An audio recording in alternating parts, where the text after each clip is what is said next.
We'll be getting started in just a few minutes here. First, I'm going to run a quick ad, and then we'll get started. I do hope everyone's having a great day, though.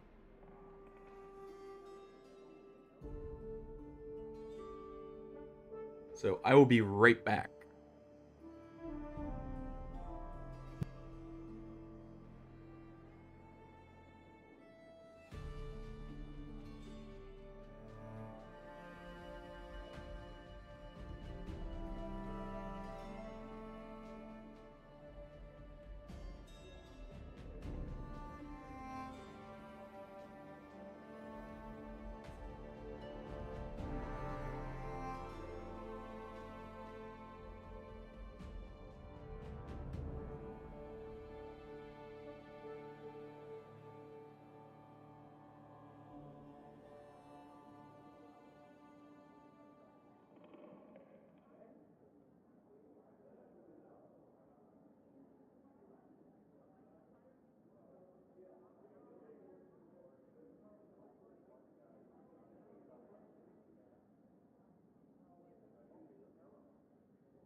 Alright.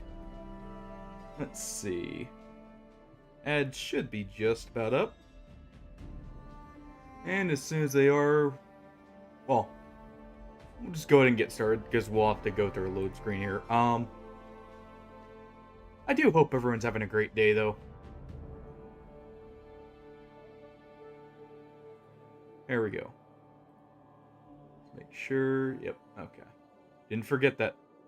The go live notification this time. Yeah, I do hope everyone's having a great day.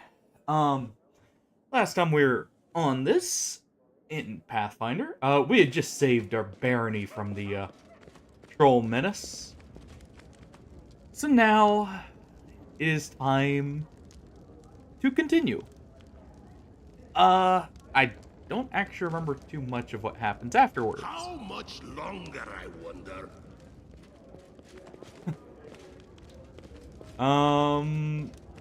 We do want to go ahead and talk to Jubilist, which I don't remember where he is. Okay, well, we do want her in the party. I believe we need to go to... It's either the tavern or the main square, and I'm gonna assume it's gonna be the tavern. So we'll go ahead and head there first.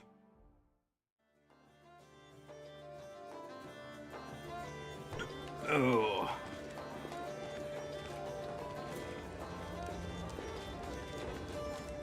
Nope, it is not. At least not on the first floor. Will this ever end? So we'll check the second floor real quick. There's Jaethel. I should probably talk with her at some point. Nice. Still can't get in that room, of course. Yeah. So, we'll talk to Jaethel real quick while we're here.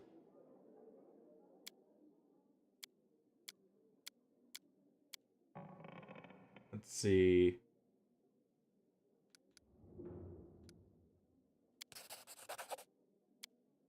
We're just gonna speed through the dialogue here. Just because I need to exhaust all of it here.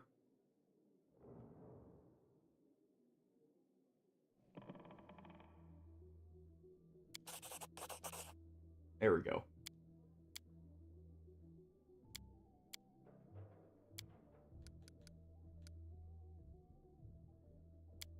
Let's see.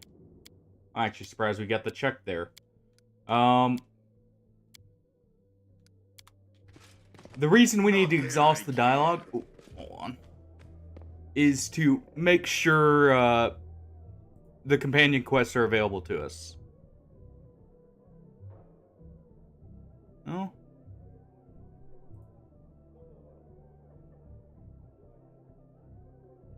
What the heck?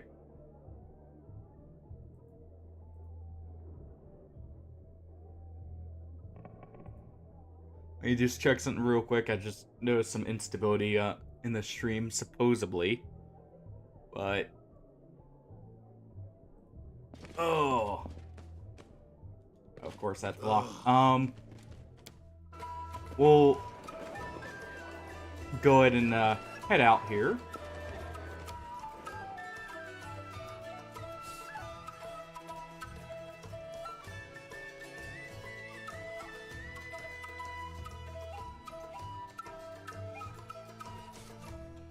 Okay, yeah, hold on. Let me reload that. Just see if it's maybe a bug with the site here.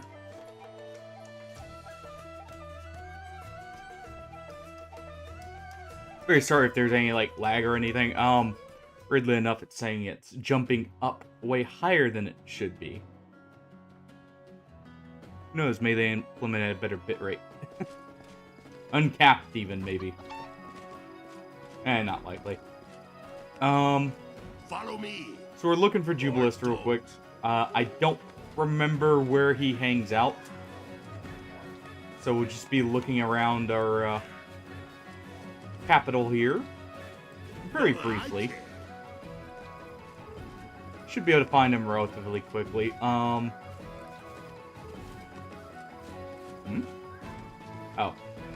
I saw the blacksmith symbol above that and thought to look in it. Hey look, free stuff. Will this ever end?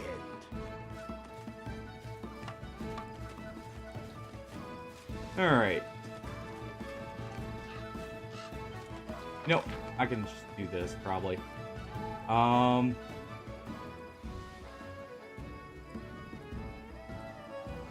Let's see.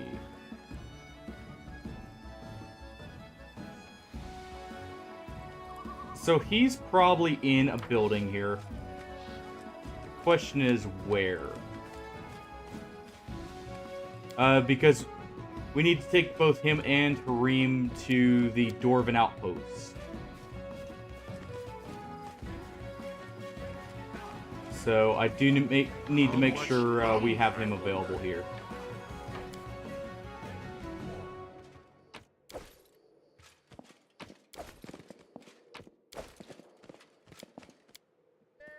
Maybe he's in the... what's called the actual throne room, but I doubt it. What's this? Oh, quarterstaff.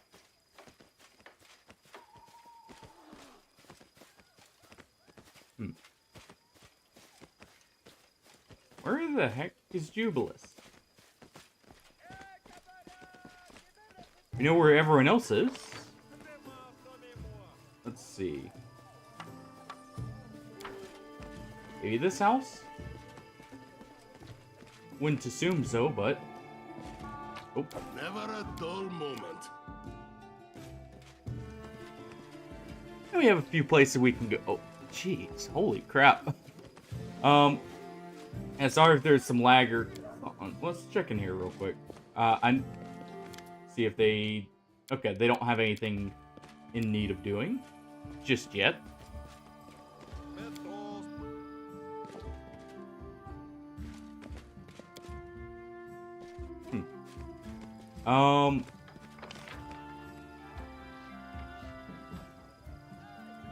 Weird. Let me real quick look and see if it says a hint as to where he went. Won't be under errands, it'll be under companion quests here. Oh, Uh, Renowned Explorer.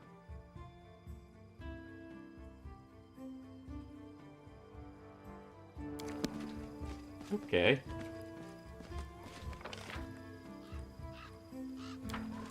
The real question is, where is he, hiding?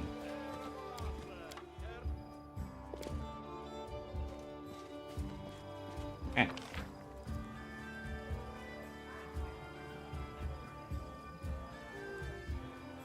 Jihad there.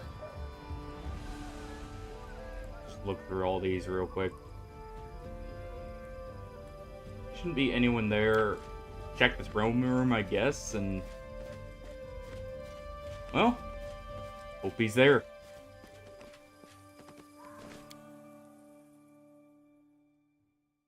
Oh.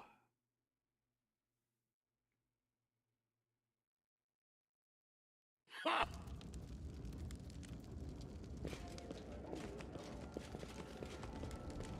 Alright.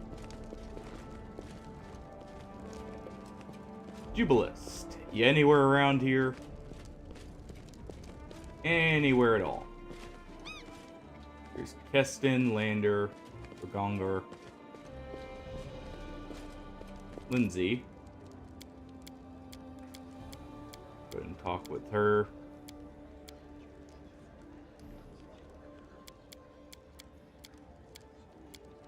Okay, go ahead and exhaust all this. Normally I would read this all, but it is a lot of dialogue to go through. So we'll just do that for now, and... One moment. Let me make sure... Let me just real quick look up and make sure Jubilist is actually in this settlement here. Oh...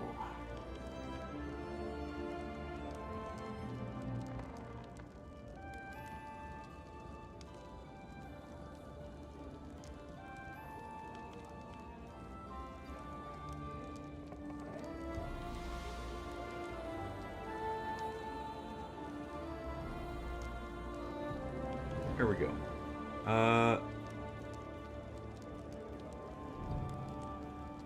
Let's see.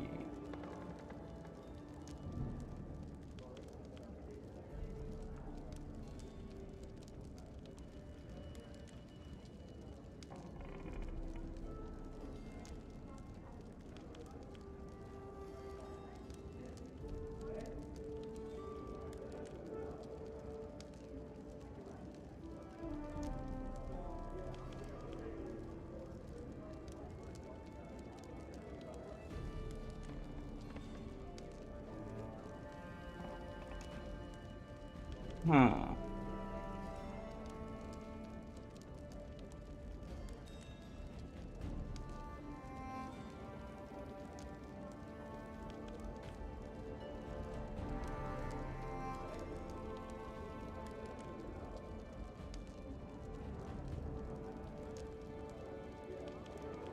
Okay, just give me 1 second, guys. Sorry.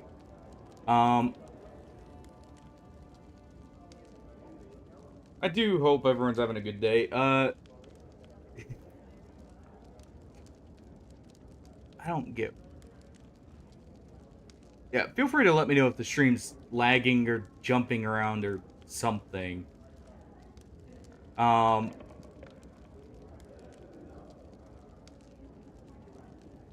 Because it's saying the bit rate is jumping way above what it should be at.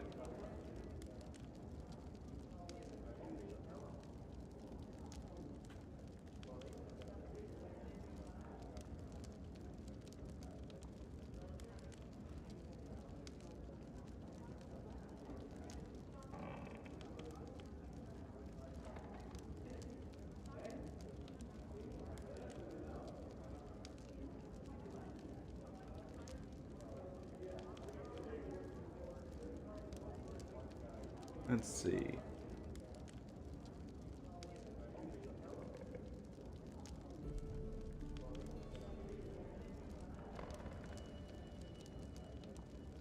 Okay, hopefully that is not what's happening here. Apparently he can disappear. I'll have to go check the thorn fort. Maybe he's back there.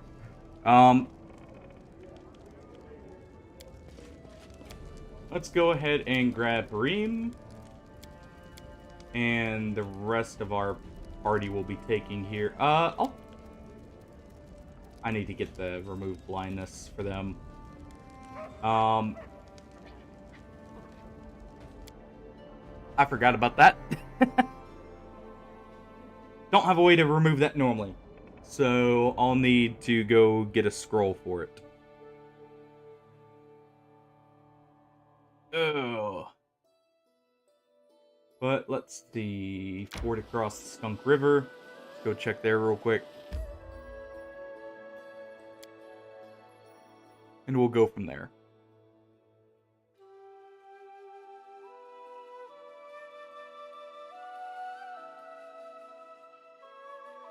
Okay, hold on. Let me see if it's maybe an issue with OBS here. One moment. Output.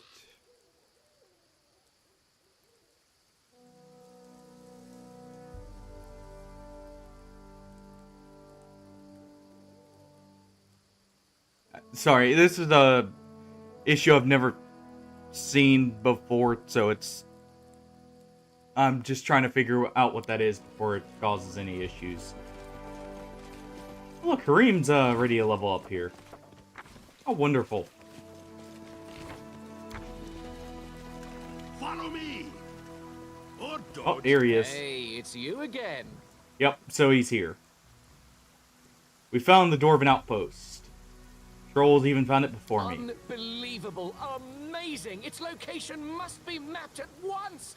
I definitely need to see the place with my own eyes. Lead the way. Oh, as for the cart, well, never mind, it'll be okay. I'll send someone for it later. Okay,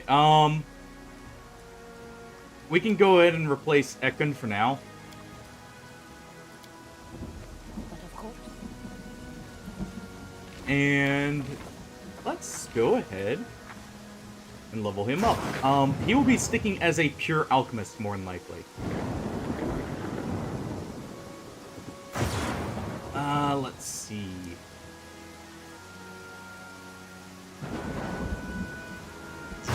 Creature must make a save or be entangled. That's not bad.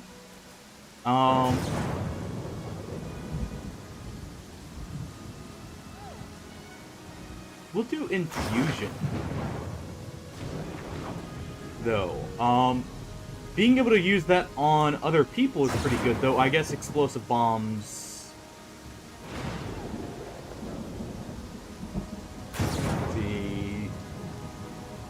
Creatures that take a direct hit catch fire. Or we can do choking bombs here. Actually, we'll do choking bombs.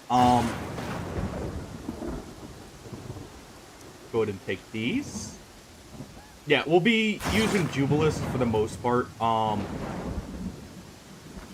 Simply because he's actually a very good companion on a very good class.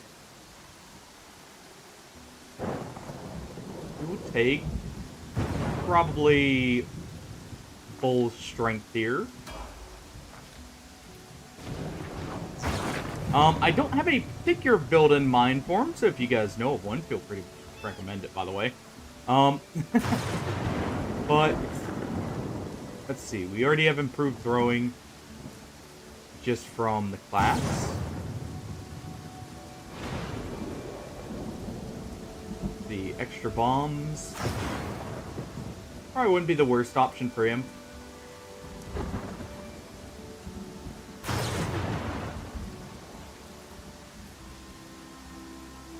But we'll go ahead and go with weapon focus and bombs here first. Let's see. Is that actually what I want to take there? Out of everything, let's see. That's personal. Resist energy would be good. Obviously, rage would be very good. Yeah, we'll take the lay poison communal first.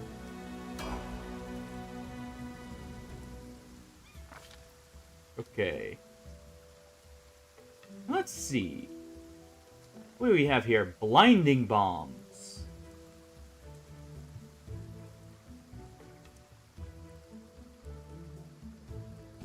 Okay. Dispelling bombs would also be very good.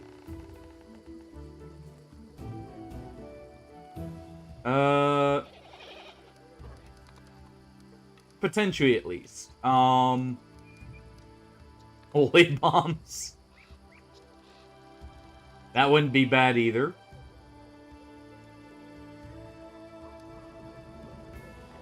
Let's see. Inflict force damage. Knocked prone. Interesting. Because we don't have a good source of blind right now, we'll go ahead and use blinding bombs. We definitely want int on him. Yeah, and he'll be like our kind of skill check character for the most part. To try and get us through some of the more awkward ones. Definitely go with haste here. And here we go. Technically, I should have waited till I hit level 10 here to pick him up, but I'm not the most worried about it.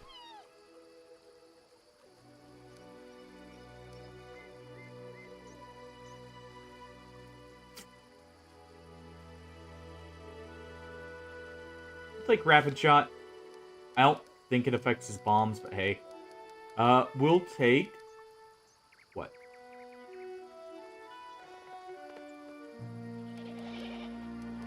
Probably resist energy. Well, actually, rather than resist energy, let's go with remove blindness.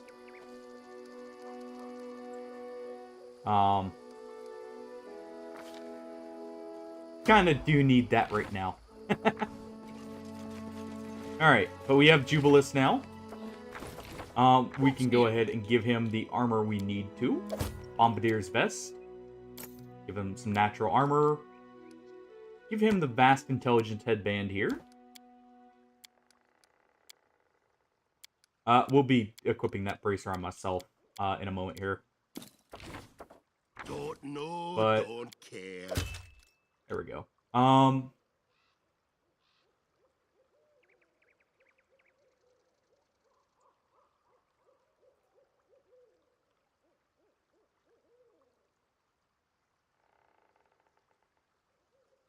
second.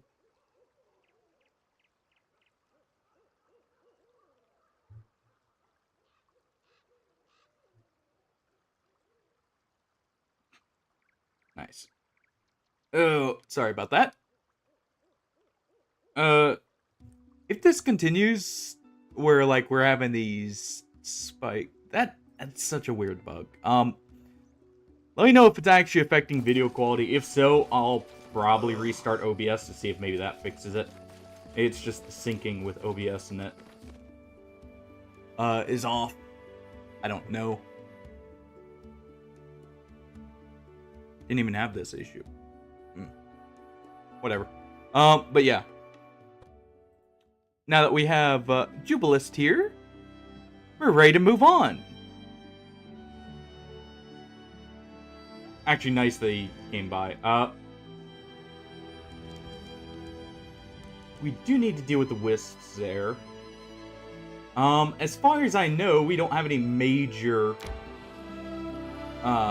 crises to deal with.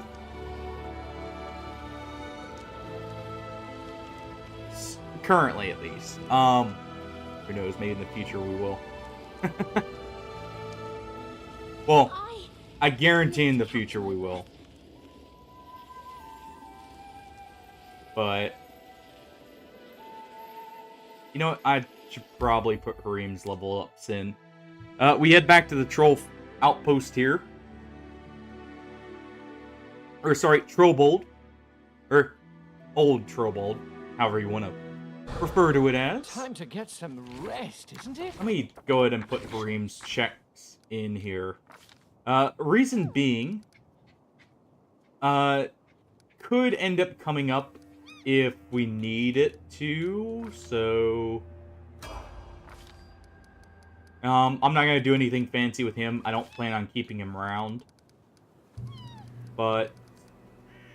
we can at least go with... right, Great Fortitude here. Just in case we do end up needing to take him out.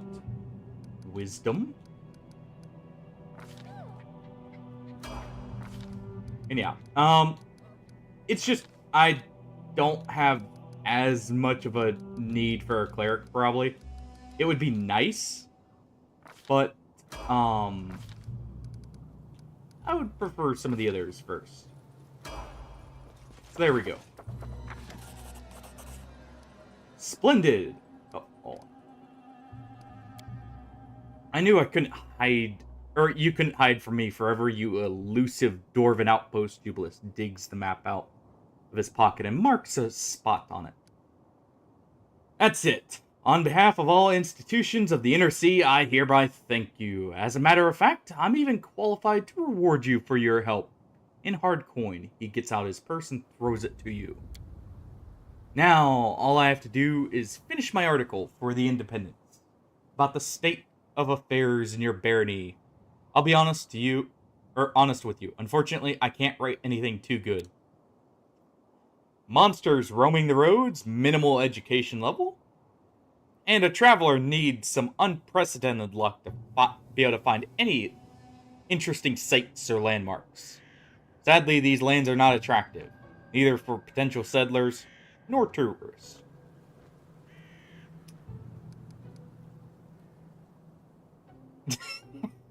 That's the lawful evil? Interesting. I won't interfere. Be rude of us. Thank you for your understanding. After all, I work for all inhabitants of the Inner Sea region. By the way, your support will also be mentioned in my article. I'll need some time to finish my article. Until then, I'll stay at your capital. I'm sure you don't mind. Great. By the way, I'd be pleased to travel with you sometime, if you want to have a conversation with someone smarter than your usual companions. How rude. What? Travel with a pompous, self-centered... Oh!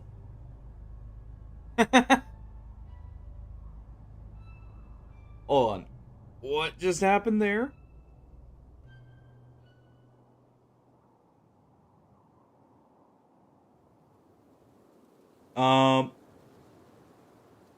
Thank you, Medeo, for resubbing.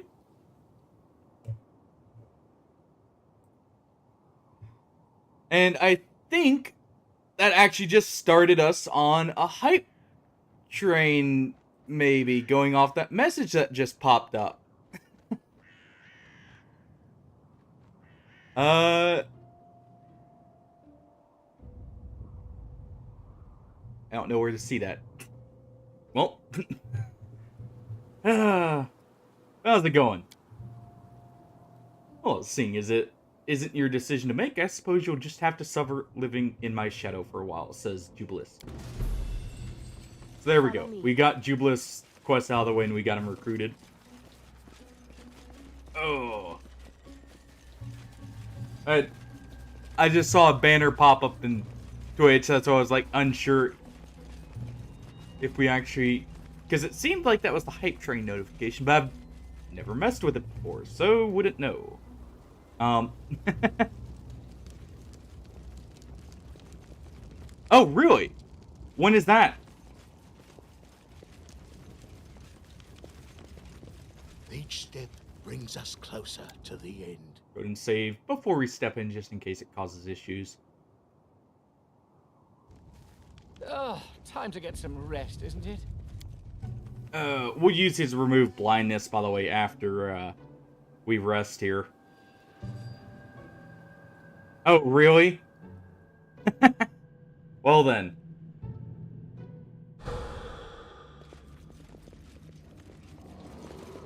Oh. I'll try. You're weak, Torrig, says Harim. Weak and pathetic.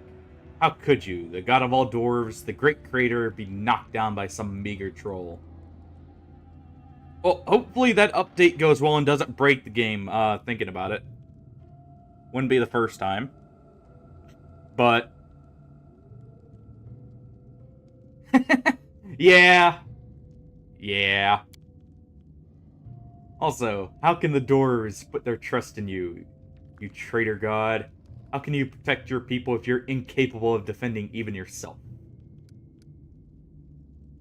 But yeah, I kind of feel the same. So it may be on the back foot for that one.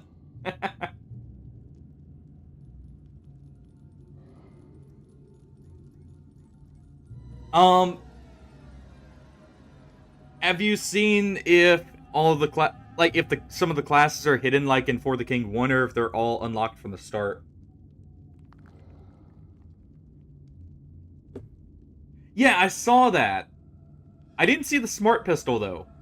Or the smart gun. But I saw the Dragon's Breath and the all rounds AK, which... Huh, okay. That could be interesting, depending on how it translates the damage model and everything. Because that... I know I'm thinking about it. What happens if you chambered an explosive 50 cal? Oh, I didn't realize it went that far. Yeah. Yeah. You confuse the reason with the consequences. Torg's worshippers left this place. Their faith doesn't empower Torg anymore. There is no need to protect this fortress. Reem opens his mouth to object, but apparently can't find any good arguments. Finally, he gives up on you. You're so blind, one mad lad, he says, just to fill the silence and turns away. Just an old statue. What does Torg have to do with it? You're wrong, one mad lad. It's not just any statue. It's a symbol. Faith feeds the gods, just like food nourishes our mortal bodies. Well, hopefully you didn't get banished by Blue Eyes. But catch you later. But yeah. Just like food nourishes our mortal bodies, and the symbols of faith are the channels through which gods communicate with faithful. He grimly looks at the pedestal where the statue used to stand, only the stone of Torg's feet remains now. The symbol is destroyed, therefore Torg is weak. One mad lad, if he could protect this place, he wouldn't allow such desolation to happen. The statue is ancient and easy to break. Don't try to see hidden signs where there aren't any. You're blind. How could this statue possibly be destroyed if Torg was protecting this place? How could dwarves perish here if Torg cared about them? No, one mad lad, this whole place is an anthem for Oblivion's victory over weakness. The victory of Grotus... Or the victory Grotus won over Torg. Alright. Onwards, together. That's one check done. We have, I believe, just a few more here. Because I believe there's one if we investigate the dwarf here. Oh, no, that's only if you're actually traveling with Reem when he first comes here.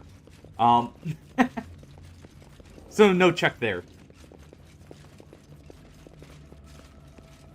I could do the puzzle here, but honestly, I forgot to do it. I've been very busy off stream, so some of the stuff I didn't get around to doing just yet.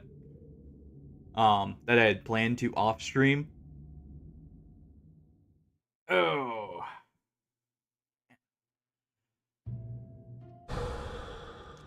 But you know, hopefully things progress well here. We'll probably head back to the capital and do just a bit of kingdom management for just a short period of time. Because I believe I need to upgrade the kingdom. But I do have a feeling Harim's gonna have something to say about this anvil here.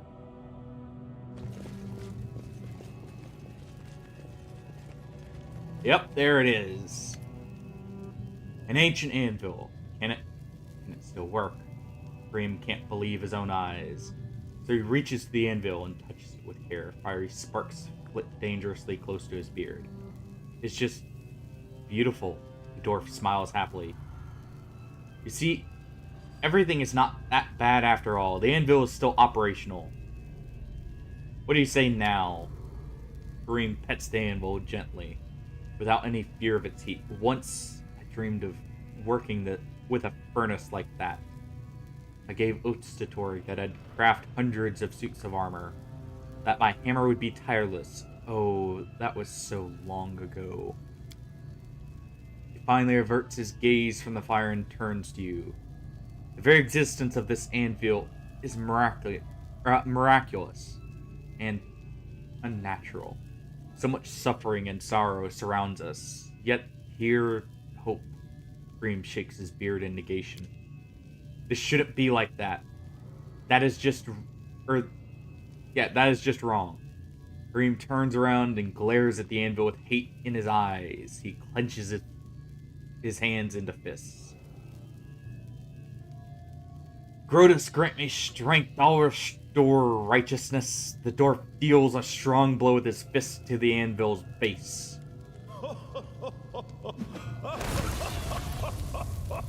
And the anvil crumbles to dust. No more.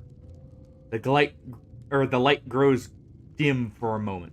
A dull rumble seems to start at the base of the anvil, the sound growing steadily louder, and finally filling the whole room with a deafening roar. You could swear you hear the mad laughter of Grotus in the roaring. Or maybe that's Harim's own laughter. The anvil trembles and suddenly falls apart, as if trying to catch up with time. Or catch up in time with the rest of the fortress in its state of ruin. I don't want to accept you, my friend, but you're such an idiot. Tavia rolls her eyes and twirls her forefinger near her temple. Huh, that was awesome, says Miri. When did you learn to break cast iron with your bare hands? You're strong. Why did you destroy this anvil? Does Grotus encourage destruction now? I've always believed that Grotus does not destroy, simply waits for the end to come to everything in this world. I've done what I had to, says Harim. This anvil should have been destroyed long ago. I restored righteousness. Harim looks at you angrily, but his voice trembles with sorrow. I had to do it. It was so hard for me, one mad lad. Almost as hard as living itself. Harim wipes the tears from his eyes. I shouldn't have come here. What did I expect to find besides decay, dust, and ash? Forgive me, one mad lad. Thank you for honoring my request and bringing me here, but now I wish to be alone. And not only did Harim complete, his goal there, we get our level up. I do want to go ahead and get, let's see.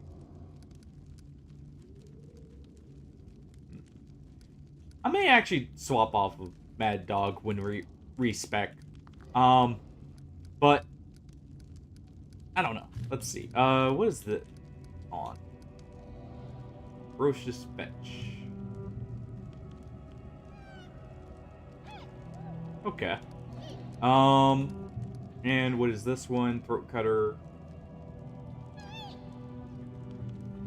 Oh, okay. So basically the feet for free. We'll go ahead with Bar. On. Do I go Bard or Barbarian? Probably Bard to get Uncanny Dodge for now. I will be respecing once more later. But for now, we'll just do this. Honestly, let's go ahead and get the athletics check 20 there. And this does get me a few options by going with this.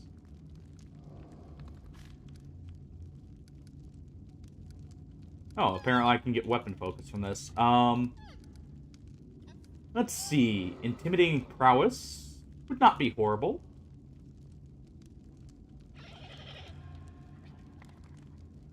Let's see.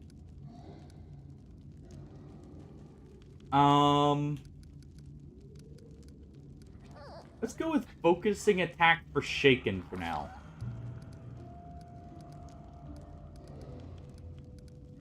And we'll grab Banish as well. For the utility there. That does get us Uncanny Dodge back. For now. Don't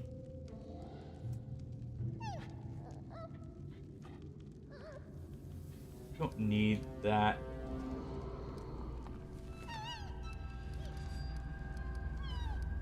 Let's see. Honestly,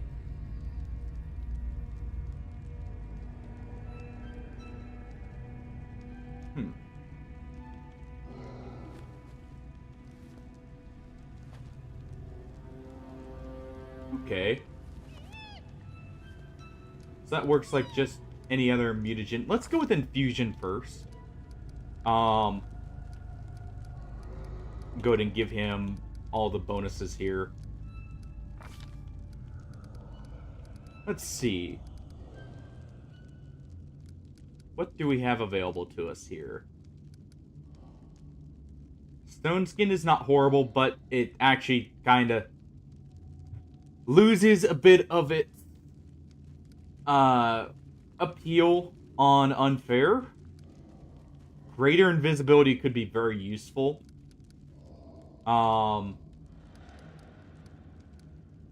Honestly, Death Ward has a lot of potential use as well here. Echolocation. Might not be horrible, except it's only personal. Let's go with probably Death Ward. The other option would be freedom of movement, but I can actually pick up scrolls for that. So it's not as needed as some of the others. I am free to do what you ask of me. Okay, so we'll go ahead and make sure we've got everything else here.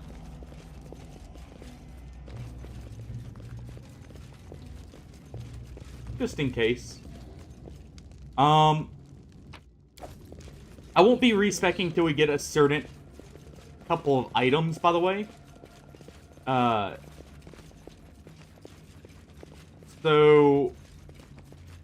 And that won't happen until we get Octavia to level 7 in Wizard. To you, I can't say no. I need to respec to swap the weapon focus I've got later. Is why, by the way. For those wondering, you know, the why of it. Go ahead and just grab these. Ooh, what was that? Oh, just +2 chainmail. Okay. I mean, that wouldn't be horrible on, say... Well, Amiri already has... what's it called? Well, it's not horrible to give Amiri that, and then we'll give someone else the better breastplate, who has more, like, dex to make use of it. If anything. I need a challenge. And we can go ahead and leave here.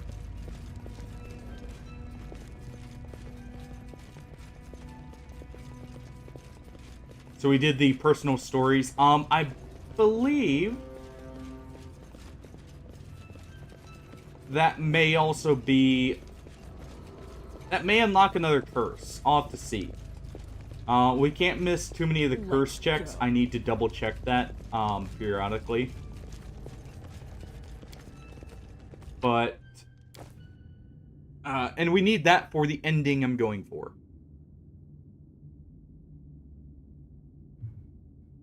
Let me see, where do I have that pulled up? My strength fades. while we're running, I'm gonna go ahead and look at that real quick. I'm going. Don't rush me. Let's see. I've got it pulled up somewhere here. Just gotta find it. There we go. I'll try to do it. I'm dandy. Oh, I just hey, Artie. Thanks for the reminder. water. How's it going, by the way? Hopefully you're feeling a little bit better than last time.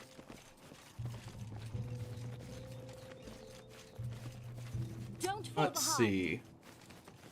Where are the list of curses here? I just want to make sure I didn't... Okay, I didn't miss one with that. Oh, I am free to do what you ask of me. good to hear.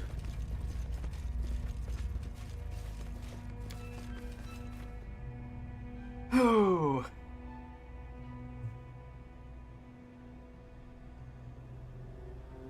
But yeah. I'll leave that pulled up.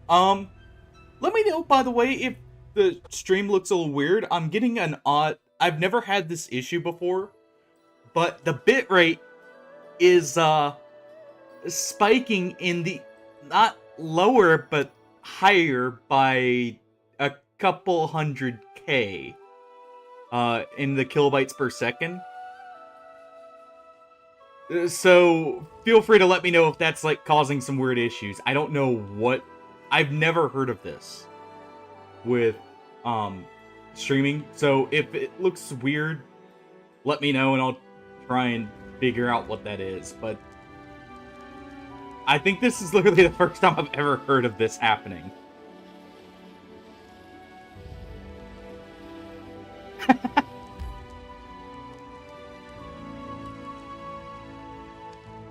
Well then. We all encounter a little bit of brain rot every now and then. How bad was it? Ugh. Man, it feels so good to be done with the troll trouble, since that was actually where I thought the biggest issues would be. You know, Jubilis, let me go ahead before I inevitably end up forgetting. Let's go ahead and give you all this. We'll need 2 casts of that for now.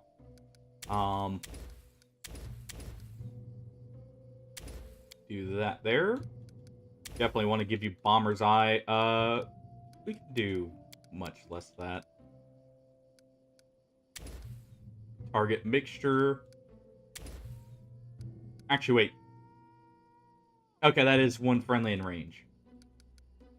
Or it won't work. It won't work like that because of how alchemists work. So we'll give you another cast, or another couple casts of Bomber's Eye, probably. And 1 more targeted mixture here. There we go.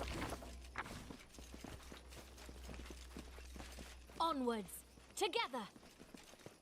Oh, yeah. I'm just currently wrapping up some of the stuff here.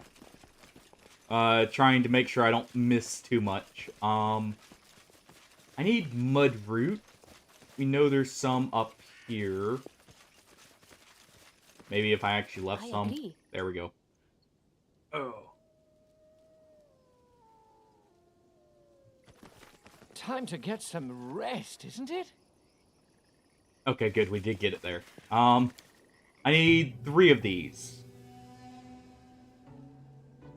And I don't know where any other pieces of it are, so just do this real quick. What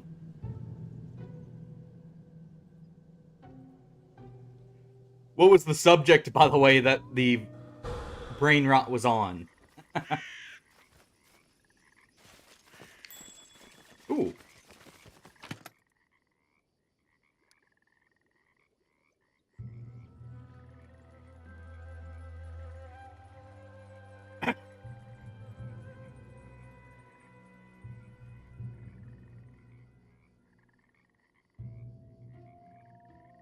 Well then.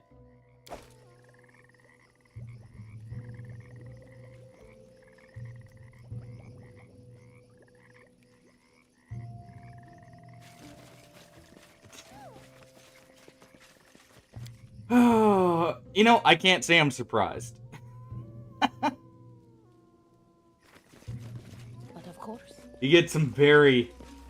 Well, happens everywhere, but it does seem to come up a little bit more every now and then here. Where you just get some absolutely wild takes and such. Will this ever end? Yeah, it's definitely up there. Let's go ahead and grab those pelts. I can sell them. I don't know how I missed this. I'm glad I came back here for it. Oh. Oh, another ring of protection. Well, Mary, you can get an upgrade here. Also, she's pretty... Well, that doesn't matter there, but... I prefer the Let me company see. of me, myself, and I. The friendship's overrated anyway. Hold on. What do I have that's giving me natural armor? Now Oh. what? I know what it is. That may be from the Dragon Disciple natural armor Never a dull increase. moment. My main character may not be able to make use of those, so instead... Oh, no? It's just not showing up there. Okay. Weird.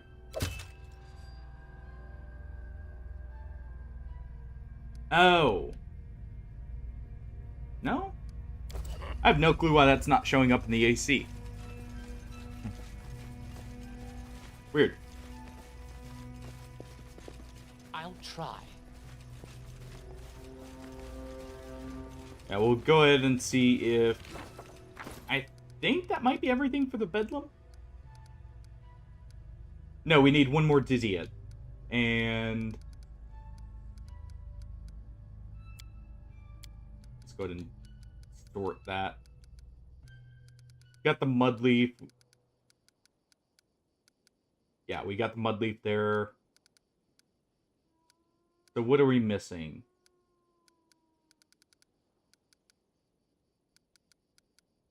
I've got the black rattle caps there. So it was Dizzy Head and I what? don't need anyone's sympathy. Let me look at that real quick here. Gloomberry. Do I have any Gloomberry, actually? Yes, I've got 2 of it. Okay. Don't know, don't care. I need a challenge. I believe that's just all stuff around here, but we'll see.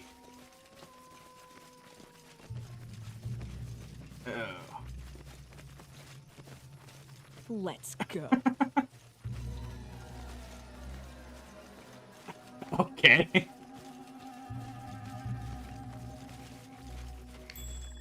Yeah, you know, I want to say I'm appreciate surprised. Privacy. I want to. I can't. But, you know. Alright.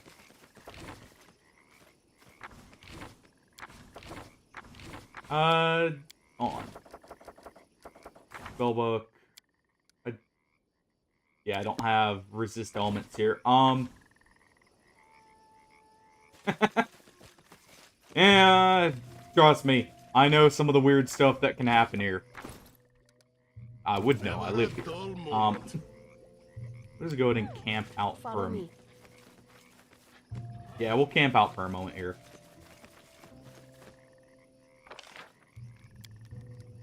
This is gonna be painful.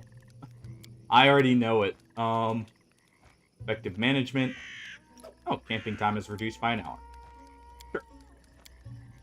But yeah, not only do I not have my normal party here, technically, because I'm missing Ekun in place of... I am not putting him in charge of that. Go figure, Harim's not very good at making, stealth checks. Yeah, we'll go ahead and use the effective time management to save on time here. Okay. Also... I have to update the banner here Onwards. Together. in a moment. Well, I'll do it after stream, but it seems like it's not quite working right unless it just doesn't read resubscribes for some reason. But let's get this over with. Alright. Go ahead and drink that. Enlarge yourselves here.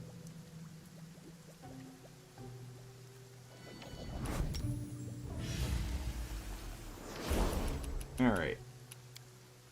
I need to do that last if I'm going to use it. You can Octavia.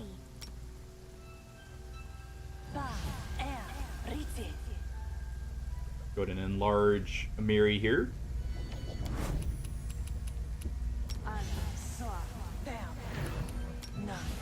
We'll also cast Mirror Image on her just in case. We do have Glitter Dust. I forgot Kareem's spellbook here.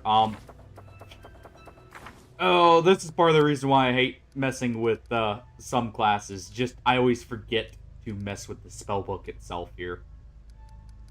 That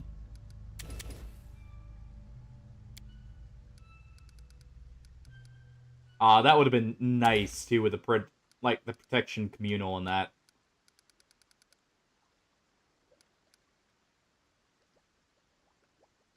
I'll say it doesn't really matter. We'll just go with a few things there, and actually, wait. Probably want, instead of that, we'll want that, but whatever. He does get animate dead.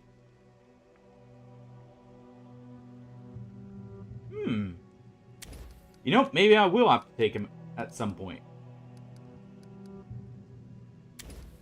He's got some nice, some very nice spells here, honestly.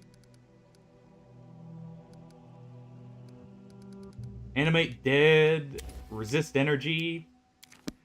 I knew clerics are good, but still. Let's see. We need... Oh yeah, you can't do the mental mutation thing just yet. Not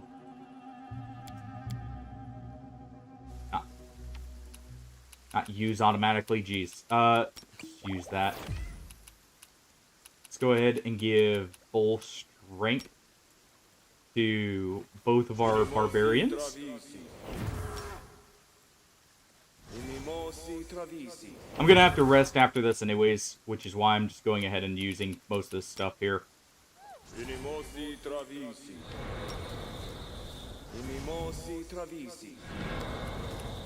And cast shield on yourself.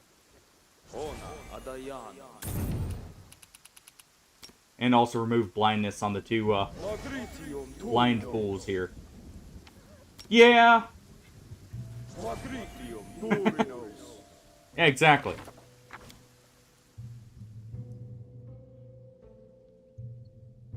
You know, it's stealthy as long as no one's there to report it, right?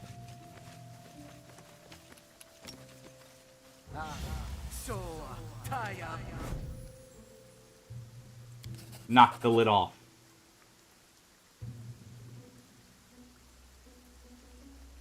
Oh, wait.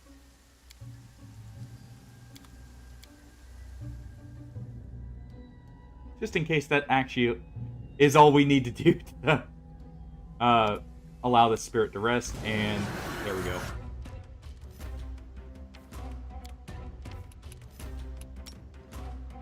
Let's just go ahead and use that too. Yeah, this is why Protect me. This won't there's actually 3 war wisps. Jeez. survive. This is why I wasn't sure of this encounter, by the way. And you definitely want to do that in turn-based. But yeah, it's stealth as long as no one's no one's there to report it. I get the mentality. And yeah, cleric has always been technically one of the power classes of D&D like games in most cases, just because of their utility, for that very reason. Yeah, we'll go ahead and swap to turn-based here. Because that'll also... I was gonna say that's gonna give me a chance to cast Glitter Dust. Nice. But, we don't get to cast Glitter Dust if the person who has it, gets knocked out instantly. Gotta love this bug where everything, deselect itself here. Just go ahead and quickly do this.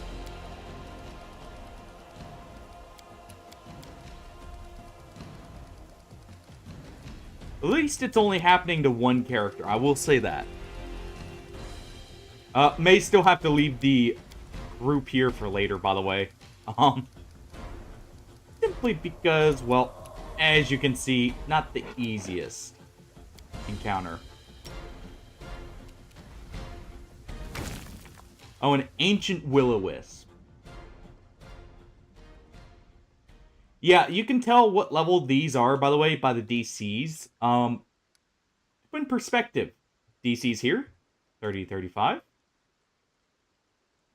Up to 40 there for its abilities. So this is a good bit higher level than even this one. Also, look at that dex bonus. Holy crap. Not actually the highest AC, all things considered, but still pretty high.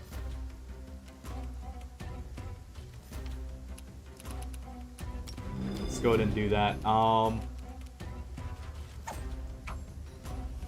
Yeah, if we can hit with that first hit, by the way, it will deny the dex bonus for all the successive hits, which is very important here. Go ahead and have Jubilus use haste. He can proc an attack of opportunity, but we'll at least move here. Definitely disable power attack here.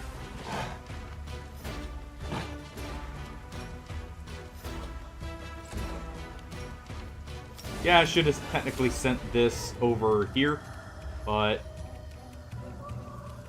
didn't think about it till it was too late. Alright.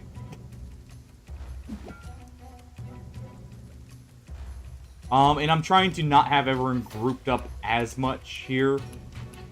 You know, simply to help with getting hit by lightning bolt.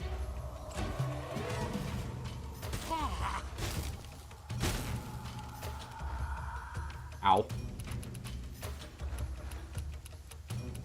Go ahead and use an Earth Blast on this one. Yeah, I didn't think so. Come on.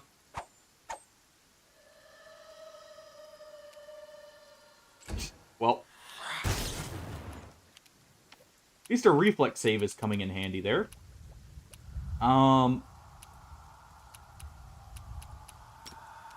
Let's go ahead and try and hit both of these. This spell has other uses.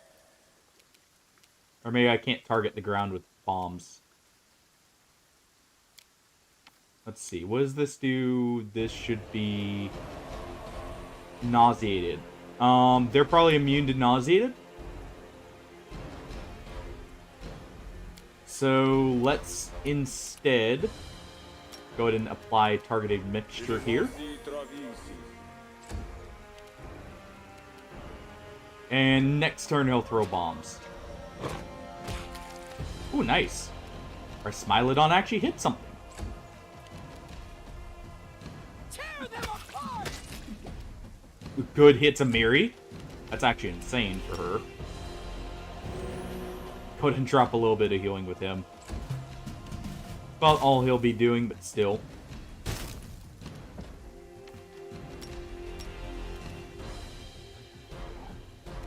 Yeah. Not surprised there.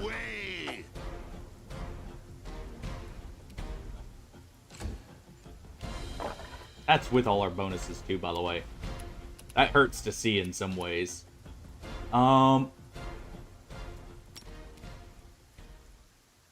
Let's try and hit that one with a blinding bomb. No. Okay. Ooh.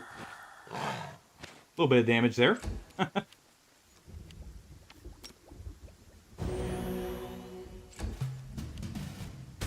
He doesn't have the targeted heal. That was overkill and then some. That was completely unnecessary there. Let's go ahead and start using the Fan of Fire here. Because I can actually hit both of these, technically. Or neither of them. That works, too.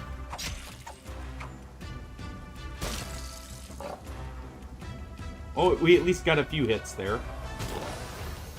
Nice.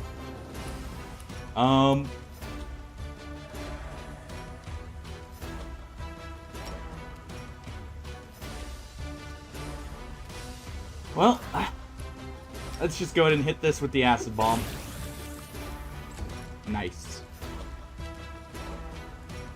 Okay.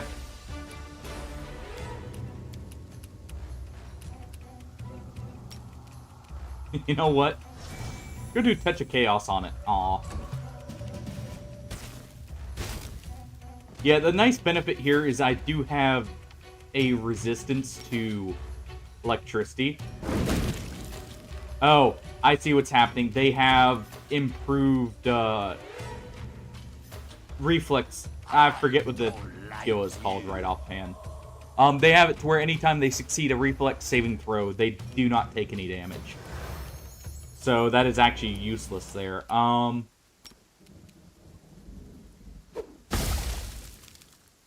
Nice.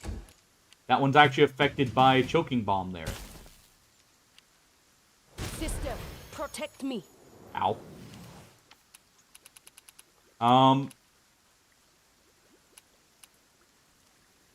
Well.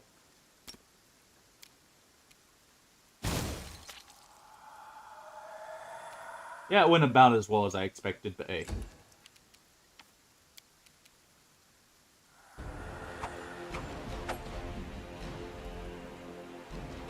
Man. If only we could land those first couple hits. That would actually work out a little bit better.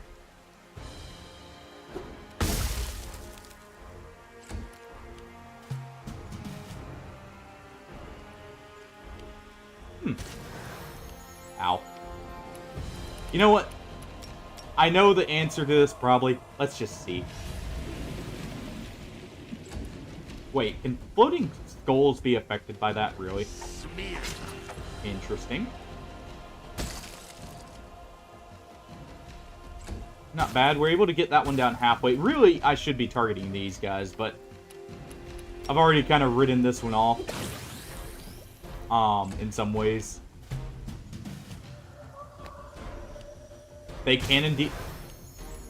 You know, I wasn't expecting that. How did a floating skull slip on grease? Can anyone answer that? I would love to know. I'm not going to explain. That made this fight much easier now that I know that. Simply because I can, you know... All my knowledge, deal all with my them that way. genius, lost. Getting quite full of yourself there, aren't you, Jubilist?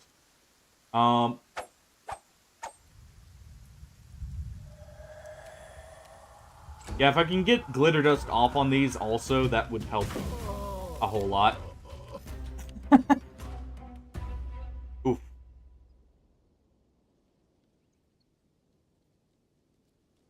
Yeah, at least I know that now. I was not expecting them to actually be vulnerable to grease, by the way. I'm not afraid. Ow.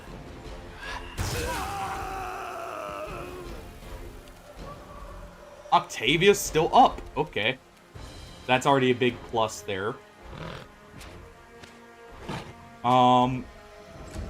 Because that will mean we can go ahead and hit them with glitter dust here.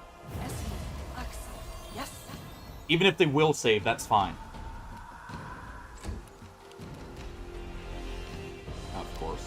We'll just go ahead and have her use her normal blast. I'll fix that and save afterwards. He is going to go ahead and cast haste, of course. And then move out of the way here.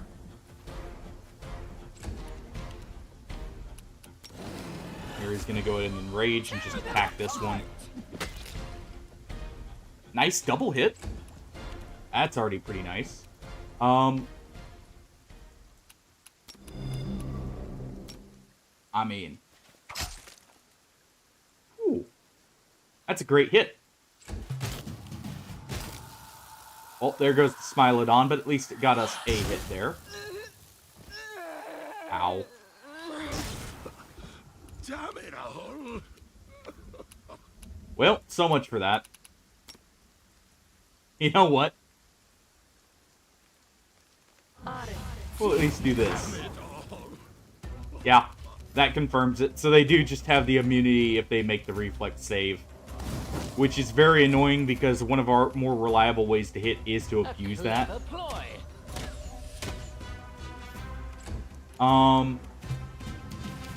We'll just leave this for now then. And we'll go... I'm going to head up to the Tenebrous Depths before I forget. Though we'll stop by our capital to swap out party members. And we'll go from there, I guess. Let's see. What did you have, real quick? Anything of note? We need that. Actually. Yeah. We at least need that, and I'm going to go ahead and sell her the +1 quarterstaff, because why not? I'm not going to use it.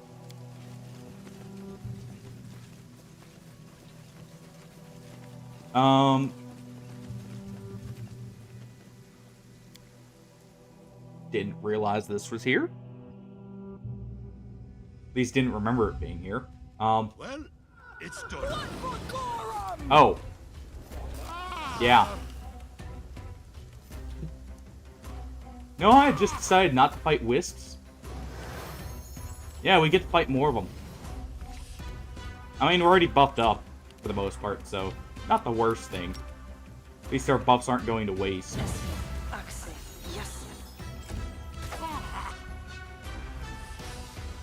Hold on. You know, at least we're able to hit these. I say as I miss most of my bite attacks. But you know. I should actually give him the shocking light crossbow we got earlier. Now that I think about it here. Go ahead and do channel energy. Oh, wait. No one else was injured. Apparently.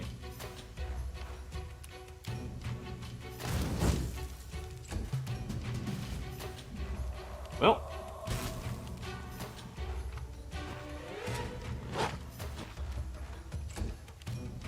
So he reapplied his invisibility there. I didn't realize they could do that, but hey.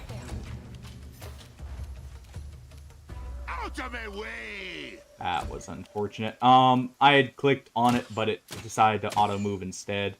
That's whatever. Looks like our enlarge actually wore out too. Good hit there. You know what?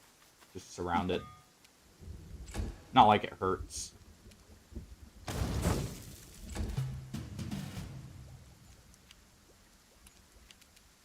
Yeah, so it can reapply it as a free action. It looks like. Or a swift action. Hard to tell which. Are these immune? No, they are not immune to magic missile. For the standard ones. Good to know. And there we go. And before I forget, let me go ahead. I know I already forgot to once, but just reapply everything here.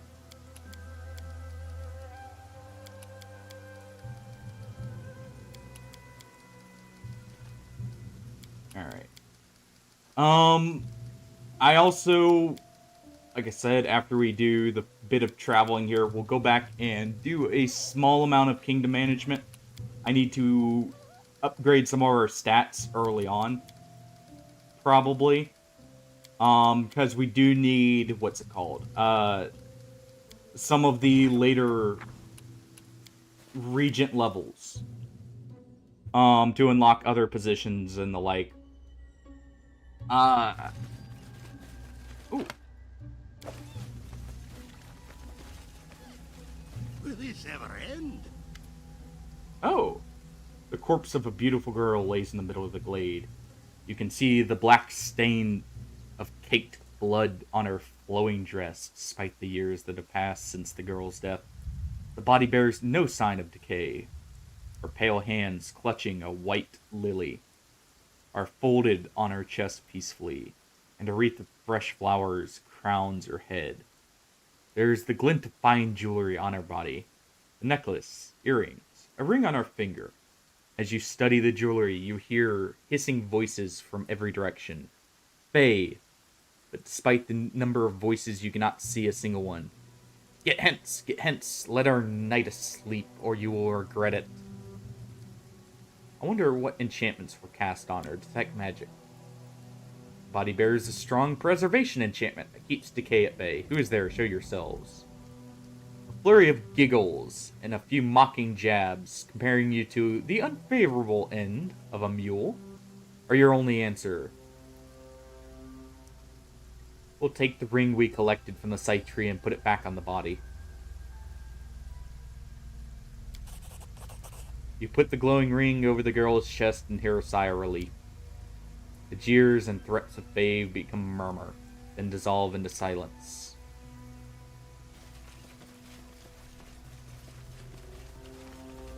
I have no need for the ring after all. Didn't even realize I was there.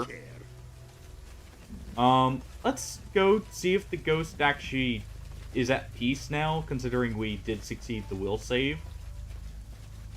Probably not. I probably have to actually get rid... Why did I go up here? I'll probably have to get rid of the wisps.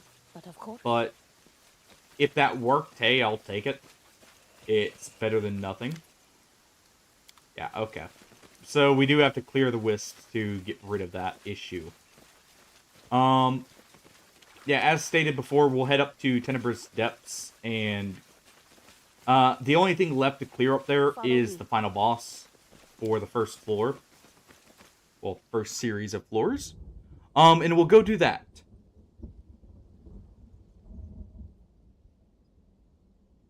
So we will be, wrapping that up shortly. Once we get that done, honestly, I don't know what else there is to do in Act 2 just yet. Valerie's quest should be popping up at some point soon. The only other thing I can think of is maybe, like, random locations here, like Hodag Lair. Otherwise, I actually don't remember much that there is to do. Because we did the Lizard Village.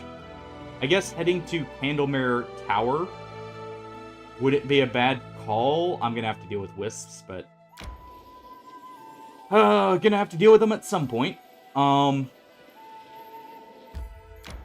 As soon as Octavia hits level 7 in Wizard, a lot opens up because I can go clear a certain dungeon. Fully, at least. I'm putting it off till I can do it fully. Because you are locked into the dungeon, for the most part. There's a way to get around it. As soon as you start it. So I wanted to be sure, I'm ready for that first. Go ahead and deal with the kobold there. How dare you run up into our face?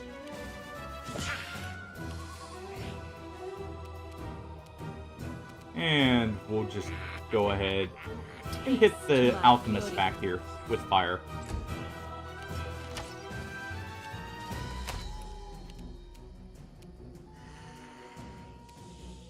And let's see. We'll go deal with Sentry with a Mary. Or at least attempt to. Our Smilodon will go after the Archer here.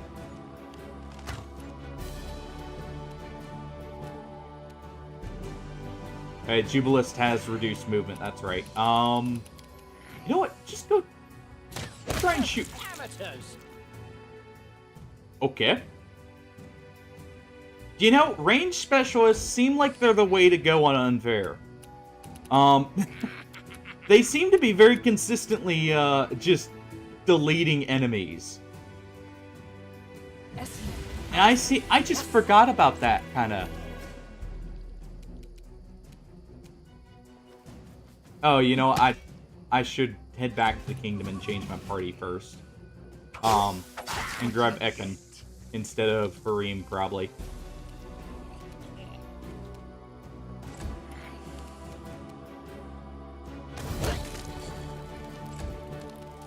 Octavia will be eventually replaced with Valerie, by the way.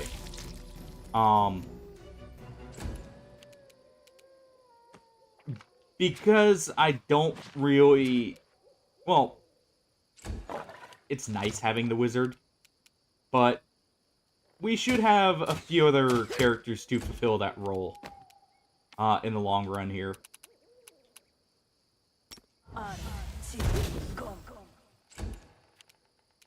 Actually, I could head back to the village, or I could just simply, what's it called? Use the map team swap option. Together. Thinking about it now. Which I think we'll just go ahead and do that instead. Yeah, if you guys have anything else I'm missing, by the way, in Act 2, feel free to let me know. Because like I said, I just don't remember everything with it.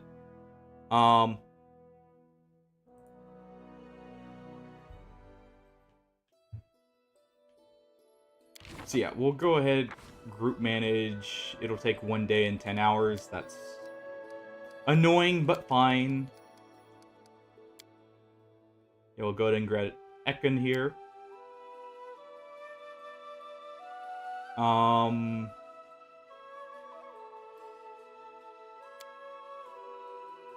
don't think anything should have finished with the kingdom either from doing that. So we'll continue on for now. Nice thing, I may actually be able to clear more of the Tenebrous Depths, normally, here in a moment. And I do want to complete that. We'll just venture through the Null Marshes here. There we go.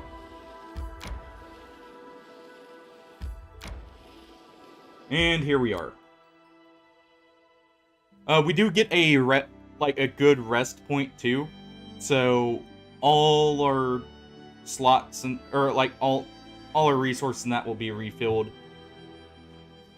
with a very short rest while our health is also filled. Not like I'm missing much right now. Okay. The further we get, by the way, the more I'll be able to use real time with pause. Simply because the less threatening stuff will be. Like for where I need to micromanage it. Or I feel the need to micromanage. I probably could get away without it, but this would be very nice actually to grab for Valerie. Because that would give her an extra 2 AC on top of its enchantment from the extra 2 dex there. Since we're not having her be a pure fight or like a fighter, she's a kinetic knight. Yeah, we can go ahead and take the rest here.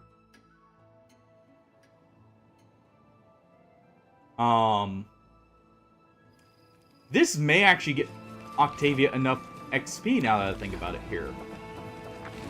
Let's see, how close is she?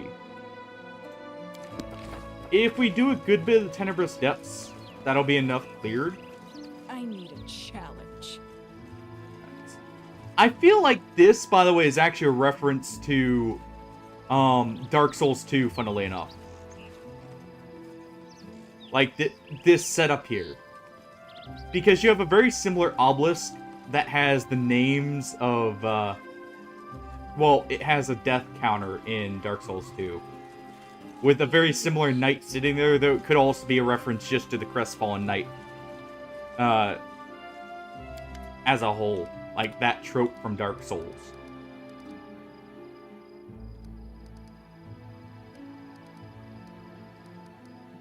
Let's see, what do you have here? Not too much of importance, so we'll go ahead and go down. I'll try.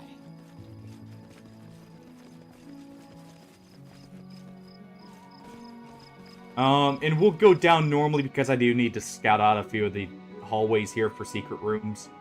I had originally gone through here solo with the Heart of Ira for levels early on. Off stream, just because, well, the Heart of Ira cheese is boring. Very. But I'd done it to get a huge boost in levels early. To make stuff go smoother. And I don't think my character got most of the checks right. We'll see. I don't remember where all the secret rooms are. There are some pretty good ones in Tenebra Steps. One of the items I know that's hidden in a later floor is a +3 Earthbreaker that heals you on hit, I believe it is. To you, I can't say no. That one's really good. It's one of the few enchanted earth or like special Earthbreakers. You know, before I actually forget here, Jubilist. Go ahead and take that shocking light crossbow. It'll do a little bit more damage for you. Don't fall behind. I'm not gonna worry too much about this. Yeah, like right here. We have a Tongi. That's hidden. And is that just a standard one? Oh, it's a shock one. How much longer, I wonder? Yeah, there's some amazing loot here hidden in the Tenebra Steps, which is why, for Unfair, I would recommend clearing it in whatever way you need to. Because, well, free loot's free loot. And you need all the help you can get. Ah, we failed the religion check, whatever. Let's go. Like I said, I'm not going to be too worried about the secrets on these first couple floors here. But we will at least check for them. The Tenebra Steps is a set dungeon, by the way, in the campaign. Each of the floors has very set placements for everything. So that is something to note.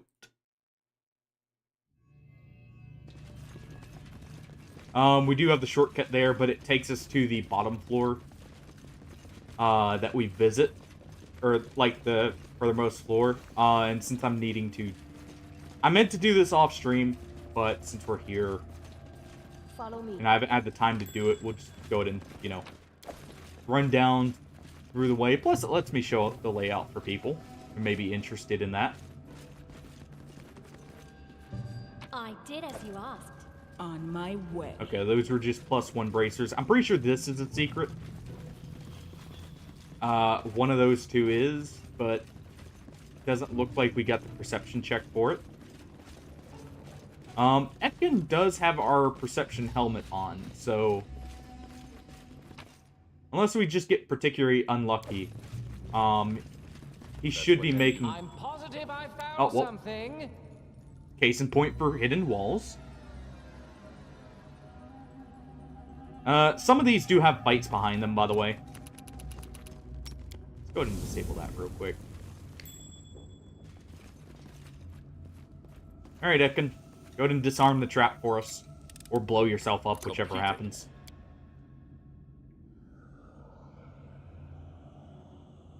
Alright.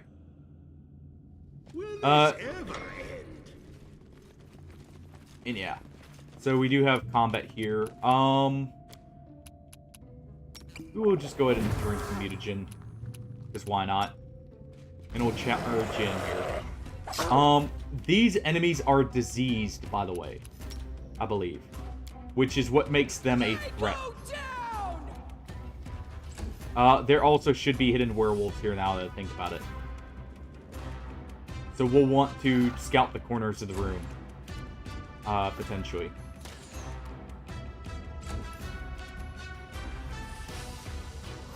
Octavia, you can actually technically move in, since we're not going to be casting much with you. Go ahead with extended range here so we can actually hit the ward. And Ekin just can fire a shot. And we'll send the Smiled on up. Alright, Amiri. Nice. Ow! Yeah, the Tenebrous Steps, there's a reason it's actually very high level. It's the main reason why I haven't done it normally. Honestly, I'm not too sure how much I would be able to do in it here. Normally. Let's just go ahead and... We will put at least one thing of grease right there to help out with this. So I'm not getting hit too much and risking disease here. Because I don't have great ways of removing disease currently.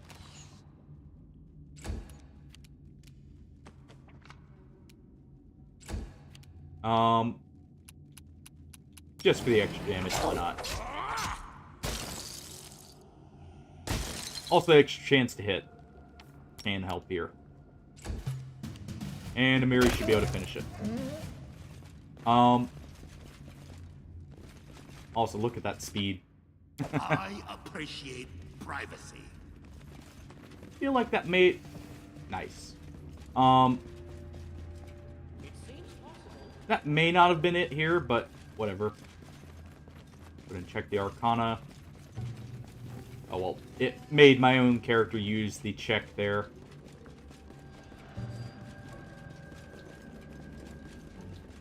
About time. And... believe, yeah, this is a hidden wall right here. Looks like we failed the check for it, but that's fine. Annoying, but fine. And down we go further in.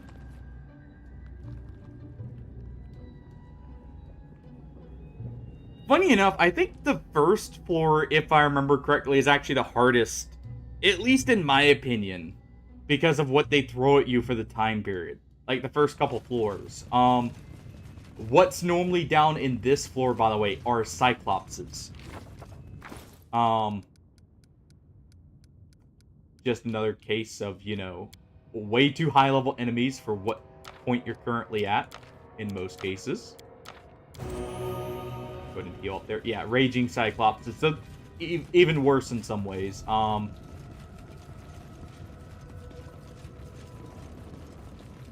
of course. And yeah, we'll just quickly check over there. Like I said, I'm not being the most thorough, but I at least want, like, the hidden chests that you can get here. Just go ahead and skip this floor, really. Yeah, there's a lot of them, by the way. Most of them are optional, at least on the path. So, good news there.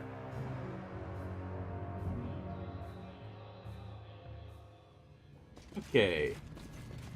And this is the floor we're meant to be on. This is where the first major boss is. You have a few bosses here. Oh yeah, there's also some traps. That I had been lucky enough to avoid when going through. Some other way needed. Come on, Ekin, you can do it. Done. There you go. Oh, and case in point. Another chest with more diamond dust.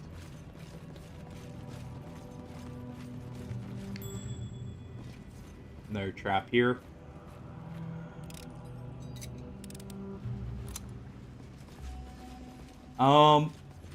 technically, if you wanted the most XP, you could have your character be the main skill user, by the way. And go through, like, disarming all these traps for a huge XP bonus.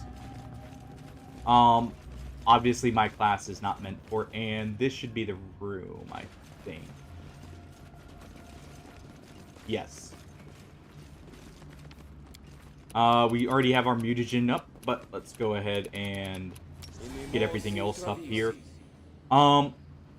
There's a reason why I didn't want to do this fight normally. Normally there's a satyr, a deva, and like a few other things helping with this fight, by the way. Obviously, you know, they're not here right now, but it's not a fun time.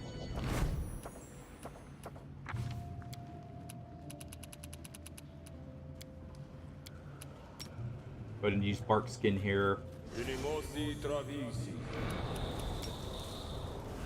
Do reduce person on himself.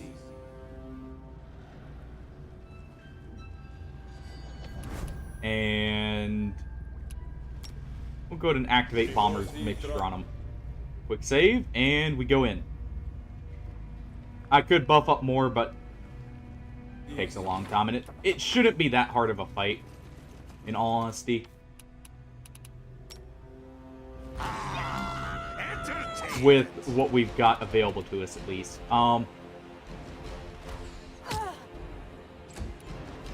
But yeah, normally this would be a much harder fight. It's just because I had already pre-cleared out most of the tougher enemies. You can tell, though, she still has a lot of HP. We'll go ahead and do a choking bomb if we can here. Not able to just yet. Go ahead and use a cast of grease if we can. This will hit our wolf, but it'll be fine. Yes. Oh, didn't affect her, but still. Go ahead and move Amiri up.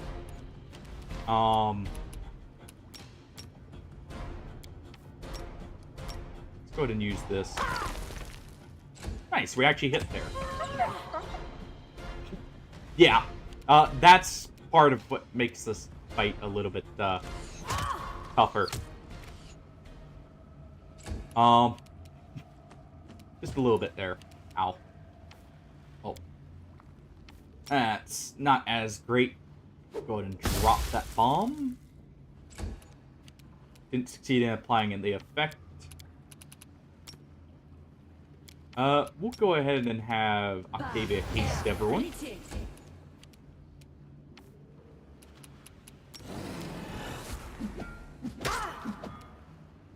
Not bad hits there. I don't like you! Cool. Yeah, that ability to catch him flat-footed, by the way, is awesome. And there we go. That's the first of the bosses out of the way. You know, not normal, but hey. And if you notice, we just got a belt of +4 dexterity there. We also got a keen rapier. But Ekin, you can go ahead and take that +4. Don't know? Don't care. Because, I mean, why not with him? Bad. And... okay, so it's the next act we can actually go down. I wasn't sure if it was this act or the next one. But you're locked out of each depth per act. So you can technically do these all at once, or you can do them, as I'm probably going to, individually, because the loot that the dragon and the vendor there sells, I believe, upgrades per each set of floors cleared. So since we were able to go ahead and deal with the mate, or the weary traveler there, I believe that might update the inventory.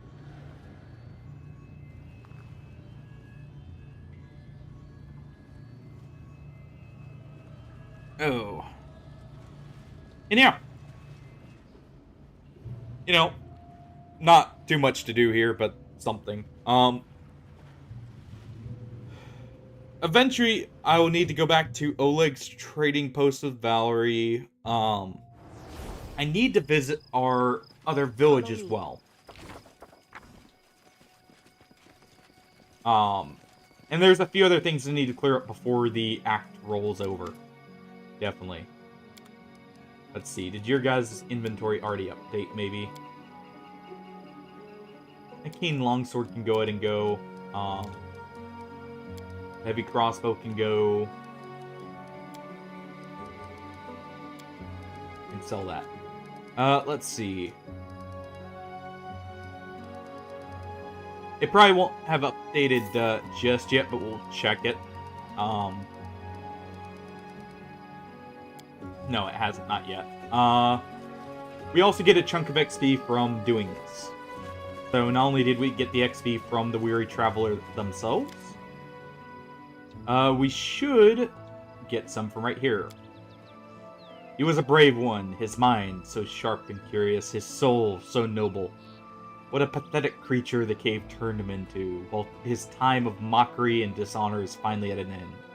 The tired hero finally received what he came here for, deathly peace.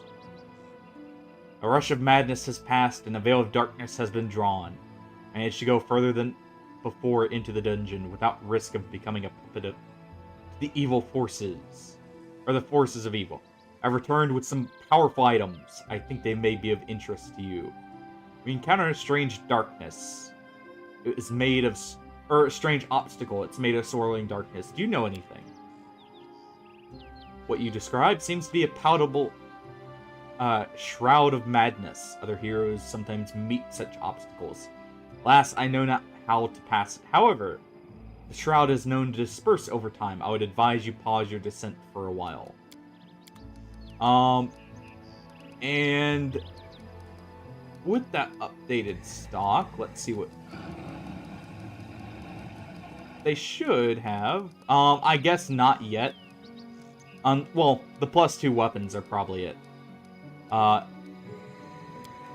And that's what we sold them, I believe.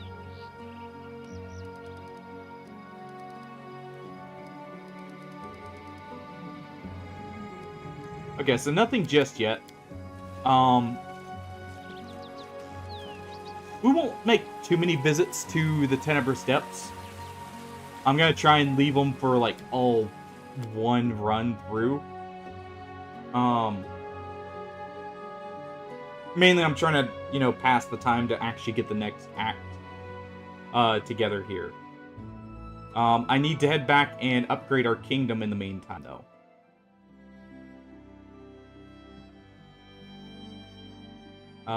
Where was our town that we had founded as well? Because there is one we did found. Let's see, Thornford, Old Oak. And you can visit towns you found right here. Let's go to the middle of nowhere. See what our subjects are up to.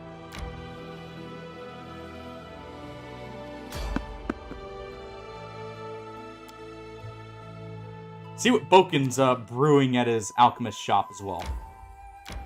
We'll go ahead and take this path to shorten it, as well as maybe discover something along the way.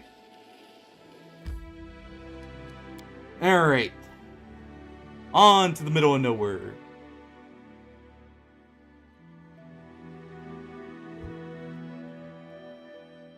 Yeah, we'll have a bit of a lull here. In, like, the quest probably till the next major turning point. I'm not quite sure when that is, so we'll see. Like I said, it's been a long time since I've even played it. Ooh. What does the trader have for us? Nothing important. Though I will buy his camping supplies.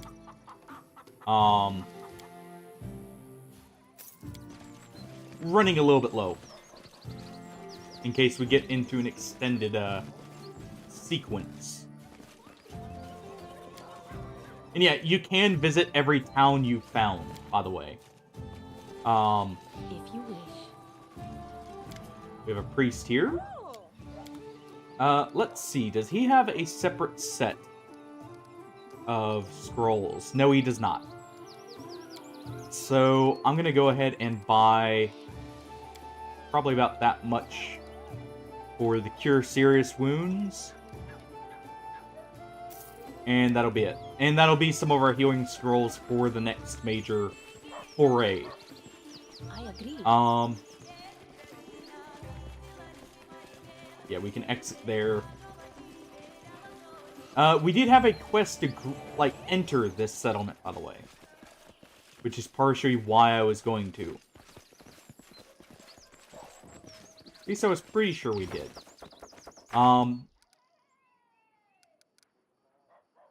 Or, sorry, not a quest, an errand to visit our settlement. Yeah, we didn't do the Death to Wargs. So yeah, we'll stop by there as we go through. Seems Boken was not in town.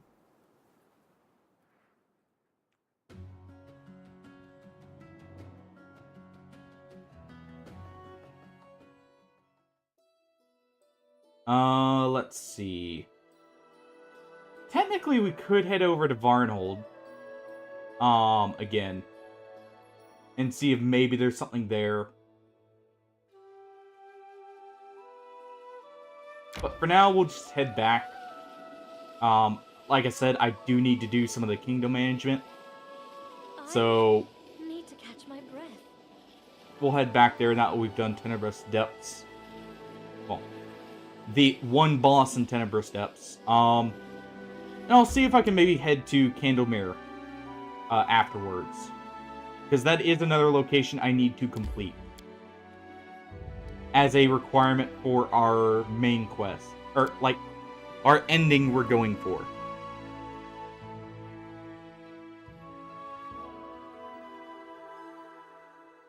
Okay, on. Let me see if this...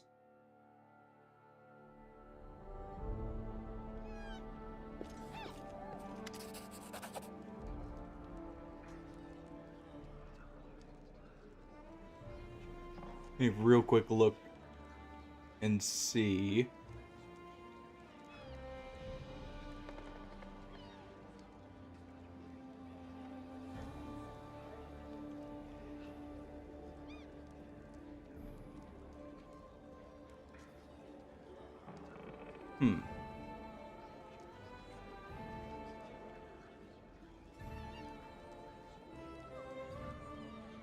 Let me check one thing. Oh, Lander's also there. Sorry, I was looking at something while that was going through. Okay, everything should be fine there. I have an intriguing letter for you, Your Grace. A certain Fredero Snet, a paladin of Shalin from Brevoy, is claiming right to our charming Valerie. Not in the sense that the entire population of the capital is trying to, but as her teacher and mentor. Here's the letter, see for yourself. Sometimes the past catches up to us. Valerie once left the Order, and it seems that is interfering with things. We will go ahead and travel back to Oleg's, that's where it's going to request us to go. First, I want to make sure our projects are started. Okay. It appears that curses are mysterious and little understood magical phenomena. Yeah. But the source power is virtually unknown. Perhaps it would do well to keep an eye out for more. So we have 1, 2, 3, 4 of the curses already. And I need to be doing all of these, by the way.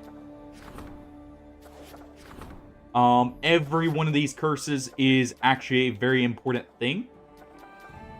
First, let's go ahead. Which one is this? Loyalty. Probably want to do loyalty or community first here. We'll do community or loyalty, I mean. But first, we want to start a few other projects because we'll be locked into that. For the 14 days it's there. Let's see, what do we have here?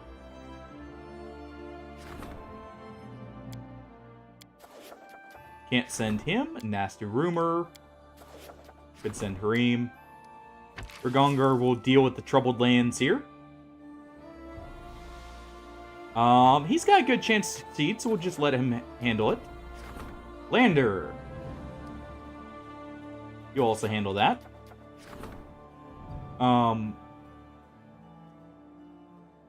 She will handle this, and we'll... That's low enough. I'll put a crisis point in.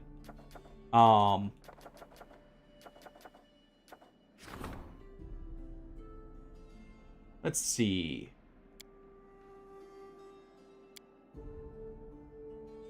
We could do this, but I'm actually going to research the nature of the curse first. With him. Because we do need to do all of those. So, here we go.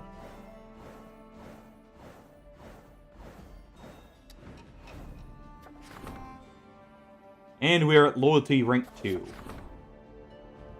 Visitor has met with Baron, the troll invasion.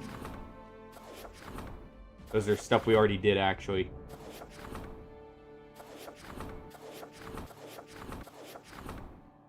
Okay. Yeah, it always does this because I haven't checked through them all here.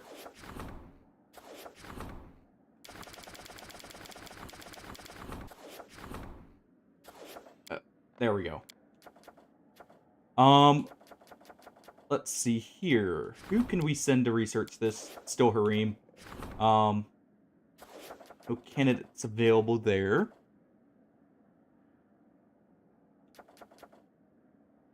Oh, Jaethal is demanding an audience with the Baron. Something serious happened and enraged the undead elf. Ooh.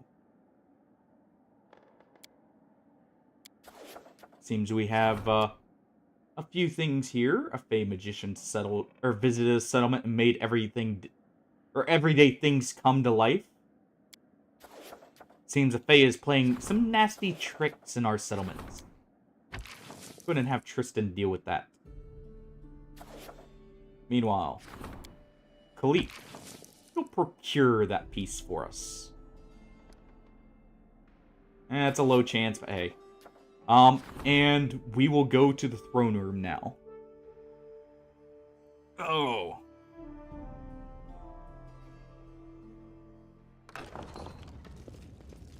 Alright.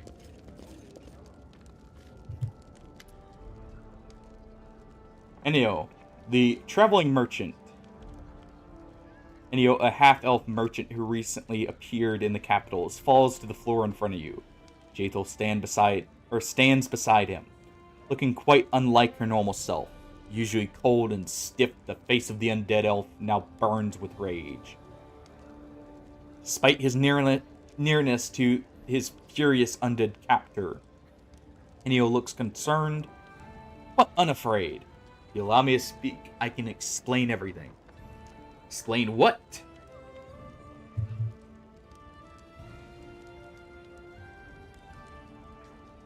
One moment.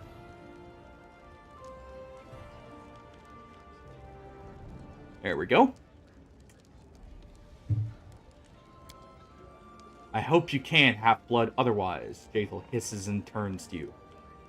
Have I told you the sad story of my death? It is sad most of all because I do not remember how my life ended. I wandered, exhausted, through the wastelands beyond the borders of Koyonin,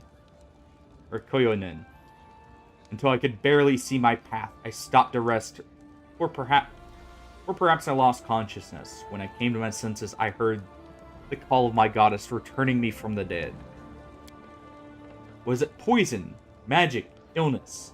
Whatever stole my life away, it left no trace. I thought the mystery would haunt me forever. But then I entered the shop of this half-blood, seeking some reminder of Koyonin, and what did I discover there? My very own dagger. Jaethal shows you an elf-crafted dagger with a chipped blade and empty sockets where once gemstones adorned this blade, or adorned the handle. This dagger disappeared the same night I was taken by death. How could this half-blood have obtained it? Let him speak. Anger will not help us learn the truth here. That is why, respecting your authority, I've brought this pathetic huckster here, rather than getting the truth out of him by my own methods. The half-elf, or half-elf, arises to his feet and sighs. Putting his clothes in order, thank you for allowing me to speak, Your Grace. The story is not very exciting, certainly not as exciting as the tale of my drunken regatta within the eye of Ghetto. Yesterday, north of the city, I stumbled upon a dead boar. There was no one around, but this dagger was protruding from the beast's miserable neck. I don't know why the owner would have left it in the carcass. Perhaps the beast escaped from the hunter, taking along the weapon that had injured it. So I inadvertently decided to keep the item I'd found, thinking my luck. I never suspected I'd be paying the price for it. Where exactly did you find this carcass and dagger? In the vicinity of the old sycamore. Of course, I'm sure you know where that tree grows. I found the boar to the west of the old sycamore, in the direction of the Thorn Ford, or the Thorn River. Let's see. You face serious accusations. Are you sure you can say nothing more in your defense? I'd be glad to if I could, but alas, the bright yellow-green eyes of the half-elf are calm. The dead boar is my only witness, but I believe in your justice, Baron. I have faith that you will investigate my story and sort everything out. Jaethal, listen to reason. If Ennio was involved in your death, he wouldn't openly be offering your dagger for sale. We'll investigate the matter further. Let's start by checking Ennio's story and seek out this unfortunate boar. I am grateful. It's important to me. And you, Half-Blood. You should pay for our success, or pray for our success. If you're lying, I shall find a surer way to get the truth from you. Seems we have an investigation underway now. Into the murder of one of our followers. Murder and resurrection, I guess. Let's see. Yeah, we don't have anything completed just yet, so we'll have to wait there.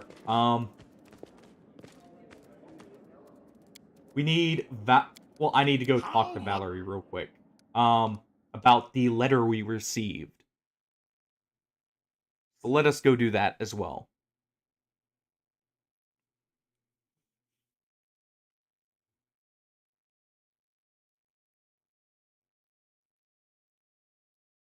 All right.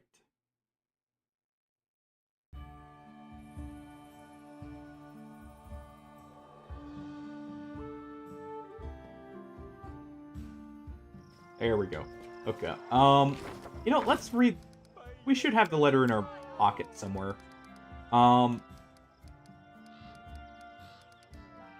Let's see if I can find it here. Oh. Copy the recipe. Say, okay, so that's Gressel. Nida's letter. Let's see, there should be a letter to Valerie here. Here we go.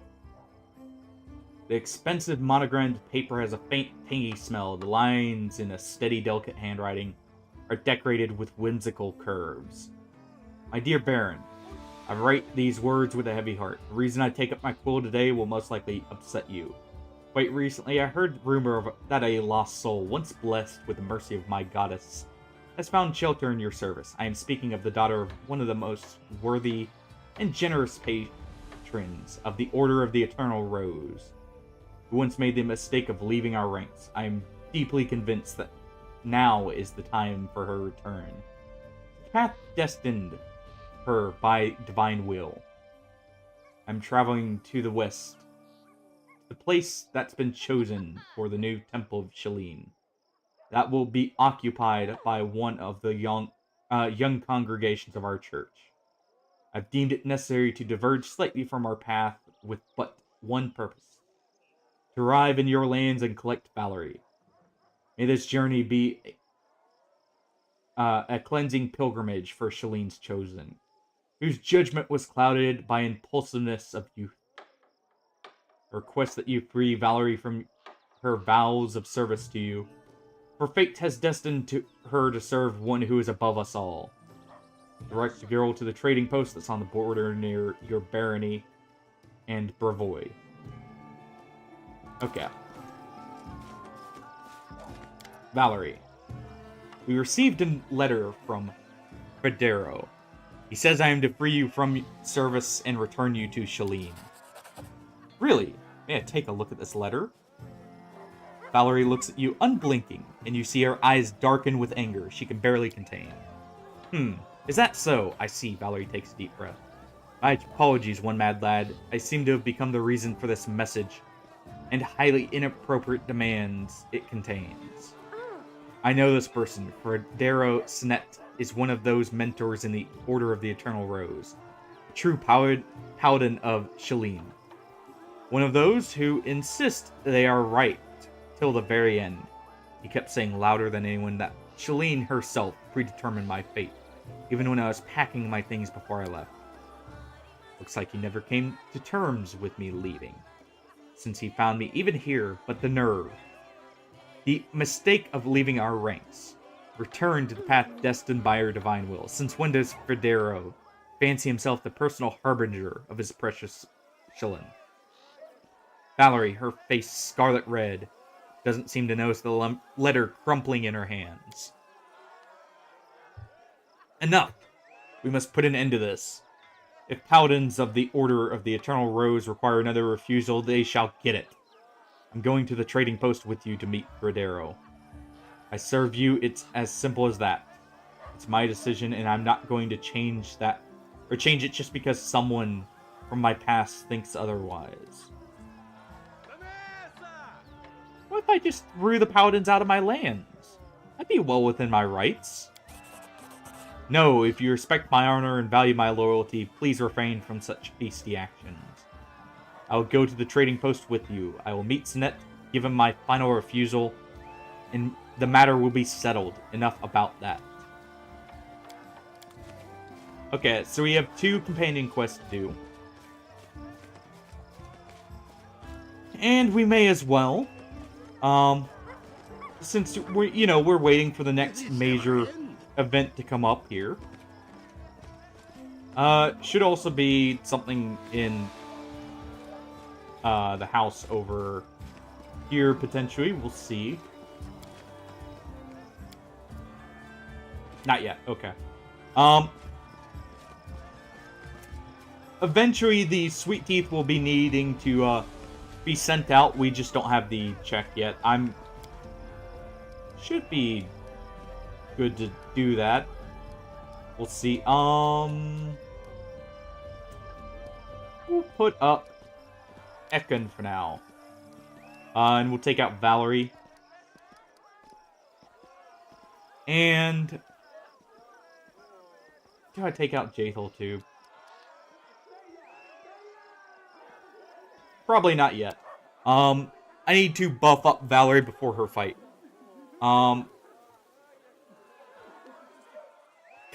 There will be a fight here, by the way. It's one of the reasons I swapped Valerie over to Kinetic Knight. Rather than something a bit more utilitarian. With, its, like, uses. Or sorry, not utilitarian. Something with more utility.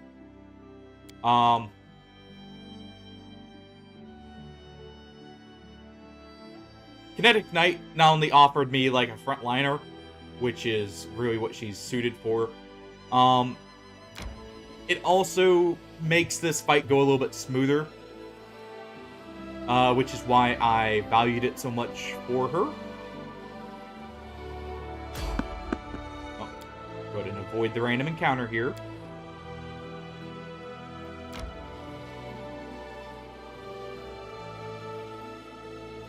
Alright.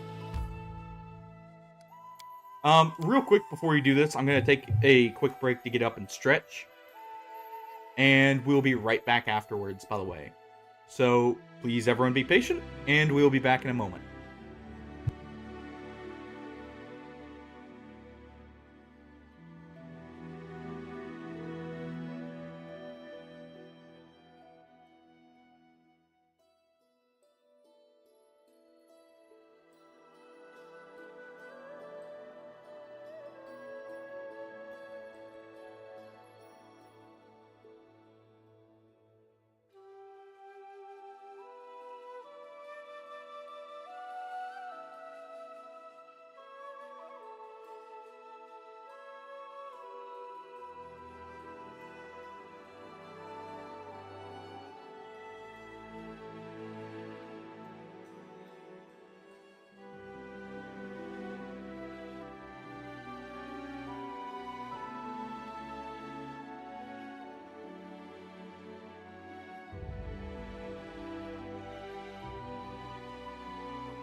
Alright.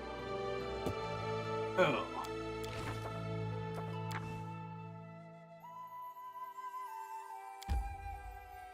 We'll go and enter the trading post first. Here. Just to, have it ready for whenever everything's done here. And the ad's up.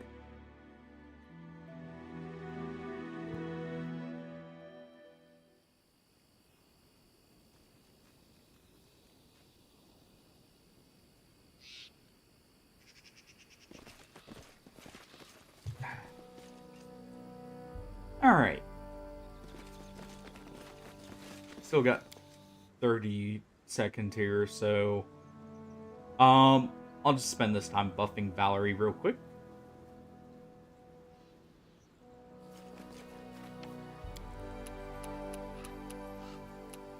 Let's see. I don't need to use my own mutagens, obviously, but... Can't use those on others.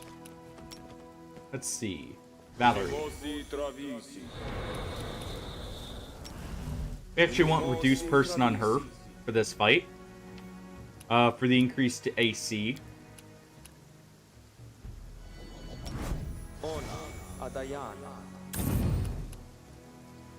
Let's see. What else can we give her?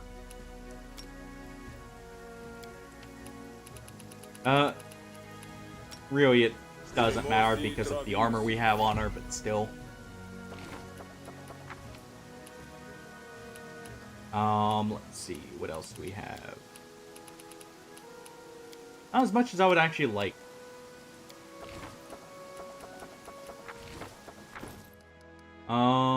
Let me see here. We can maybe figure out something here. What you want? We'll probably give her the better bracer of natural armor here.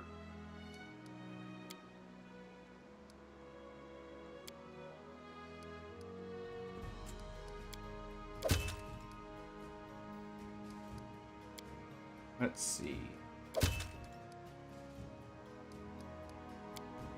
That's fine. I am ready. Oh, why does she have the goggles? That explains it. We need to swap that with her. We'll just give her this for now. Done with waiting. Go ahead and give her the ring here. That explains things, though. I appreciate Okay. privacy. Quick save. We'll be casting haste on her. Right before this fight. Or right before the conversation, hoping it lasts through it. I don't know that it will, but just in case. Yeah, whatever. She'll get hit by that.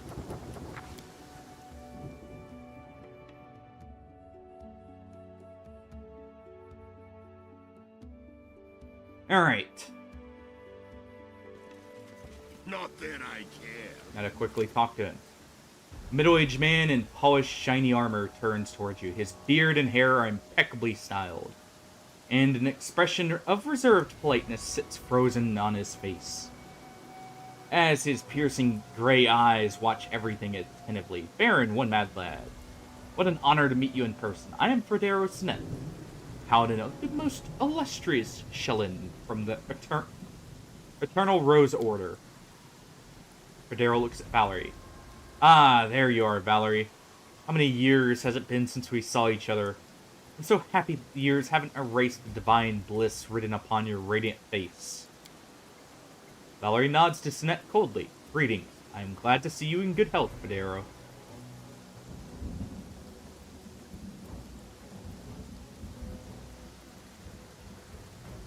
Okay. Tell me, Federo, why are you here? As I mentioned in my letter, my goal is to return Valerie to Shalene's grace. Several years ago, a terrible mistake was made. She, whose fate was determined before her very birth, decided to resist her calling. I would appeal to Valerie's mind in return, or remind her of her duty. To speak as though I am incapable of understanding where my duty lies. You have given me much cause for doubt. I think you should talk to Valerie alone. Don't go, Your Grace. My intentions are known to all. Valerie, I've come to return you to our fate. Our? Now, you imagine that not only do I serve, or I want to serve Shalene, but now I have her faith in her too? Darrow shakes his head. I don't recognize you, Valerie. What is this tone you address me with? I remember what politeness and respect you showed your elders. We held you up as an example for the other novices. Valerie raises her chin ever so slightly. I'm only repaying your courtesy in kind, Federo. Or Fredero. If you so easily ascribe to me thoughts and aspirations that I do not possess, then I can be as liberal a judge of your behavior. Watch your tongue, Fredero. You're on my land. You will respect my subjects. Fredero gives you a respectful look and a nod. In no way did I intend to be impolite. Forgive my manners. It is difficult for me to not address Valerie as a novice, for that is what she was last I saw. As for my return to the church, says Valerie, which you so bluntly insist upon, please, Fredero, spare me your wordy speeches. The day I walked out of convent gates, I made a decision I'm not going to change. I'm never returning to the Eternal Rose Order. I'm never going back to serving Shalene. Whatever nonsense you started with your letters, let's put to an end. Once and for all. Fredero studies Valerie's face for a long time. His eyes turn steel gray. I don't believe my ears. I expect to see repentance, Valerie. Repentance for your foolish choices. Repentance for the pain you've caused your family and all those who relied upon you. But instead I see a proud renegade who dares to resist the will of the goddess, and who would defy me, the one who labored to bring you up and teach you. Red spots start to appear on Valerie's cheeks, and she catches her breath with some difficulty. I am not in the least bit surprised by your words, Fredero. You have always been deaf to anything that goes against your beliefs. I'm not Shellen's chosen. I'm not a god's toy, created to entertain the whimsical goddess. I am not. Quiet! Quiet before you bring her wrath upon you. How dare you? who is bestowed with such celestial beauty so instantly rejects such gifts that others can only dream about. Your fate is already decided, laid out as a fine carpet before you.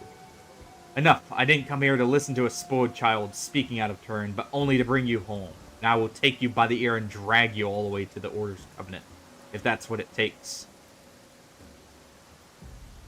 One more word and your head will decorate the nearest fence. Stay out of it, one mad lad.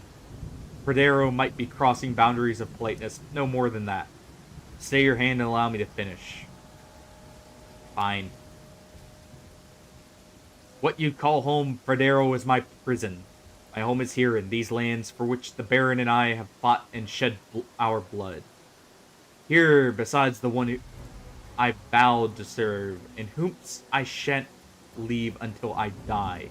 Here in the Stone Lands, where for the first time I can decide for myself where I belong and what I believe. Valerie's voice grows soft, almost as if a hissing snake. Take your people, Prodero, and go back to the Eternal Rose Abbey.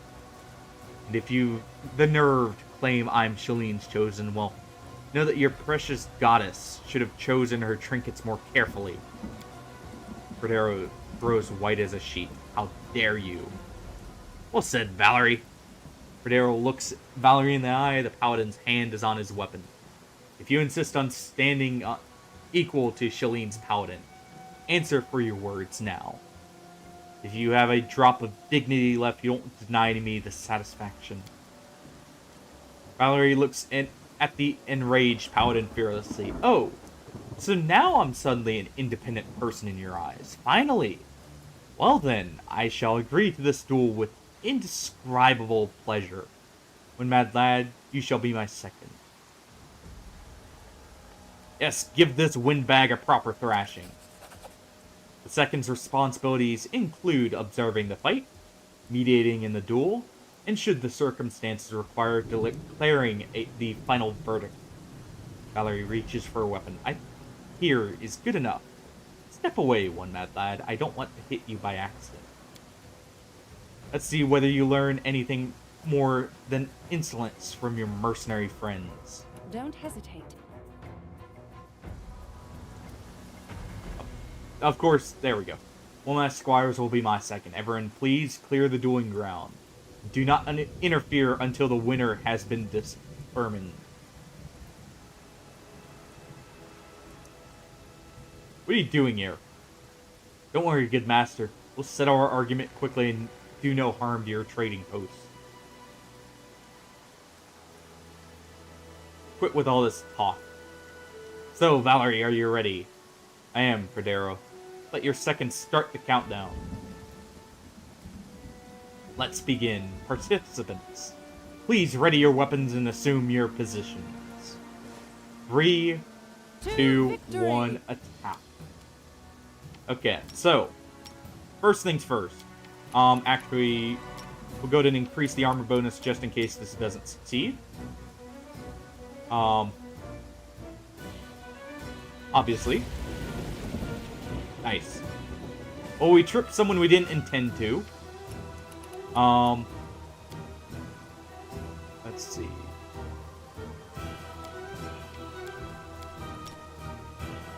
Let's go ahead and activate that just in case. I don't think it'll matter. Oh. Sorry about that. 1 second. We're gonna change the batteries.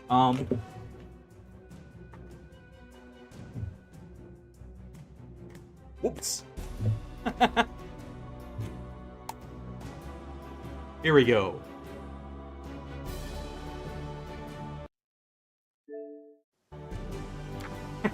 Yeah, perfectly prepared.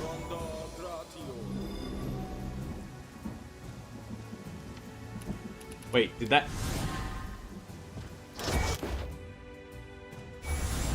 There we go.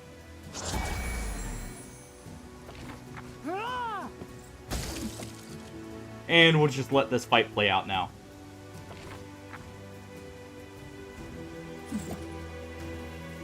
Let's watch these two... Well...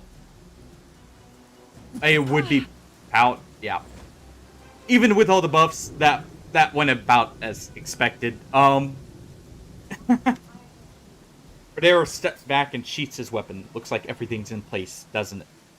You could be, however, insolent to whomever you wanted, so long as you were considered, or considered as a girl, Valerie. But now you'll have to answer for all the stupid things you've said in pride or heated moments. I'm satisfied with the outcome of the duel. I see no reason to linger here, upsetting the owners of this trading post and the Baron. With great sadness, I will continue my way without Valerie, who, from now on, has no right to return to the Order of Eternal Roses due to her transgressions. I don't think she'll be all too unhappy about that. This is a winnable fight, by the way. Maybe not so much on unfair, but, you know, it is winnable. I will bother you no longer. My regards, Your Grace. Valerie, farewell.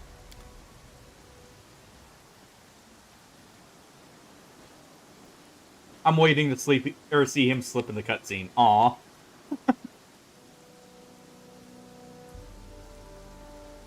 Oh. Wait.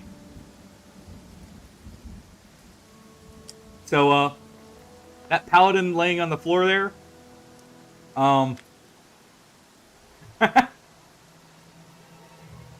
dear gods, Valerie, your face. What? Is there something? Valerie touches the wound crossing her face and looks at the blood on her fingers, more baffled than scared. Rodero did it, that scoundrel. Valerie shakes her head. Strange, I do not remember receiving this blow, not at all. She touches the wound again and winces, finally waves it off. It is nothing, I do not even feel any pain. Only fatigue, save your pity for someone who is truly wounded. I just need to rest, and wash myself clean after all of these conversations about Shalene. Well then. Don't know, don't care. Let's real quick talk to Boken. Okay, he does nothing new. Oleg. How are things? We're doing alright, I'd say. I could even say we're doing pretty well, thanks to the wise decisions and protection of Your Grace. You know, you had me worried for a moment back in the capital. I almost thought you were going to double our taxes, make a beggar of me. But yeah, Valerie is now scarred. And it is not a normal scar either, by the way, for those wondering. That actually put her first in the party too, funnily enough. Because as you take direct control there. Who's not? Oh, I see. There we go. It had her holding position for some reason. Follow me. Yeah, there we go. Actually, if I remember correctly, I can change the party here without too much time passing. I may do that and go do Jathel's quest now.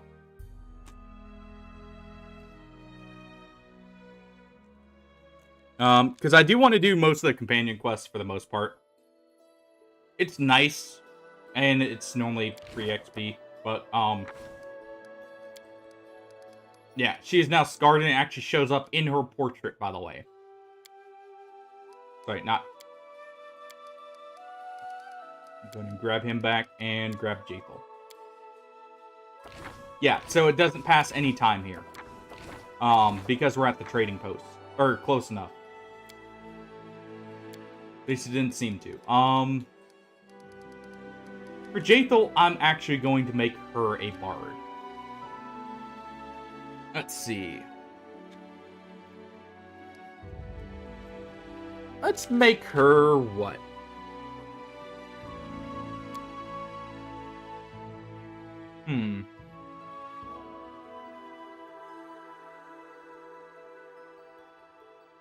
Let's see here. Do we do a Thunder Caller? You know, have her call down storms of lightning upon her foes.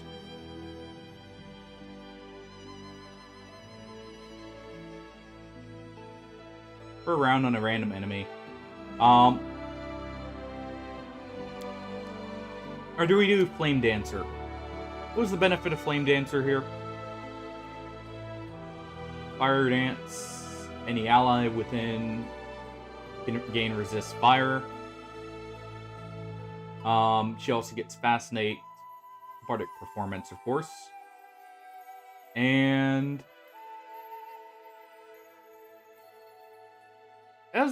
honestly, I'll go with Thundercaller, if anything. I just prefer...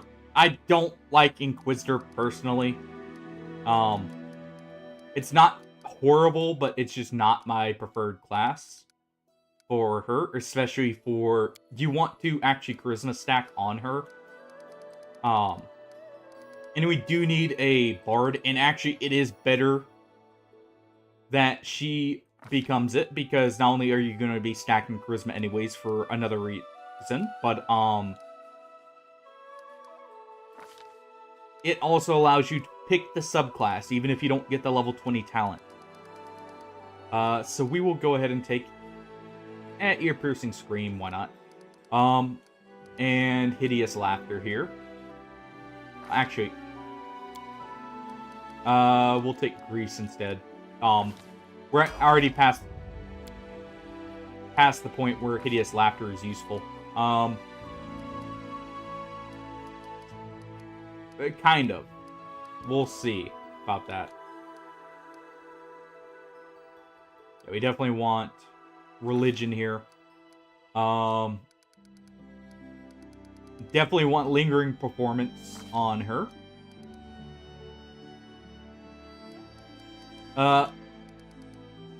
But because she counts as an undead, she is actually the most beneficial character to make a Charisma character, by the way. Undead have Charisma to health rather than Constitution to health.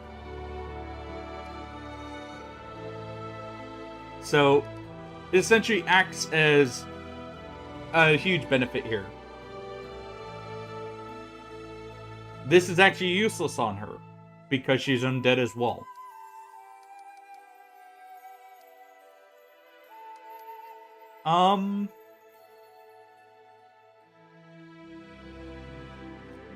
Let's see. We'll wait on the weapon focus here for now.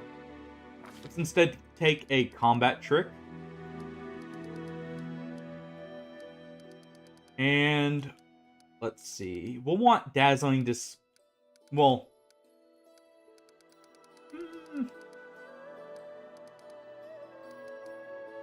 we could take Arcane Strike. It's not horrible. But we'll instead do Combat Expertise here.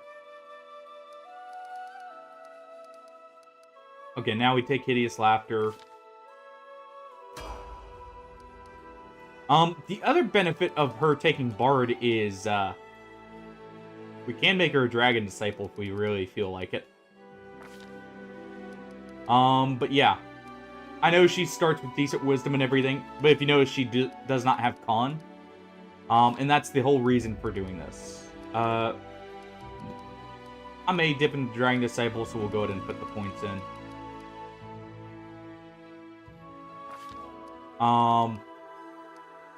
And this will give me a character who is not only immune to poison, but has a few extra benefits to maybe make use of.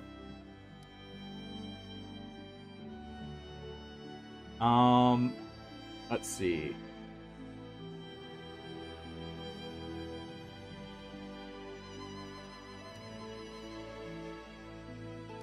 Will negates, will negates. We'll do remove fear on her. Just in case. Go ahead and put that point in there. So now she can pick Dragon Disciple at will. We'll do the rest into Religion. Let's see here.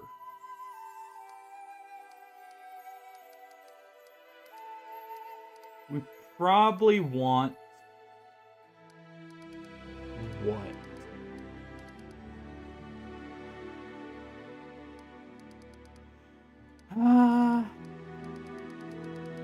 If we do Daz on, what's Grung Smash require? Okay. I'm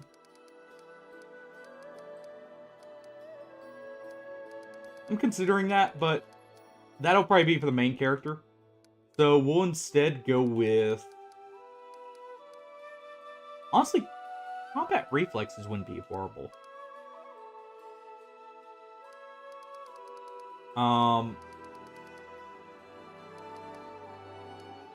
Yeah, we'll do that, and we'll give her a reach weapon, if anything. And yeah, she can take mirror image for herself here. Let's see, scare. If it succeeds, it becomes shaken. So we do want, well, creatures with 6 or more hit dice are immune to that. So instead, we do sense vitals.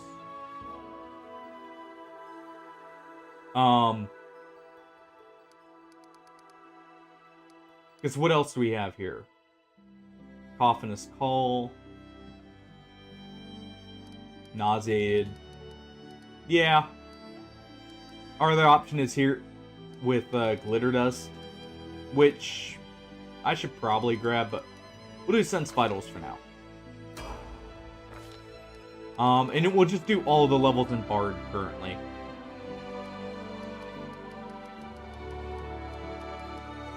Put those levels in there for the bonus to AC when fighting defensively in case I use that. We'll go ahead and grab Rage just in case as well, because that actually stacks with Barbarian Rage.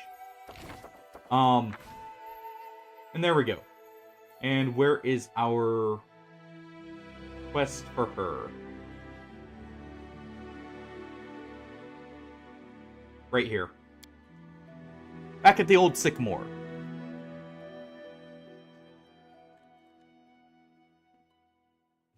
So we'll head back and, you know, we can clean up a few things we maybe missed.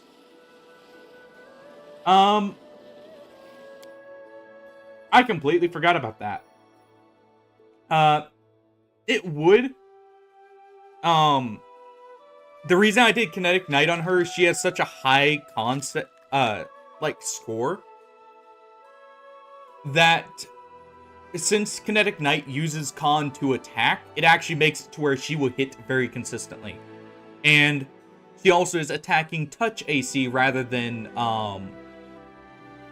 some of the other ACs.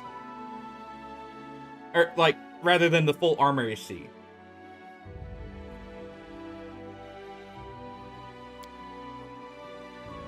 But yes, she would be correct in the fact it probably would be better.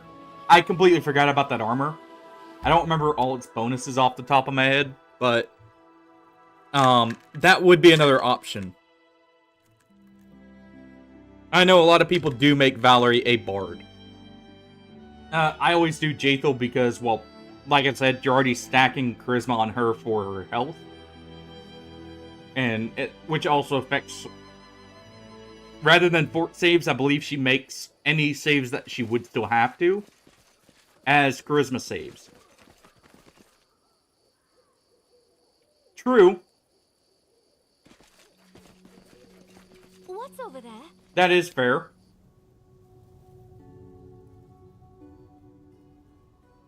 Who knows? I may do a hybrid between Bard and that.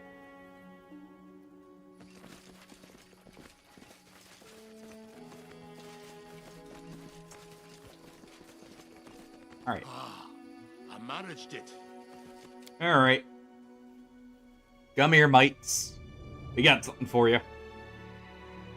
You wrecked us at the beginning of the save. But yeah, I may still do that. What you ask of me? Child's play. Maybe.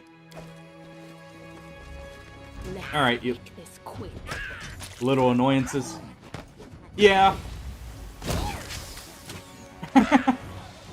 True. Sister, protect me. Well, it seems Kalik got messed up there, but...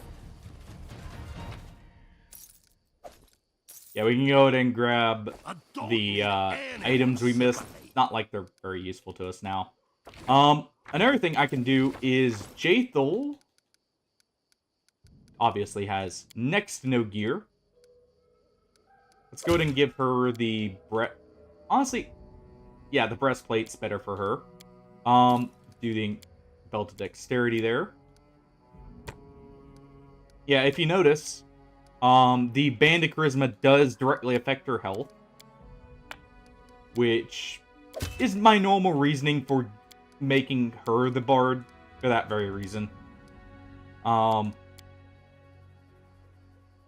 And honestly, if I give her a dagger, that will help shore up her AC a little bit here. Not enough yet, but it'll do for now. And I may actually make her dual-wield daggers. Maybe. Because, if we give her two-weapon... Well, yeah, if we give her two-weapon fighting, give her the lightning duel... Or, like...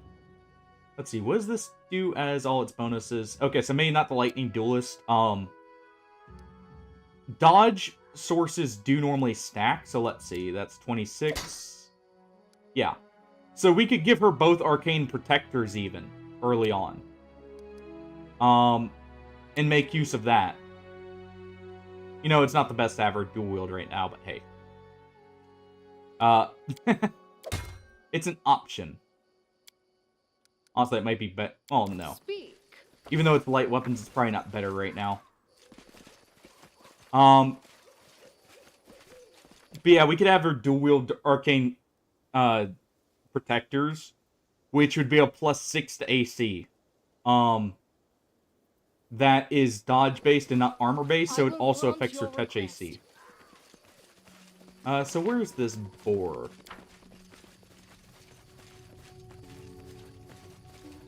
You know, he didn't mark it for us, did he?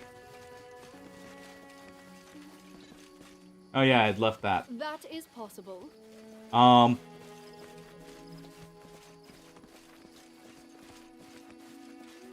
You know, he said near the old... Oh, here it is. Jaethel approaches the boar's carcass, examining the ground around it. See? There should be a pool of blood here, but it's not here. It seems the beast came from somewhere else, already wounded, and then died here. But I can't track the direction. The ground is rocky, and it would take a troll to leave footprints here. Jaethel inspects the wounds on the boar's neck. These cuts are distinct, like the kind my dagger would make, as a few deep serrations on one side of the blade. So it wounds like a sawtooth weapon on that side. So far, everything backs up the half-elf's story. But how can we find the one who stabbed the boar? Perception first. We should carefully examine everything around here. If the boar was already wounded when it came here, there must be a trail of blood somewhere. Dissection? Jaethel nods and slowly unpacks the tools and items needed for such work. Together, you bend over the carcass of the wild boar. At first, the dissection doesn't provide any details until you notice the smaller water plants in the boar's stomach. They're also stuck to its muzzle and tusks. It seems that the beast was near water recently. Otherwise, the duckweed in its stomach would have already digested. The nearest source of water is the Thorn River, and plants like that grow along its backwaters. Let's go there and search the shore. Jaethel suddenly smiles with the corner of her mouth. She does it in a strange, almost convulsive manner, as if her undead face had long ago forgotten the expression. How amusing to look for evidence to seek connections between events, as before during my service in Koyoinen. However, this is the first time I've played the victim. I would imagine so. Most people don't get to die more than once. Well, actually, that's not true. A lot of people get to die more than once in Pathfinder and D&D as a whole.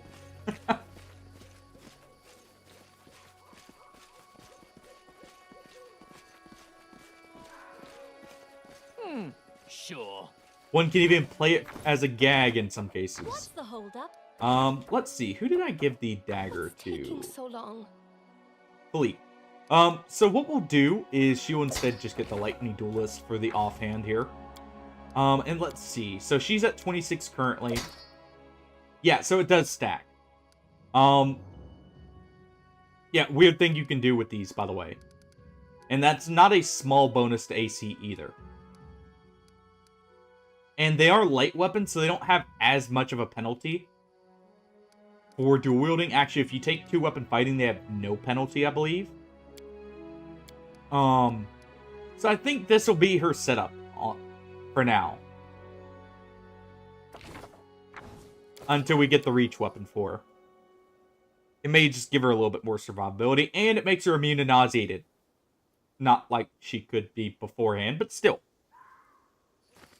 How you would nauseate an undead? Well, I guess at the same time, how do you trip up a floating skull?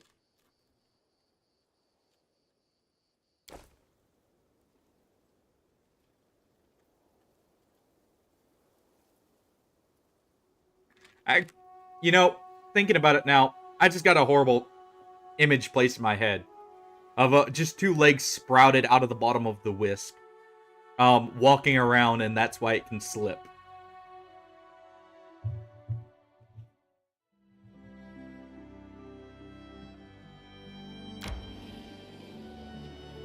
Just like the worst stick legs you can ever think of.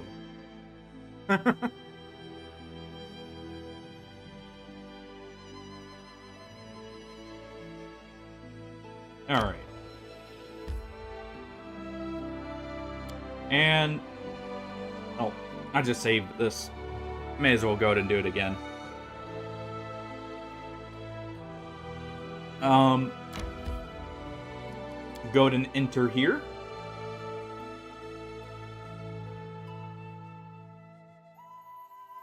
And... let's see how this goes. I don't remember everything about this encounter, so might as well save so I don't have to reload it again. I just save very often just in case of crashes to help cut down on how much backtracking there is. Alright. Ooh, an ancient coin. I see something. And a trap left by someone. Done and done. Interesting. I'm not afraid. Oh, some dire boars as well. Ow. That certainly doesn't help. Ow. What's Jaethal doing? I was about to say. Why are you... walk around. There. At the very least, act as a meat shield.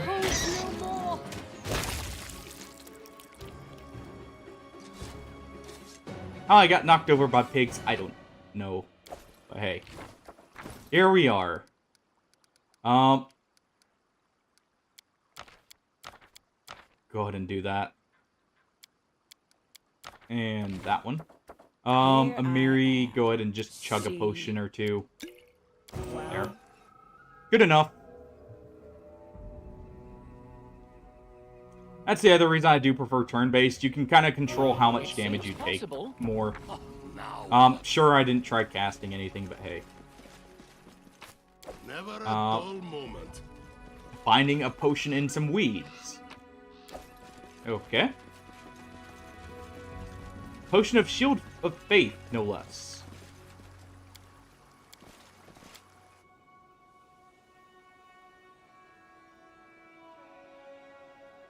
Alright.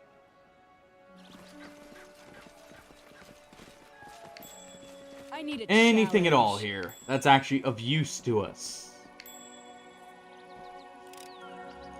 There's a band of elves waiting for us. Let's go ahead and disarm the traps here. I did as you asked. And it seems I should probably buff up. Probably should have before I got wrecked there, but hey.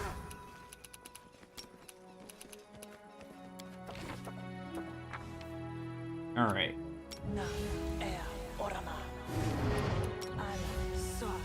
Let's go ahead and set everyone up here.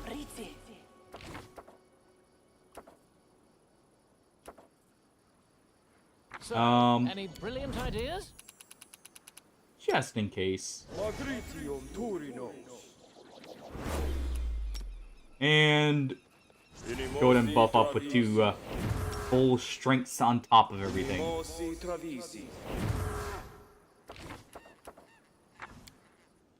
Alright.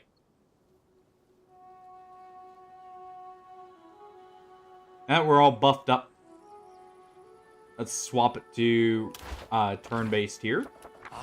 I'll try. Privacy. No, that's her. She's found us. Monster, we knew that you would always thirst for blood. You will not take our lives so easily. Okay. Ow. Well, that's, mildly annoying. Let's throw our bomb over there. Of course, they both save. Nice, we actually saved against hideous laughter there.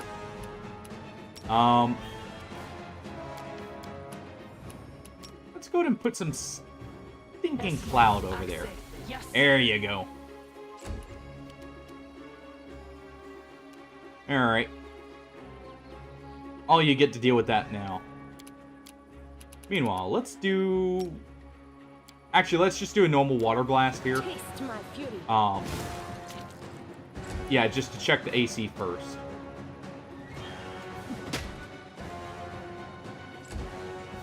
We're gonna start bashing him over the head with our mace. Alright, Jaethal won't have any of her resources just yet, really. I completely forgot about Divine Favor. That'll help her with hitting, at least. Let's go ahead and move our Smilodon up.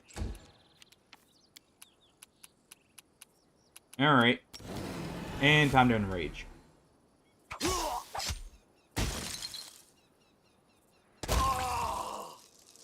Nice.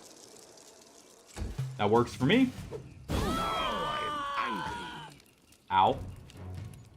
So the Alchemist is who's not distracted back there. Let's go ahead and have Jubilis fire a couple shots then.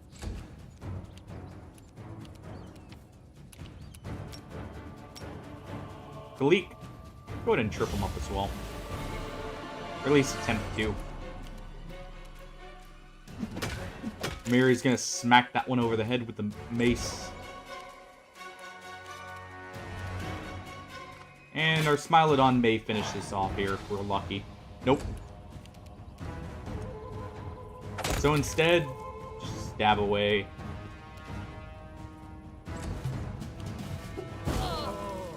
Ow.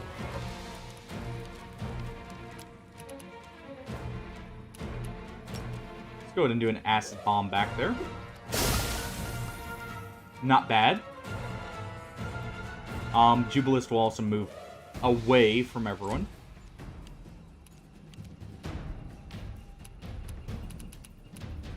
Let's see here.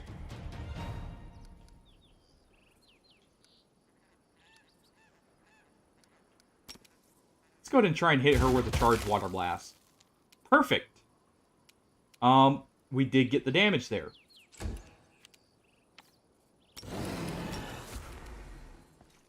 Namiri, go ahead and charge in. Perfect. Also, it seems Amiri's actually resisted the stinking cloud here.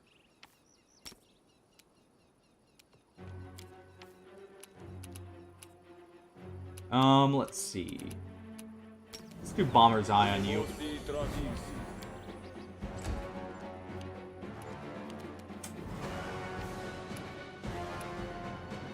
Let's do just some normal water blast back there.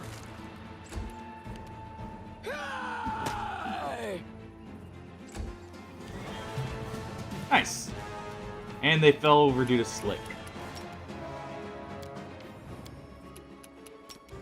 He's going to go ahead and also do the targeted bomb mixture, so he's not hitting Amiri.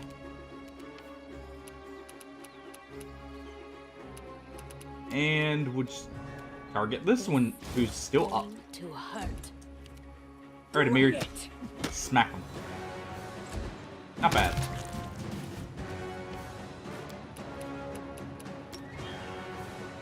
And we can now just chuck bombs. Quite powerful bombs, no less. Cool it. Oh, there we go. Seems we're led into an ambush, though.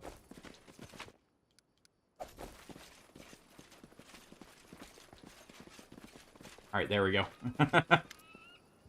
Jaethal freezes in front of the dead elven girl. It's hard to read anything on the Inquisitor's face, but her posture suggests tension. Trembling force of a tightly stretched bowstring. What a lovely child, and she looks so like my Nortellara. Even death could not twist her beauty. Oh. What do we have here? With a blank look in her eyes, Jaethal passes her hand above the dead girl's body.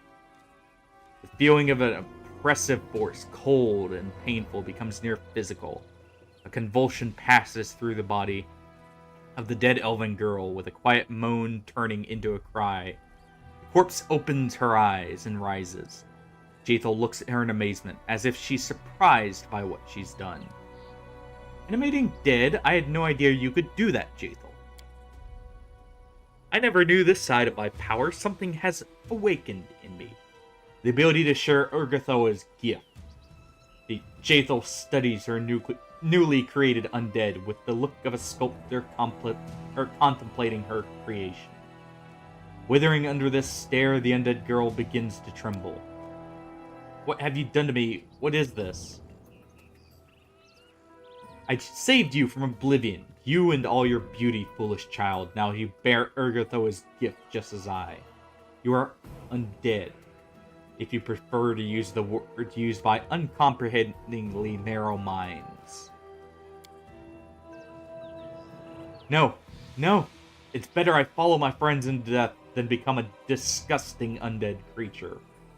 An unnaturally strong convulsion shakes the girl's body. She glares at you. I beg you for mercy. She doesn't have a heart, but you're different. You still live. Let me die. Put me out of my misery.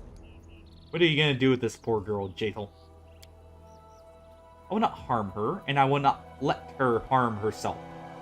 She is frightened and does not understand the gift she received. Elves live long lives. But they are still subjects of time. Only Urgathoa's gift can shield them from it. Eternal life, eternal youth, eternal immortal beauty.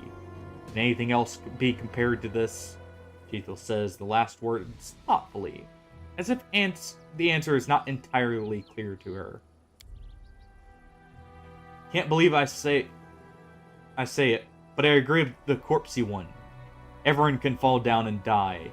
Don't need no bravery or brains for that. If you fall, you must get up and move on. I've done it many times, and I bet this Elfie will be able to get back up to after she pulls herself together. Too bad to be undead. Worse to be really dead. Or when you give up. Why'd you attack us? The wide eyes of the elven girl are filled with confusion. We only meant to protect ourselves. The Wanderer warned us that this monster was chasing us. The elf points at an icy calm Jaethal. He told us that she sought new sacrifices. Everyone in Kunin knows that she killed elves for the sake of her damned goddess. And she still managed to get away with it. Walked freely into exile. If we had known that she would track us down, we would have never left the forests of our own homeland. Who is this wanderer who claimed Jaethal was chasing you? We knew him as Wanderer. It's only a nickname. I do not know what his true name is. He's a half-elf. My friends knew him. They said that he has a wanderer's soul that takes him from one place to another. I've seen him a couple of times in Conan, and recently I've seen him on the road. He caught up with us to warn us of the danger. His brown hair and yellow-green eyes like a cat. Please, I don't know anything else. Release me. Every moment in this lifeless body drives me mad.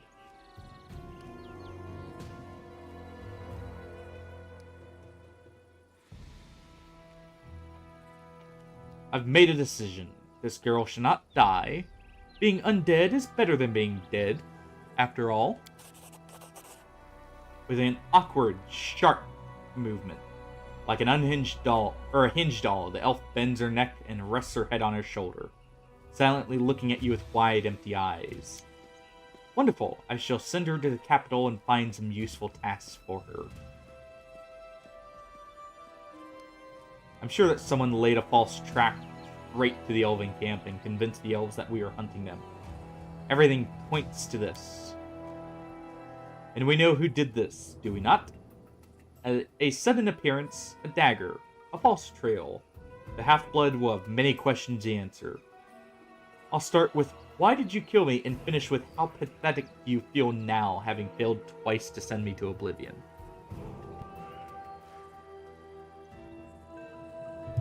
If Enno really deceived both of us and these elves, forcing us to shed innocent blood, then he must be made to pay.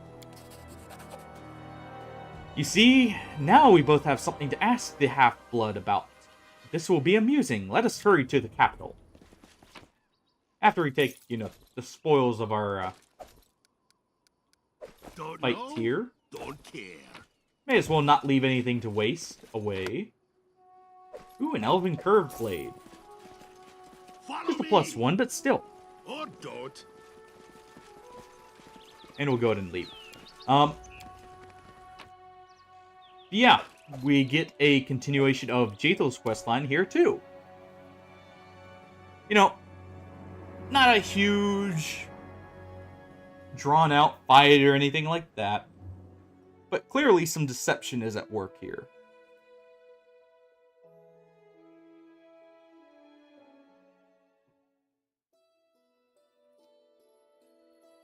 Alright. So let us see what the half-blood has to say to us. Before we lop off his head, of course. It's only right. He sent us on a wild goose chase, got some people killed. A visit to the headman is not out of the question.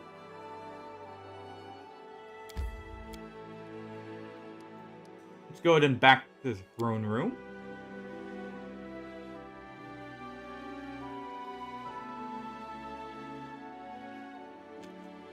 See if anything's here for us.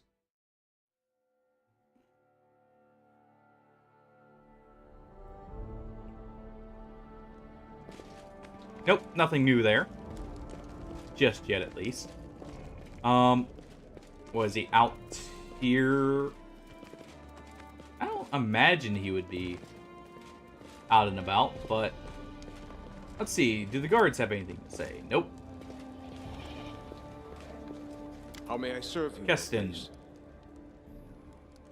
If I were to offer you a public position, what job would you like? I believe I can manage to uphold the law. Being a warden would suit me well. Alright. And a warden you shall be.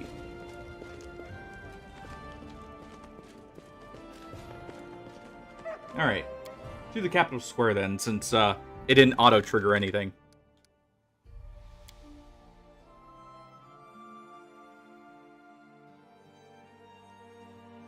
Alright.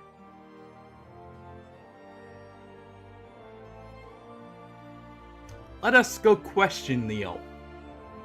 See what he knows.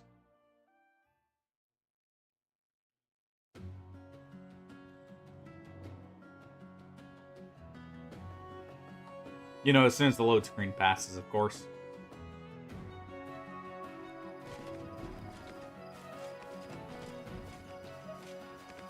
Alright. It seems Ennio disappeared, leaving his more cumbersome belongings behind. Can we take those? He fled as expected. Jaethal touches the boxes that hold the merchant's wares. Her moves seem relaxed until you notice that her undid fingers are tense and bent like the claws of a predator. Pointless, illogical. Those children in the woods could hardly be expected to kill us. Why the performance? There must be something. Jaethal freezes, then in an instant she pulls a note from Enio's wares. She glances at it silently, hands it to you. There's only one phrase on the note. No way out. With the image of a spiral comet in place of a signature. Do you know this symbol? Of course. The spiral comet is a symbol of Pharasma. Long ago, my goddess managed to break free from the grip of the Lady of the Graves. Ever since, she treats Urgatho's very existence as a personal affront. Half-Blood must be a particularly zealous follower of Pharasma. He's already tried to kill me twice after all. Whatever Enio believes, he has no right to lie and drag people unwittingly into this holy war.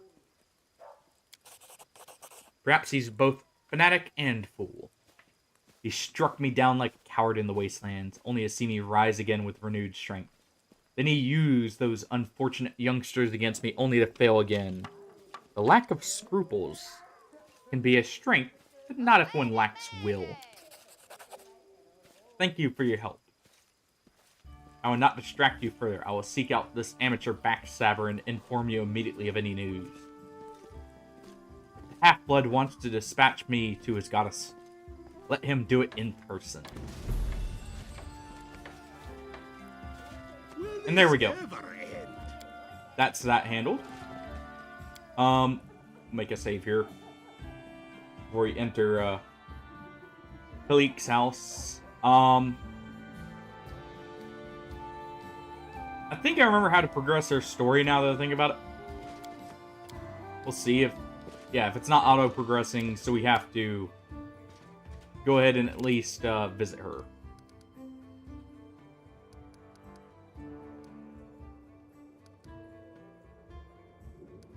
Let's see.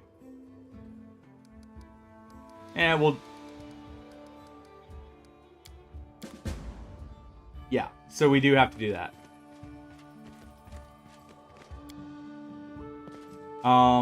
Let's send them off on errands. Let's see if you can complete my task.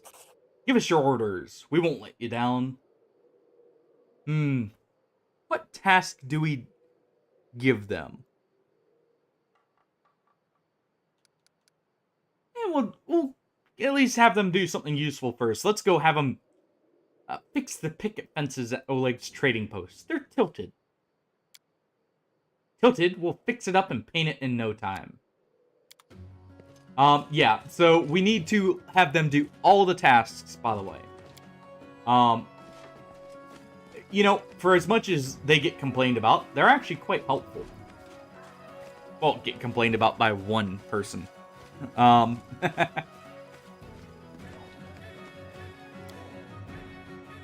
Alright.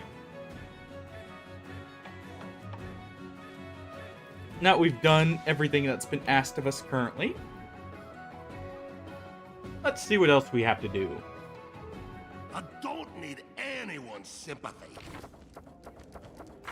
Okay, oh, Dr. Valerie in the capital. Rip. Back into the cutscene, or the load screen here.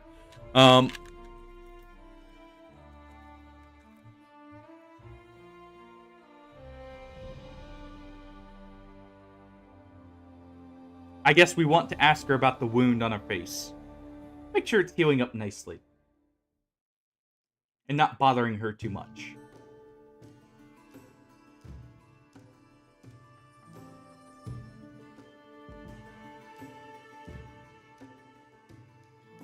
Alright. Valerie, how do you feel? I see your wound hasn't healed yet. Valerie waves off your words with more haste than prudence. Please, don't worry about such trifles. I'll visit the priest or an alchemist when time permits. As for how I feel... Valerie smiles sourly. My pride that suffered most, it seems I must devote more time to training.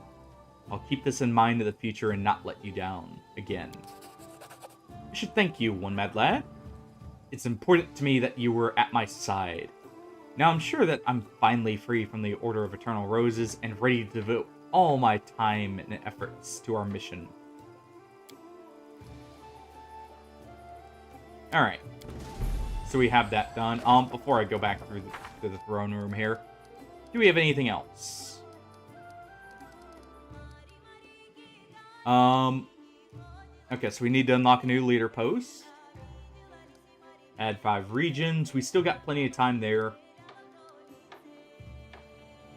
3 volumes of that alchemical treatise. Errands. We just have the Swamp Bouquet currently. And, of course, dealing with some wisps.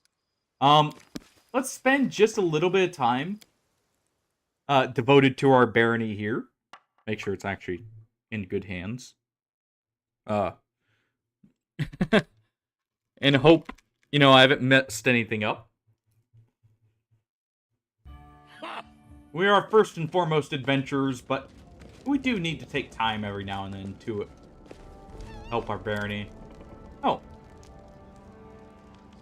Let's first check up on Harim. Still don't understand how you managed to break the anvil with your own bare hands. I can't stop thinking about it either. It was a sign from above, but if so, what does it mean? As Torrig admitted defeat and turned his back on the fortress, did Grotus extend his hand to take what is before its time? Keep straining to hear the answer, but to no avail. But I'm sure that it happened for a reason. Someday I will understand what happened and why. Someday. Okay, Lindsay has nothing for us. Let's see. Any news from Bravoy? How Sertova openly denounces you and your barony. Nothing more than loud words as of yet, though. Sword Lord of Restov are concerned about some of the freedoms you allow yourself, but they still showing a good face over a bad game. And House Lebenda remains neutral for now at least, but rest assured, once I return home, we'll wholeheartedly support the friendship between our nations. What's going on between the two houses? To be blunt, sly schemers battling for power against stubborn blusterers. Long ago, both of them ruled a kingdom of their own. The Sertovas ruled over Isia, and the Aldari sword lords over Rostland. Then Quarrel Rogarvia came in with his dragons and made it bluntly clear to everyone that everything they saw around them was his. Who do you think ran quickest to express their devotion and loyalty? Certainly wasn't the Aldori. They fought to the last, and they almost died out as a result. Over the next 2 centuries, their Sertovas squeezed everything they could from the benevolence of their rulers. And now, after the vanishing of their Rogarvian line, Nolski Sertova has seized the throne, but the Sertovas owe a blood debt to half of Bravoy. It'll prove difficult for them to hold on to that power. This makes them exceptionally paranoid. They see enemies everywhere, and the Aldori are no exception.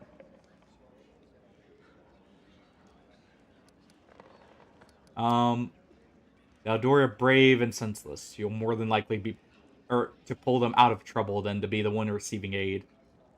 And their Sortovers are smart, but they'll gladly sell you out if they see profit in it. Also unbearably boring. All of which means you made a wise decision when you picked me as your ally. Landers smiles. I wouldn't pander to either of them, but I'd also avoid angering either of them until there's good cause. That's enough for now. Yeah. So let's check and see how our kingdom's holding up.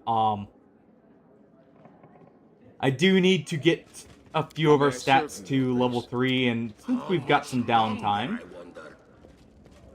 let's see what we can come up with. I also do need to research some more curses, of course. We'll skip a single day here. Let's see. The general requests an audience.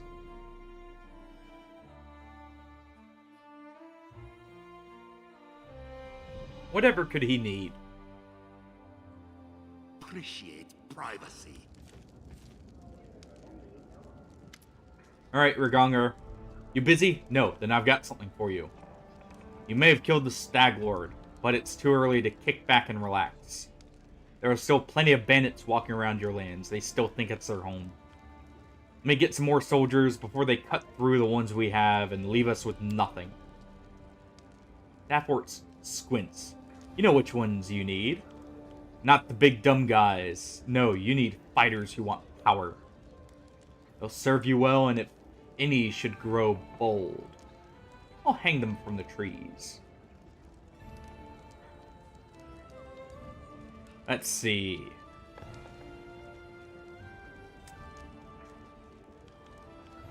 Let's select those who have ambition. Soldiers who dream of glory and rank always serve better. I like your attitude, says Regonger. I'll go get busy. Alright. And back to looking at our kingdom here. Yeah, like I said, I don't know too much from this point. As far as I know.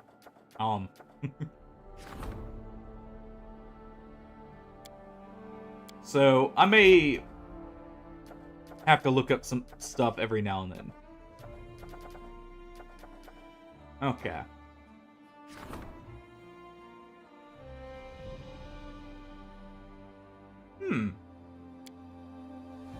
Well, I mean, that's not bad.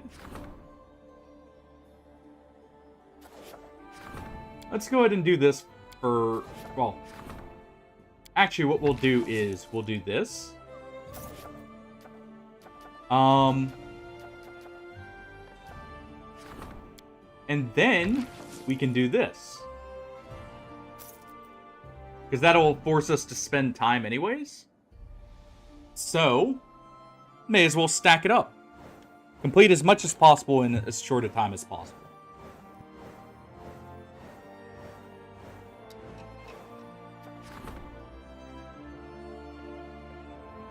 And our community has reached a new rank.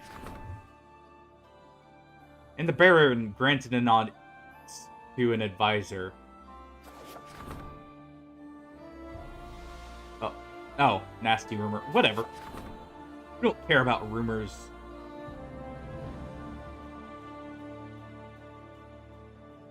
Let's see.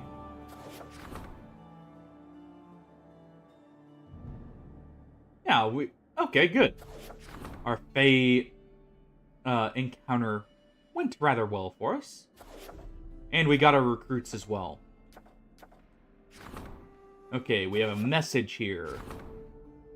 We have some herbalists. Okay, so we have 2 messages currently.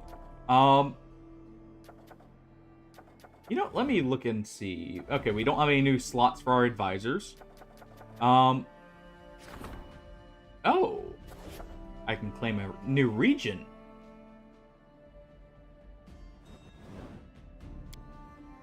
Let's go ahead and real quick. I'm going to enter this so I can buy some extra BP. Before we enter the throne room here. Wait. Nope. Can't buy it. I need to have a surplus on hand, so I'm gonna try and devote some gold to it every now and then. Alright. And the reason for that is some events do require you to have Don't care. a little bit extra. Be received. Oh, thank you for the redeem Hardy. Don't mind if I do. Throat is rather parched at the moment, so thank you for the reminder.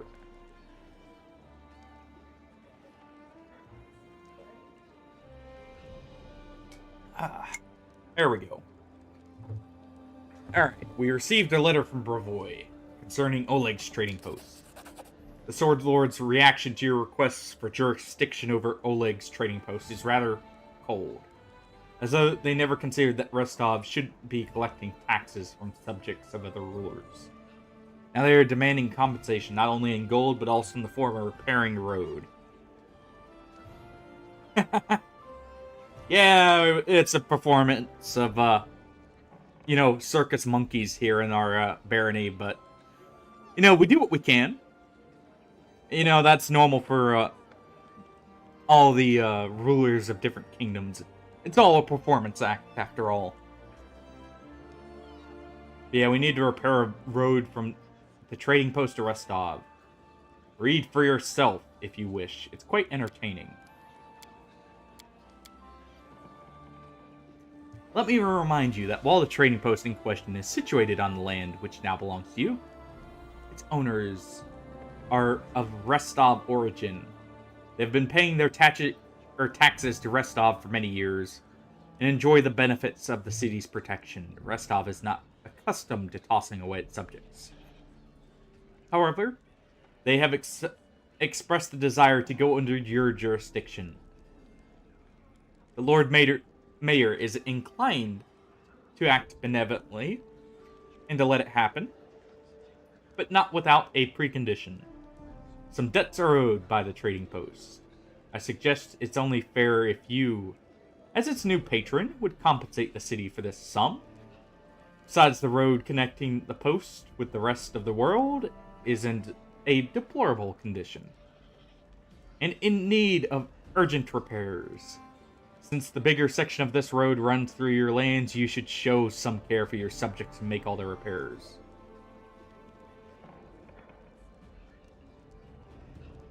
Oh, thank you very much, Hardy, for handling that. They're particularly active today, it would seem. Also, hour-long sermon being the name there.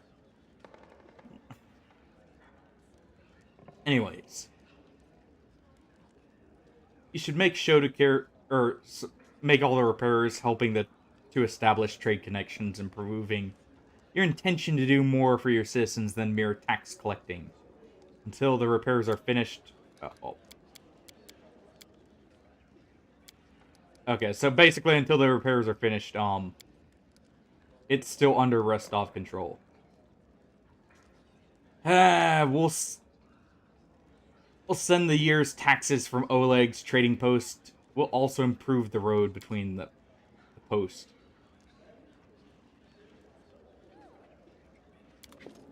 Yeah, he's not too happy with us, but whatever. And what do we have here? Ooh, look, a letter for you. Looks like it's from one of those go-getters doing outdoors bidding.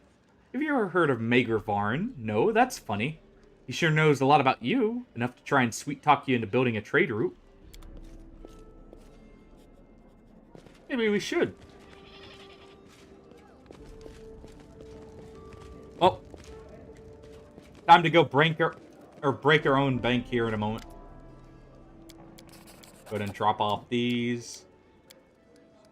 Because I need to buy some BP. Ugh. Building points, not what most people think when they hear BP of Battle Pass points. Luckily, there are no Battle Passes in this game.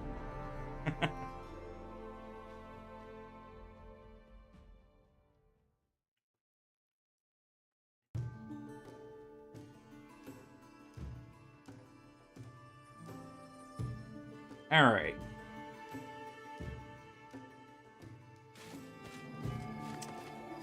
Let's go ahead and head down here. And we'll just buy a bit of a surplus, honestly. I can also go ahead and sell some stuff here. Like this Elven Curved Blade I'll never use. I might use that Flaming Earthbreaker still, if I need some fire damage for something. I'll keep the Crusher for now. It could prove useful if I end up making Amiri use a Vital Strike build. Because it has quite a large weapon die.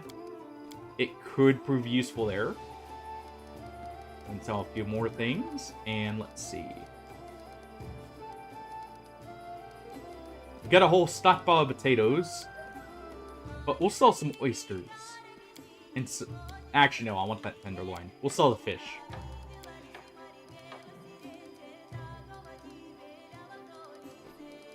All right. Let's see. This tower shield. It's not bad. I still am considering some of these items here. Some of them are quite good. I probably should grab that, but... We'll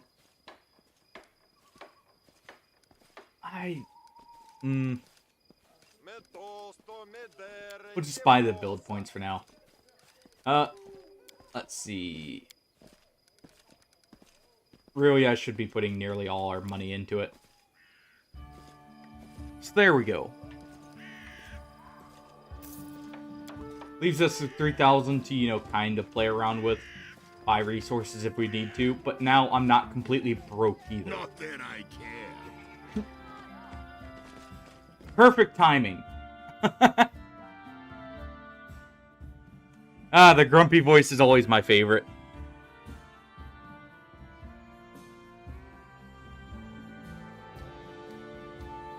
It just fits too perfectly. I prefer the company of me, myself, and I. The friendship's overrated anyway. Yeah, especially when you have friends like ours. With Rostov over there posturing, saying Oleg's still part of their lands, and you know, all that nice stuff that we have to put up with from the neighboring rulers. Alright. We have a few things here. Let's see. The trade agreement. I do want to do that early. Okay. Go ahead and assign Lander to do this, though. Okay, good. That didn't do anything there. Rather than ranking up the military, let's go ahead and claim the Southern Null Marshes.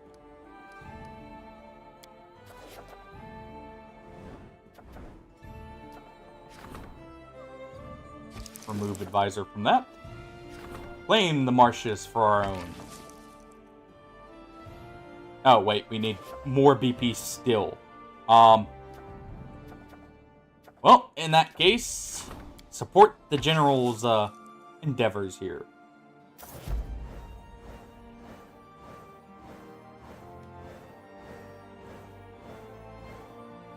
Alright. And our military grows stronger.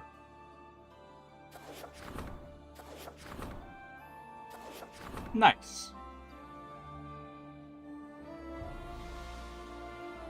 Interesting. Case proves beyond any reasonable doubt that words hold true power. Even a person with no magical ability at all can place a curse upon someone even without knowing what they're doing. So we have a bit more of an understanding there. But apparently that curse was placed... Oh, we have a lot of stuff on our hands now.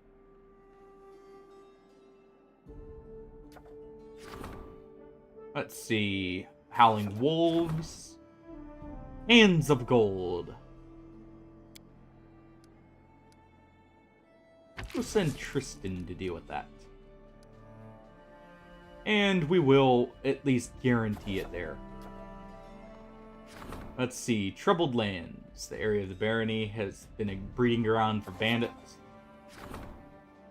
Sign from above.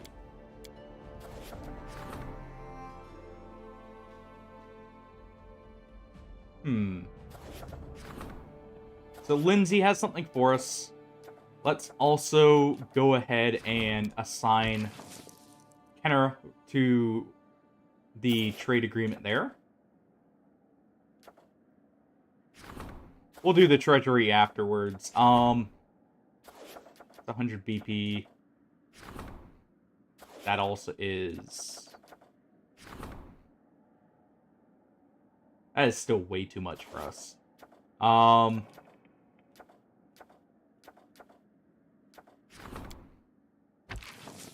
I mean, we can go ahead and sign Harim there. And we'll see what Lindsay needs. Alright.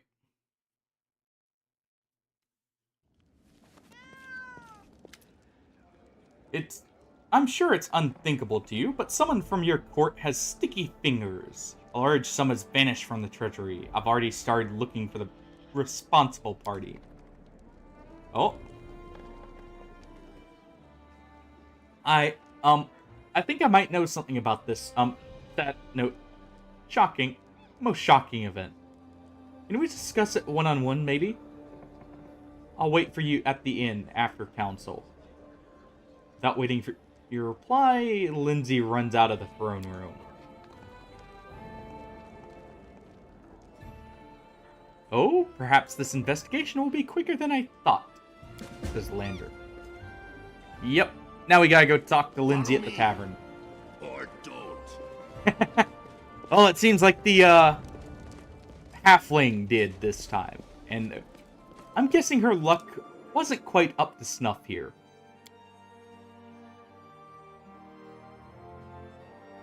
You know, let's be honest, this whole barony is a gamble. We have a barbarian running a barony with a, chaotic, like, neutral advisor. A chaotic evil general. A lawful neutral... lawful evil, kineticist as the treasurer. This is just a recipe for disaster, if we've ever heard of it. Alright, let's go ahead and make the save before we talk here. Like, whoever thought this barony was a good idea, well, they just want to see stuff burn. Lindsay shuffles around nervously, fidgeting with the quill in her hands. She turns bright red. About the embezzlement. I mean, remain silent. Don't look at me like that. I feel like a fish out of water. Well, it was me. I took the money from the treasury. Don't be mad, I can explain. Yeah, exactly. But, you know, that doesn't change the fact it's very chaotic and, you know what would happen if we do this kind of scenario? See, I've always dreamed of owning my own printing house, so I could print whatever books I want. And I found out there was a printing press being sold for cheap in Bravoy, and, well, I just couldn't resist. Alright.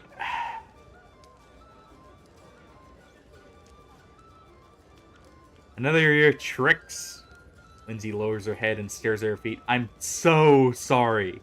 You have my word, it won't happen again. There's one other problem, though. Oh, what now? The press should have been delivered by now, but it hasn't shown up. I'm afraid that with our roads and the seeming menagerie that roams them, it might end up vanishing into thin air.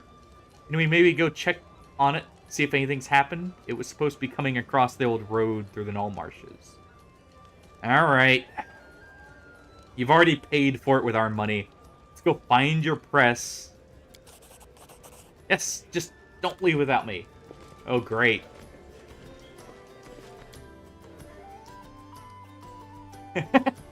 Don't worry, I plan on it when we open them. Before we do anything, let me actually rest here.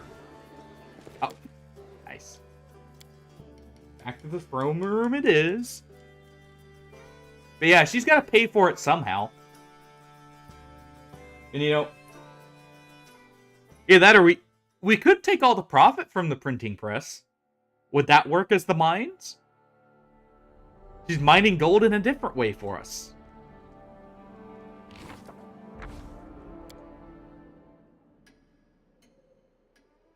Either way, it's got to be paid off somehow.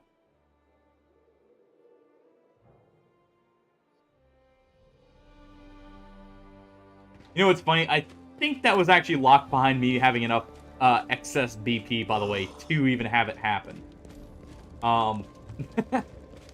So, normally I have that event, I think, happen much sooner.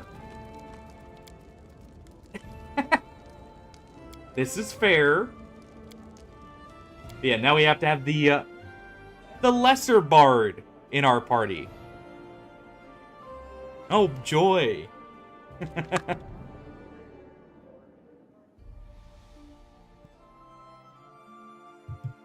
You know, I wish they had updated this game with some of the classes added in Wrath of the Righteous. Because there's a bard that would just perfectly suit Jaethal over there, called Dirge, where it's literally a necromancer bard. So where is this printing press? Supposedly.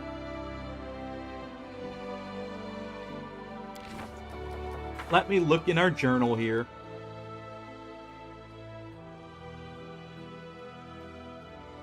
By the way, in case you're wondering who's actually writing our journal entries, look at the perspective that the objective is written in. As soon as the embezzlement was discovered, I, the author of this book, approached the Baron and offered my services to help solve the mystery. What could a simple bard know about the state of the treasury? The case grew more and more mysterious. Yes, my dear reader, I won't leave you out in the cold. It was me. I embezzled the state funds. Please don't judge. I used the money to order a printing press for the capital to print all kinds of books for the betterment of our citizens, including, in time, the book you hold in your hands now. But while the Baron has forgiven me for my unauthorized purchase, a new problem came up. Printing press didn't quite make it capital. It may be stuck somewhere along the muddy roads of the Null Marshes. Okay, so it is actually down here somewhere. Oh boy, we get to wander about and try and find it. But yeah, she is actually the one who shows where everything is. Or like, she's writing this story technically. And what's funny about that is that technically means this is canon, that we go get the printing press. Ooh, we got to level up on Kenro right here. We'll go ahead with the point into int. Let's see. Yeah, that's the... She has no odd scores, so we'll do that.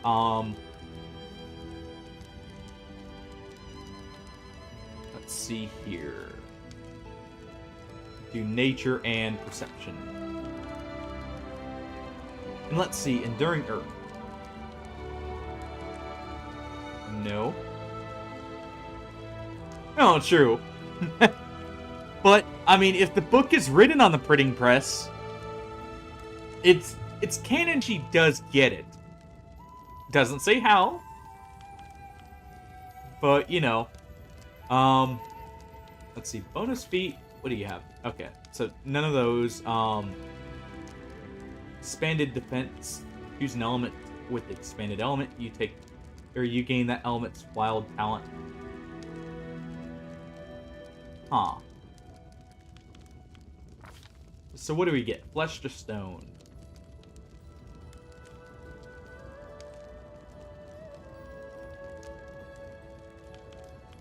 Okay. Yeah, if you ever want to stack DR, by the way, you can technically mix another class that gives DR, like, say, Invulnerable Rager with, like, Earth Kineticist, specifically Kinetic Knight, and have maybe a very interesting one. We'll go ahead with Elemental Whispers for the Lizard Companion. Just because, I mean, Lizard Companion, in my opinion, is one of the best because it gives an actual AC bonus. Yeah. By the way, only 2 points more than Jaethal in Charisma. and worse stats otherwise. That's why I don't really care for Lindsay being the bard over Jaethal. For those wondering why I'm not using the companion with, you know, the already big inclination towards being a bard. We'll just do these. Oh, actually, she can't even make use of Sense Vitals, if I'm being honest here, so... we'll instead do... what's this one? Yeah, we'll do Eagle Splendor. But yeah, that's why I never value her as a bard. It's just not worth it.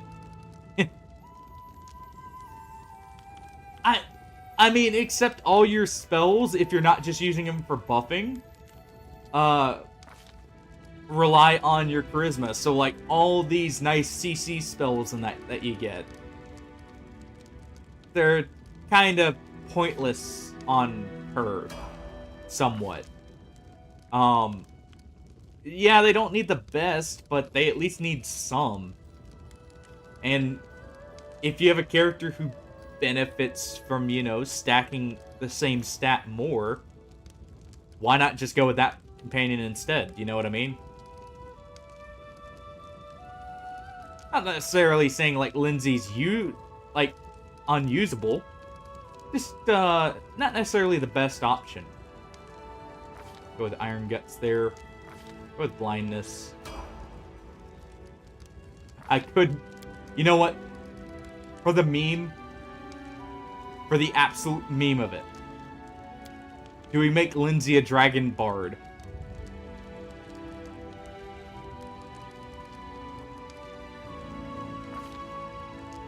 It's not going to change her usefulness, but, at the same time, there's something funny about having her become a Dragon Disciple.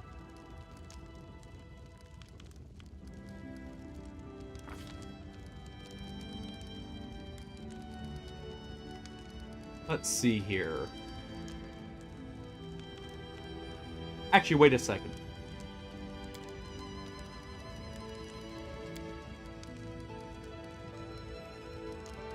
Let's see.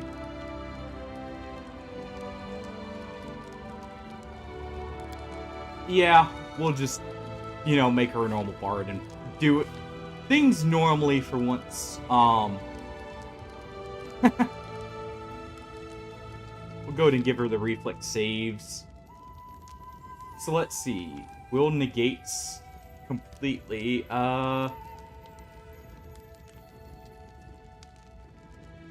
Confusion is awesome. Yeah. Yeah, that's fair. Bards do normally tend to favor buffing more. It's just, I value the option of having both. And to be fair, in this one, Bard has a few other uses other than just buffing. They get some very good, unique spells to go along with.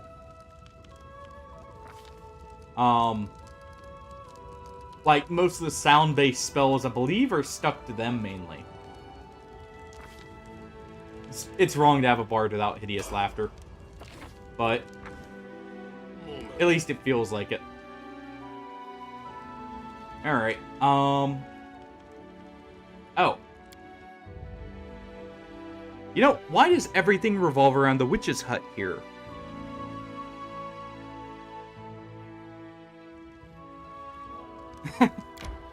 You know, for an old witch in the middle of nowhere, in a swamp, a lot of stuff seems to happen around her house.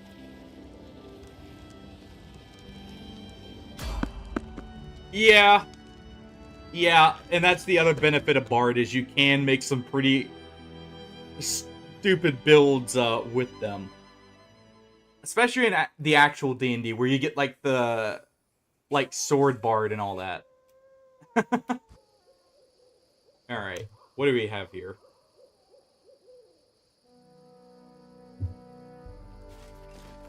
Ugh, you sure we need to go there?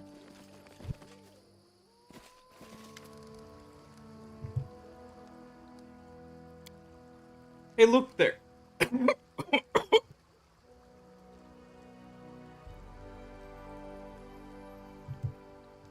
Don't mind me.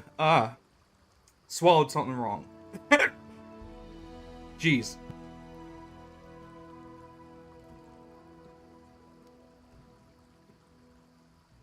Alright, there we go. Took a swig and, it went down, not quite so nicely. Yeah, casually dying in the corner. Well, I guess we've been doing that this whole run. Hey, look there, everyone. I know that Borba, that mighty and strong one, came to Trobal, killed many, many trolls. We had to run. Killed Kargod, killed his children. Enemy of all trolls, charge Borba, tear Borba apart. Well, seems we have a few, angry trolls after us. Slaves, thank you. We're already dying beforehand. We didn't need you guys involved here. Let's just go ahead and inspire. Actually, wait, it is Scourge, okay. Yeah, because that one's confident. Or that one's skill checks. Go ahead and have a merry charge here.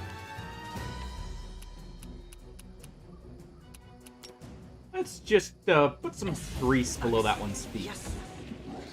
Before the others run up. And that worked out so perfectly. Look at him, he's just taking a nap. Same with that one. Alright, and we'll go ahead and enrage. There we go.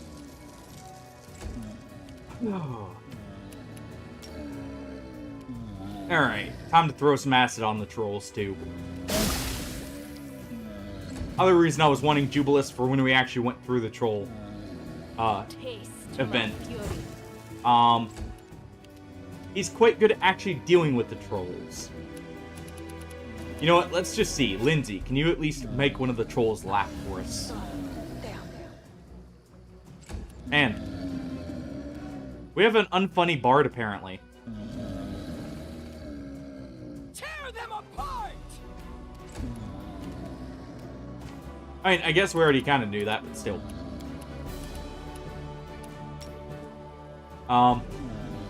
She's more the storyteller kind of bard than the, comedian bard.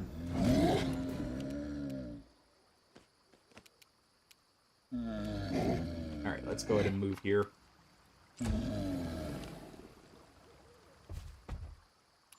Oh, perfect. Moved right in range for us. Split you in half.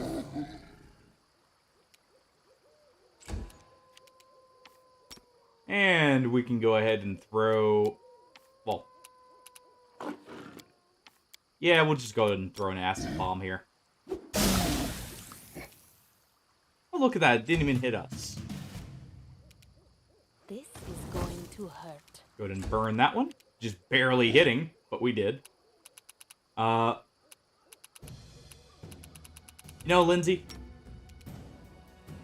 Pop his eardrums for us. Close enough. Go ahead and disable the rage there. Alright.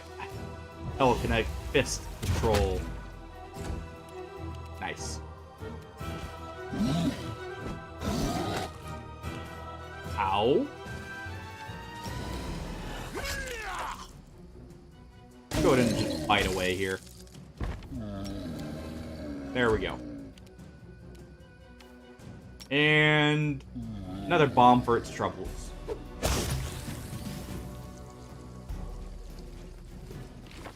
So it gets for, you know, biting me, I bit back.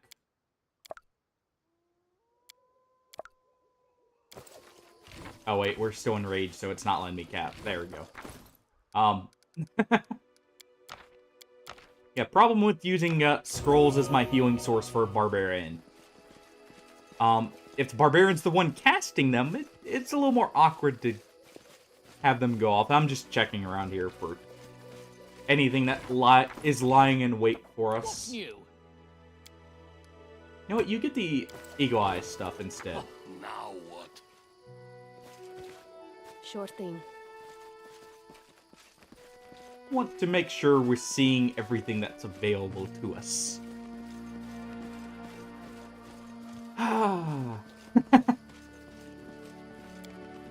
Yeah. That's also fair.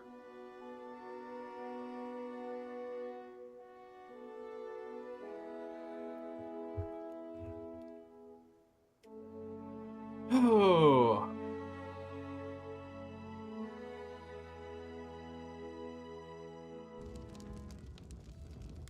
All right.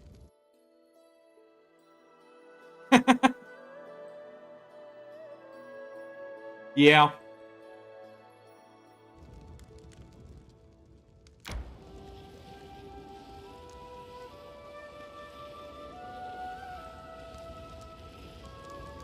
I need to catch my breath.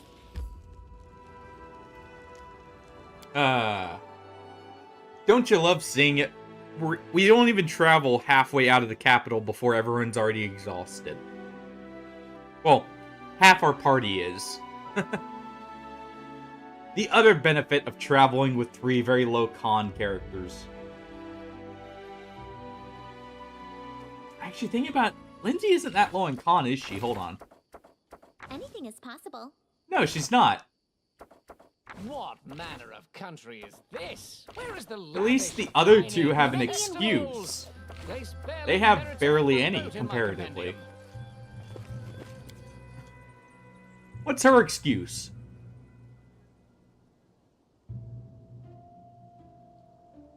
But yeah, it seems like everything revolves around this old witch's, house. Alright. Because we've been back... Apparently, I missed some words last time we were here.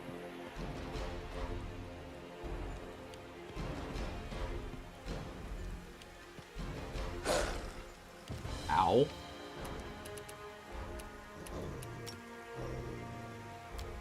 What level are these? 4.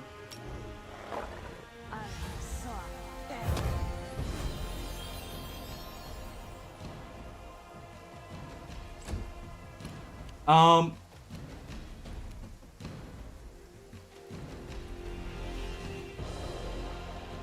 have not played it, now that I think about it. I may have to. I don't have it, currently, but I've seen it. Yeah, I've seen it go on sale a lot. I may end up picking it up sometime soon then.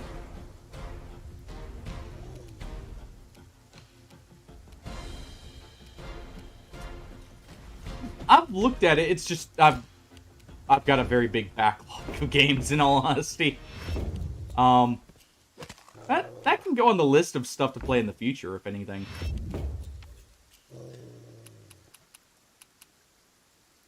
You know what?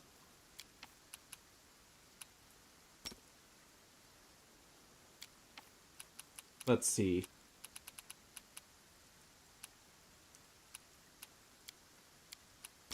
Do targeted mixture on him first. Because I got knocked down, I'm probably dead here no matter what. We'll see if I can get around it. But I don't have high hopes here. It all depends on if Octavia can actually nail some CCs for us here.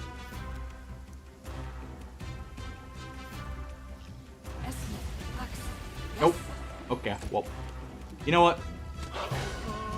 Yeah. That's about what I was expecting to happen.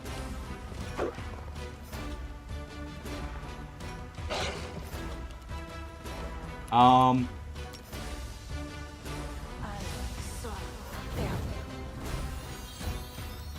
sleep didn't work that time.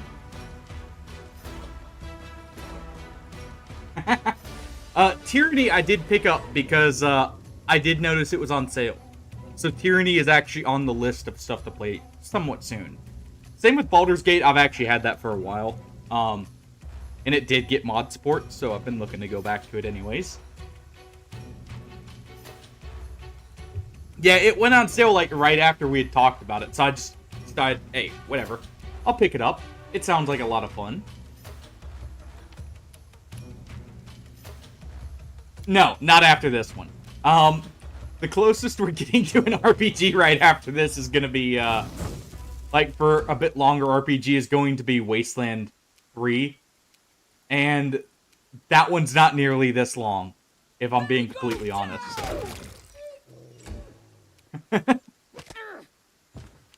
It's long-ish, but it's not like, you know, this game's length, for instance.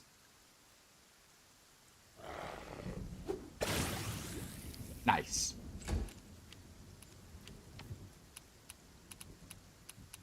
You know what, Octavia? Do away with it.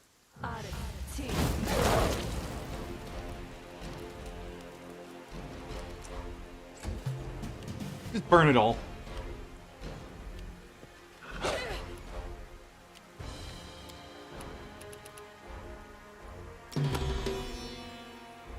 Good.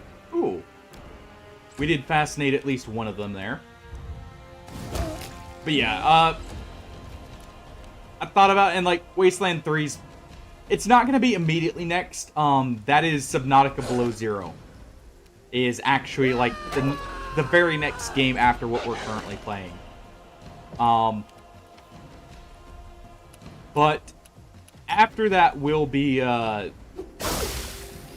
Wasteland 3. And to be fair, I'm nearly done with Stalker 2.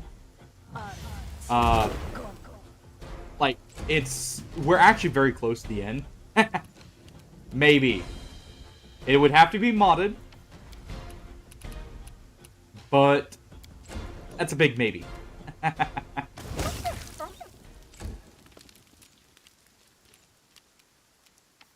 Alright. Jubileus, throw another bomb in that group. How are you missing with bombs?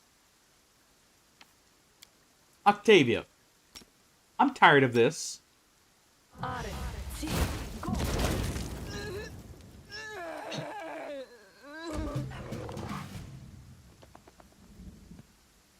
Yes, I used our arcane bond just to get slightly more. No, that's a bit. I didn't mean to end that there. But yeah, I just used Fireball to go. Nope. So Nothing well survives. done.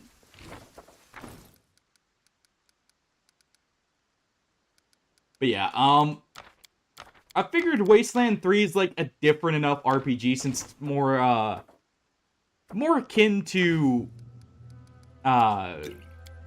XCOM. Also, it's a little bit more, you know, action-based than To you, most. I can't say no. So it's, you know, another benefit there. I've also just been having a want to play it again. Don't know. Partially because I've been listening to the soundtrack again.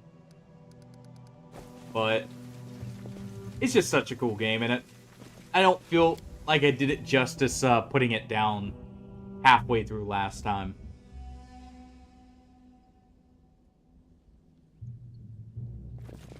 Oh, time to get some rest, All isn't right. it? So we fought over some random goods on a body there. With some wolves that we got absolutely wrecked for going after. How close is Octavia to her level up? Oh, right there. This quest will actually get her to the point, and then we go to the Lonely Barrow. That's perfect. Oh? What do we have here? But some bandits accosting our printing press. How did you fools manage to lose the horses? We're supposed to carry these boxes ourselves? Whatever are, or what even are these iron things? And why the hells do we need them? That's them, Lindsay whispers, pointing at the bandits, caught red-handed. We'll show them what happens when you take someone else's things without... We'll teach them a lesson. Yeah, Lindsay realized what she was saying there a little too late. These iron things will get us rich, blockhead. It's an alchemical transmuter. I've seen these in Ustalav. We just assemble it, turn it on, it turns rocks into gold all on its own. Don't just stand there, get in the harness. Jubilist opens his mouth, about to say something, but instead just covers his face with his palm and shakes his head sadly. Yeah, expecting random bandits on the road to know what a printing press is probably a bit, much, Jubilist. But yeah, the fact one of them was dumb enough to still open his mouth, it kind of does deserve that reaction. You sure about this? Alright then, let's see if we can get this, or even get this in the wagon. You have 10 heartbeats to disappear. Go. Oh, Your Grace. This shipment belongs to the Baron. What did you get us into, you idiot? Run! Yeah, they're not actually worth fighting. Well, you know what? I was about to say they're not worth fighting, but they tried stealing from us.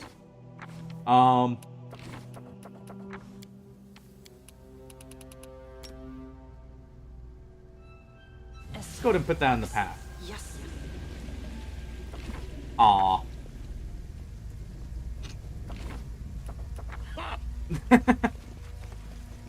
And at least we get to see them all slip on their faces, running from us there. Imagine that, by the way. Someone scares you off and then just puts grease in your path, like, ha! We get to watch you slip and fall on your face. After inspecting all the boxes in the wagon, Lindsay barely restrains herself from kissing the mechanisms inside. The press, safe and sound, just needs some assembly. Yeah! Such infectious enthusiasm. I think I can already offer you a book or two by the famous Jubilist, Narthropol. And a few useful recommendations on organizing book publishing. The second one is free. I can't believe it, my own publishing house. I have so many ideas, so many plans. I don't know where to begin. What do you think I should print first? Print something Iravati banned just to spite him.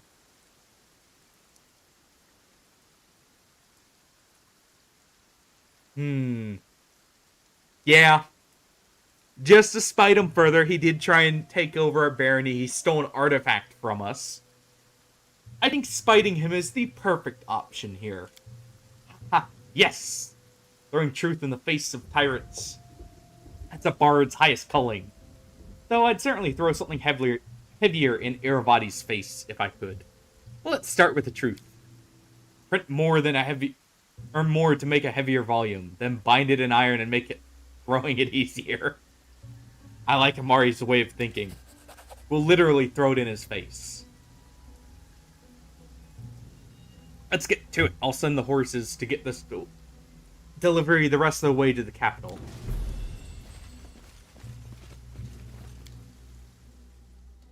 Alright. Oh, there's Amari's level up. As well as Octavia's, I think. That is awesome. Let's see what we can give Amari first. She is going ahead and taking Barbarian here. Give her a little bit more strength, of course. Give her Perception, Nature, and Athletics. What is she getting from this level up, actually? Hold on. Ooh. She is getting improved Uncanny Dodge. So that'll be nice. I'm considering swapping back to normal Barbarian. Because the amount of rage powers we're missing out on.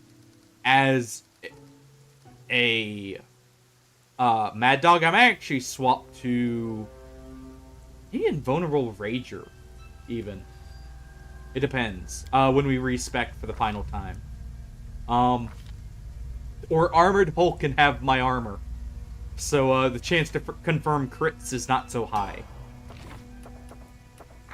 Alright, Octavia. Wizard 7. Please. Thank you. I'll actually go Dex on you here. Just for the nice rounded number, if anything. Alright. Now, first things first, Dimension Door. if we were on anything but unfair, I would be taking Phantasmal Killer, by the way. If you ever have a very tough opponent that you just want to die, you create a phantasmal image of the most fearsome creature imaginable to the subject, simply by forming the fear of the subject's conscious mind into something its conscious mind can visualize. Only the spell subject can see the phantasmal killer. You see only a vague shape. The target first gets a will save to recognize the image is surreal. If it fails that save, the phantasm touches the subject, and the subject must succeed a fortitude saving throw or die from fear. This is an amazing spell for cheesing. Just not on unfair. Otherwise, we have a lot of options. She can't use necromancy, sadly. So, no animate dead, unfortunately, for us. But, let's see. So the damage only occurs once from that. Controlled fireball for more fireballs. That's not bad either. Instead, we will actually make this, probably.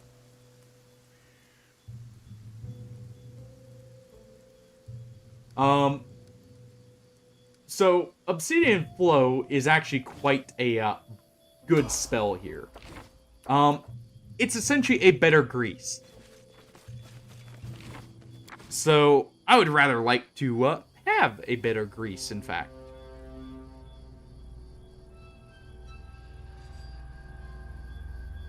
Alright. Let's see. So now we have the spell for the Lonely Barrow that I needed. We'll go back to the capital, and then we'll go straight there. Will this ever end? And I needed that spell specifically because we're about to use a bit of a skip here. If we can complete the Lonely Barrow. Which we do have to do in one sitting. Or not one sitting. We have to do it in all at once. Unless I want to sneak past the final boss. That's going to be the rough part. Actually. The reason being, so, most of the barrow will be fine. There's only 2 encounters in it I'm a little bit skeptical about.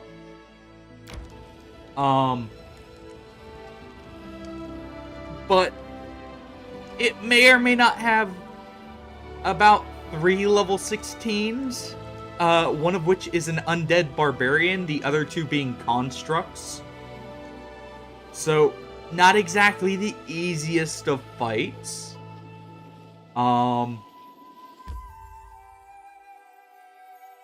Otherwise, it's not the worst. I'm also going to stop in the throne room and build the printing house. But this is going to be a bit rough. After we do this, though, I am going to use the Heart of Ira probably one final time to cheese what's in the barrel. I'll do that off stream because it's literally it's 10 minutes of me sitting there. But we'll clear up to that point normally, if possible. And the reason for that is this will get us plus 5 weapons that are very, very unique, very powerful, early on. And the other benefit is it also clear. It will give us a, what is that? A helmet. That adds +8, I believe, to all mental attributes. So any awkward to take like perks and everything or requirements can be done very easily. So let's see, where's the printing press? Or is it just... Oh, it just automatically builds. Okay. Fair enough then.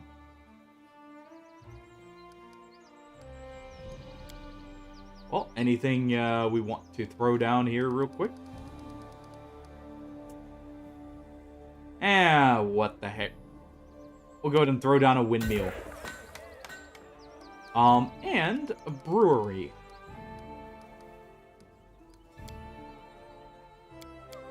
Let's see, what does this need to be by?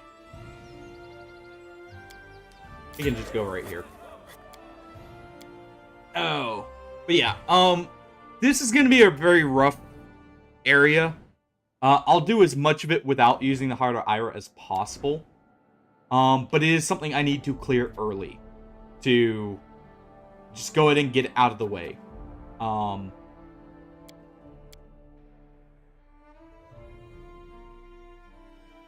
Because otherwise, the only other time you get to access this area is from doing a whole massive side quest. Well, I should say to access all the +5 gear in that. It's to do a whole massive side quest that goes through multiple different bosses. I'll still be doing them, but one of the weapons I'm wanting from this is a +5 flail that every time you hit an enemy with it, reduces their maximum AC by 1 permanently and it stacks. So it will essentially make some fights a little bit more tolerable, simply because if it's a massive AC fight, it's not going to stay that way, as long as I can survive long enough to hit it. There's also a few other things, like a very good +5 great axe, a crossbow that's in there, you know, stuff like that, but the main thing I'm wanting is the flail. Because it'll make our bites just much more consistently hitting. On top of, like, it'll just make fights go quicker. Because say we hit someone we've CC'd on the ground a couple times. Even if it doesn't kill them, it's gonna make it to where we're exponentially more likely to hit every time we do. Also, this area is a bit mean if you don't know it's here. We're doing both, Hardy. I believe I do have to clear it all the way to actually get to the door. I don't remember. I may have to look up something here.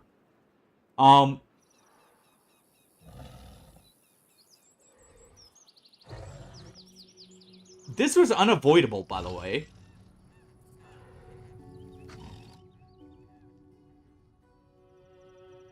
Okay.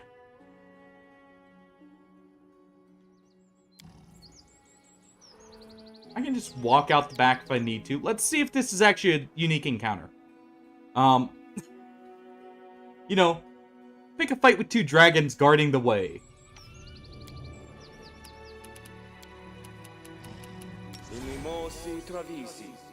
We won't use our mutagen because I'm not one to rest immediately after. For a solo encounter, but we will use at least a few of our spells here. To try and make this go a little bit smoother.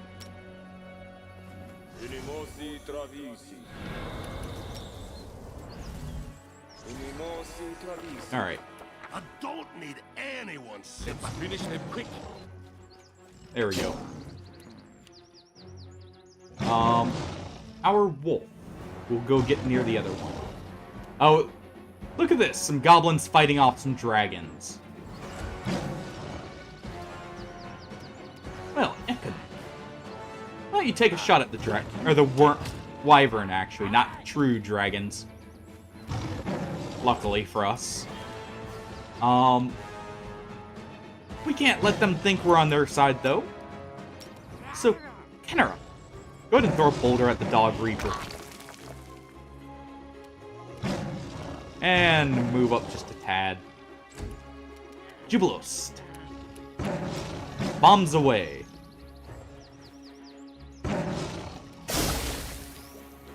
Quite nice.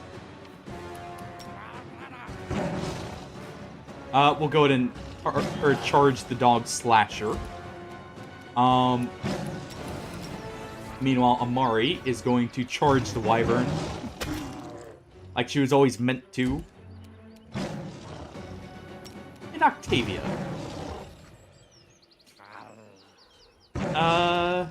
Honestly? And you get some grease, yeah, right there works. Yes. Nice. That's actually perfect.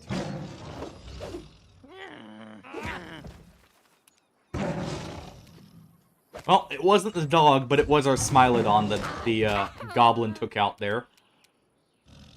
Also, yeah, wyverns are poisonous. That's unfortunate. Whew. Well then. Now that we know there is a alchemist there, I didn't see that before. Let's go ahead and throw a boulder at him. Jubilost. Can you throw some choking gas over here? And you succeeded in throwing it, not in actually landing the CC. But yeah, I was a little worried about that. At least Amari is able to club the other wyvern very easily. Go ahead and throw another grease puddle over here. Yes. Well, at least they're so kind as to target the wyverns first. Oh, I thought I avoided that just enough, but apparently not. Ekken's gonna still keep taking shots at the wyvern here. And we move up.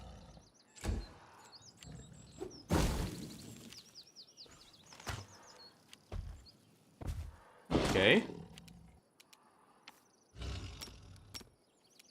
Go ahead and... Aw, I was hoping to smack the alchemist in the back of the head. Instead, I mean, we can go ahead and target this guy here.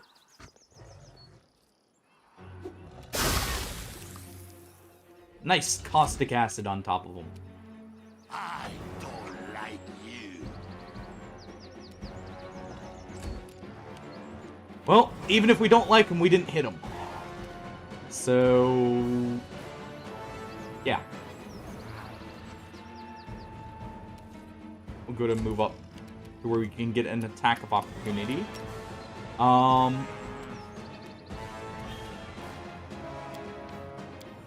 Let's go ahead and try and use a Stinking Cloud here.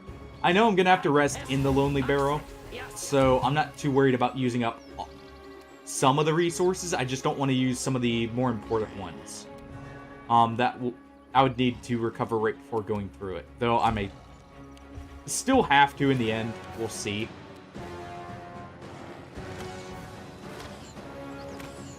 And Ekken, you can just not hit right now. Don't tell me we're gonna have to replace you with Jubilost over there. He's just looking to replace you right now. Don't give us a reason to. Let's go ahead and hit that one over there if we can. Thank you. Just in case. Go ahead and chuck some acid on the wyvern. If we can hit once, we will probably annihilate this thing. But that requires hitting once. But to be fair, it's the only thing left now. Let's go ahead and use Magic Missile. Nice, we're also getting 4 missiles for 1. Oh, of course. Stinking Cloud working against us there. There you go, Ekin. Alright, Kenra. Thank you. Alright. Let's double check and make sure there's not anything Onwards. hidden around here. Together. Just in case. Not seeing anything. So we exit area, we take everything, of course, because all this stuff will be masterworks for the most part. Take the valuable meat, and we leave. Okay.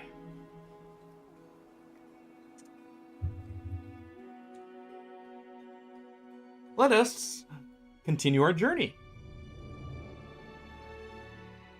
Yes, on my main character. It is a requirement for Shadow Defenses. I'm probably gonna end up getting it on all the marshals. But I decided to go ahead and grab it. I respect for it on the main character. When I was doing that respecking at the start of the last stream, because it is important. To be fair, we don't need to use it a whole lot. As long as we have another source of nauseated,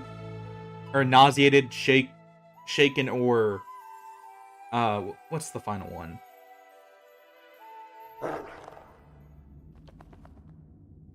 Let me look at the skill here real quick. Because we did need it for, where is it? Yeah, we have Dazzling Display here. You know, it says we don't have weapon focus. We do, though. That's weird. Again, but we needed it for this. Shaken, frightened, or panicked. Okay. And that, the reason that's so important on marshals is it completely eliminates, Dex to AC. For a round. As long as you can hit the first time. So yeah, well, this is the door we are glitching past, I believe. But I am going to clear out the main barrow itself here. And the way to glitch... Let me, before I forget, You can count on me. so I'm not wasting a extra rest here. The way you get the cursor to look in there is you use light, I believe, and basically glitch it right through the door. Let's see if I can do that here, just to show it off.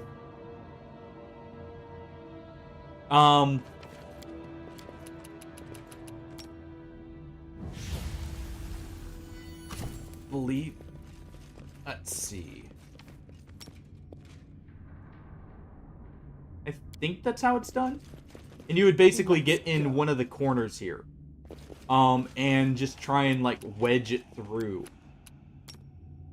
So, like, right there, where you can see how, like, the fireball is actually aiming past it. That's because of light. And that's how, I believe, how you do the glitch. I'll show it off probably at the end here. Do what you ask of me. Just to, like, show off what, like, we'll be doing. Okay, let's see. I'm going to want to pre-buff here, probably. Just in case. Yeah, I'm not above using glitches like that for this. Simply because Unfair is quite brutal to begin with. And, well, this at least helps ease some of it early on. Go ahead and have her cast Mirror Image. Where's Amari? Go ahead and give her that. Give Ekin Cat's Grace. Go ahead and use Shield on Jubilee. Go ahead and use delay poison, and I believe I'm actually going to need Death Ward here. So let's go ahead and give Death Ward to Amiri. And finally Bark Skin. Myself here. And Ekin can go ahead and buff himself with Hurricane Bow and Aspect of the Falcon. And he will give Amiri the other Bark Skin. The first couple encounters may not look so tough. They're not what I'm concerned about here.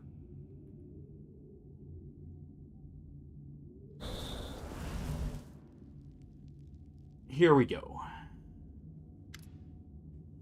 Bandit Raider.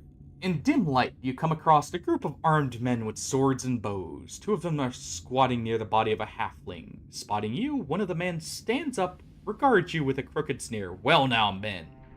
Look, a corpse that don't know it's dead yet. What, you come to loot the place? The leader bares his teeth. You too late. We are here first. And we're keeping what we found. We're scholars, you see. This is our find. You picked the wrong tone to speak with the Baron. Death to the grave robbers. We'll see who dies today. Oh, we got a Magnus on our hands here. Too bad for him, he's charging a barbarian. Probably not his smartest move. Nice.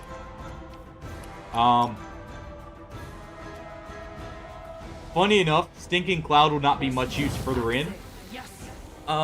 It's actually best used right here. Reason being, later on, is undead. They are immune to Stinking Cloud. So, we go ahead and do that. He doesn't have targeted mixture. Go ahead and do this first.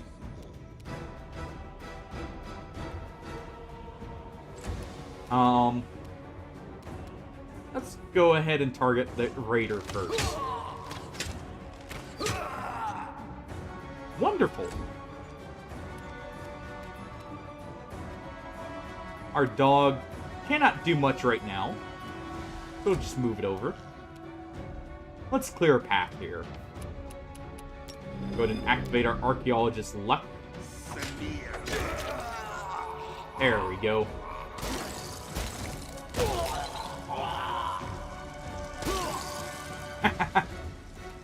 Yeah, these are low-level bandits, so that'll be hitting quite often. But that kind of shows more of what we're planning on doing through the rest of this. Amiri. Go ahead and charge the archer. But yeah, these guys are not the highest of levels. I'm surprised you didn't say cannibal there. Then again, I guess, you know, they're humans, we're tieflings. Technically not cannibalism. And plus, they're grave robbers.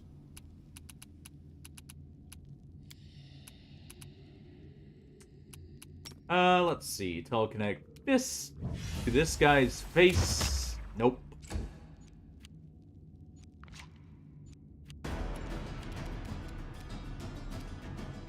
We can go ahead and just shoot at him. Oof. Alright, Ekin. Do better. There you go.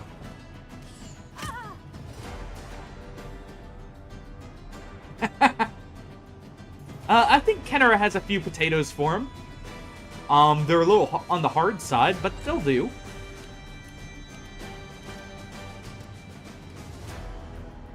Alright, our wolf will run through the Stinking Cloud and actually not fall for it. I'll split you in I believe we're actually countering Stinking Cloud with delay poison now that I think about it. Which I completely forgot was a thing. Yeah, I think it is. Yeah, see, Kenra has nice, like, juicy, hard potatoes to give out here. She's just gotta actually, you know, land them right in people's mouths.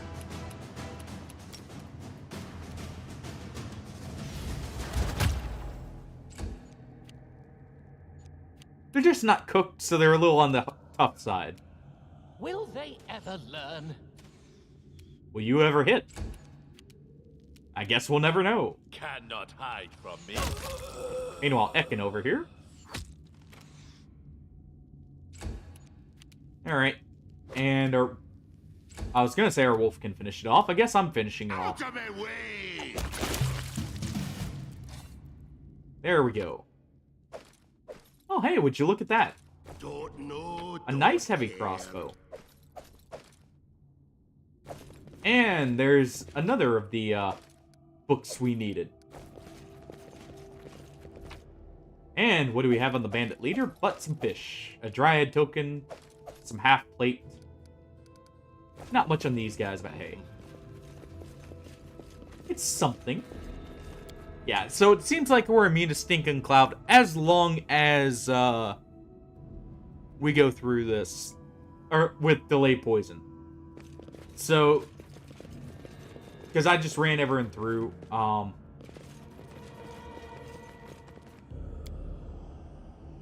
Yeah, we do this first and then we... I may show the Lich after... Like, because spoilers, what's behind that locked door we saw at the start is a Lich. I'm not going to show killing him because, well, I'm using Heart of Ira for it, and, well, I've said why I'm waiting there. This road we share. Okay, so it's not closed just yet, so we'll quick save here. But yeah, it's literally me sitting still for 10 minutes, by the way. Is why I'm not doing it on stream. I don't think anyone wants to sit here through that currently. You should take a look. Oh, that was close. But also, especially if I mess it up, because this will be my first time doing this in a long time. And I don't remember exactly how the perception checks in that work for it. But okay.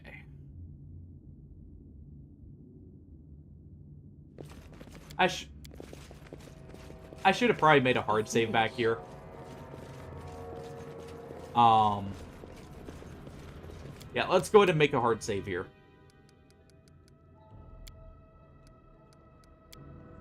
That way, I'm not trapped in here if this is too much for me. Privacy.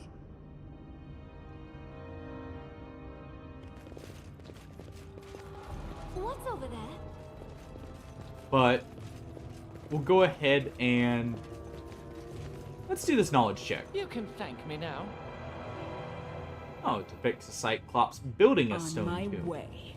So this is a Cyclops' grave. I don't need anyone's sympathy. Look ahead. Oh, hey. Bunch of traps for us. May as well save after that. I imagine there could be a fight right around the corner here.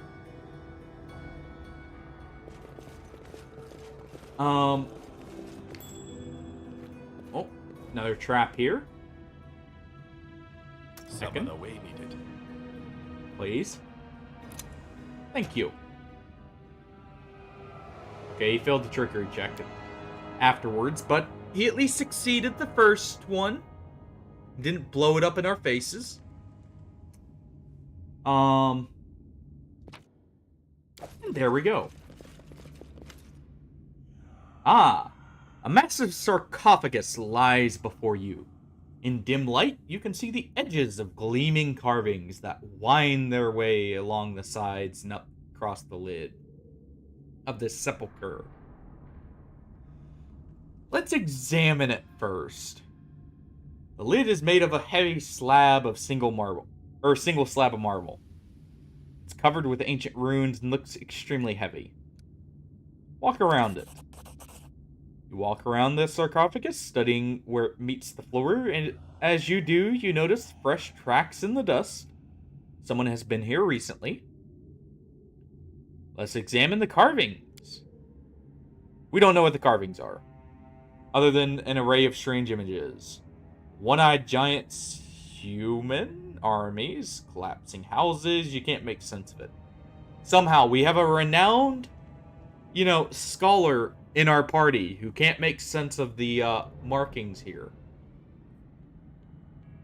He studied this, by the way. Anyways, let's slide the lid off the sarcophagus.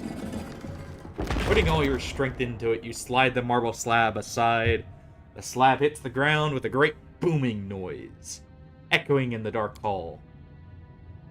To your horror, the sides of the coffin are raked with scratches and dried blood. Someone was buried here, and they were desperately trying to get out. But despite the scratch marks, there is nothing inside. The sarcophagus is empty. In the darkness behind you, you hear a faint rustling. An involuntary shiver runs down your spine.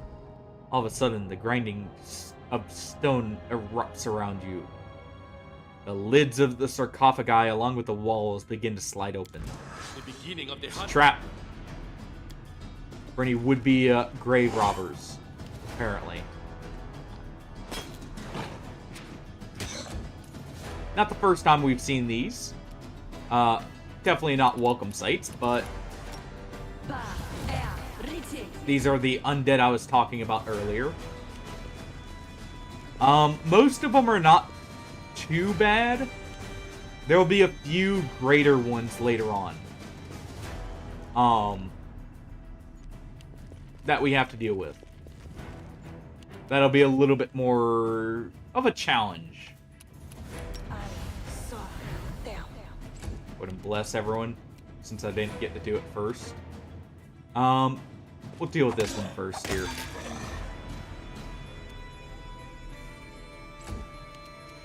Ekun, go ahead and take out the elite.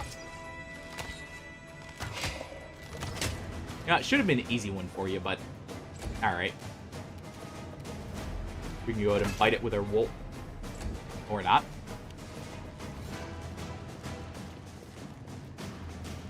Alright.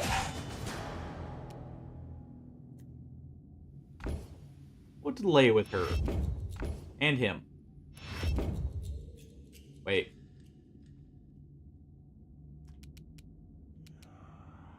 Boulder to the face, please.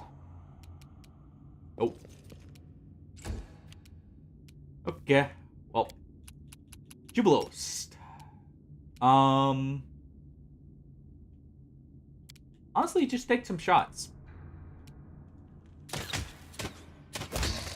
Nice. Good enough for me. Miri, go ahead and bonk the skeleton over the head with a, the blunt object. A troll's mace hitting a skeleton over her head sounds quite effective to me. We'll go ahead and have our Smilodon meet that one.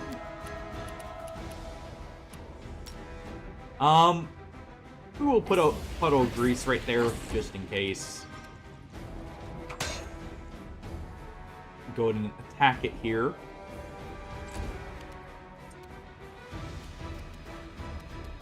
Okay, so we are going to take an attack of opportunity, no matter what we do. Oh. Okay.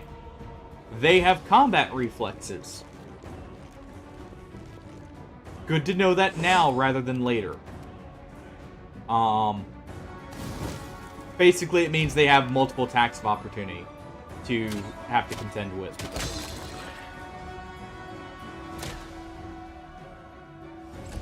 Okay, we got a few shots off there. Amari. Go ahead and run around. Nice, it missed us. We'll have our Smilodon attack it just in case. Oh, I got one hit. We can go ahead and use a magic missile on that. Guarantee the kill. I don't like you. And I'll just try and finish this one off here.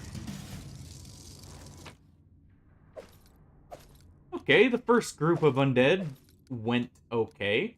At least I figured out they do have combat reflexes with a surprising amount of opportunity attacks, considering they're undead.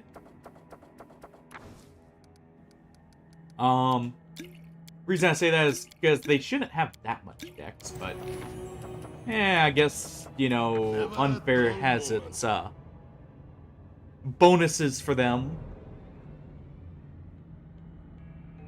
So that's probably making them a little bit more, or give them a little bit more of them. Nice. Got haste here. Not that matters, but hey. Oh, and they made it out. Okay. So we save right here.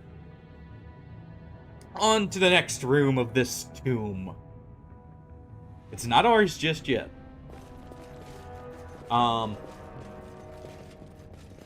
Haste just wore out. Okay. Ah, there they are. I didn't see them there.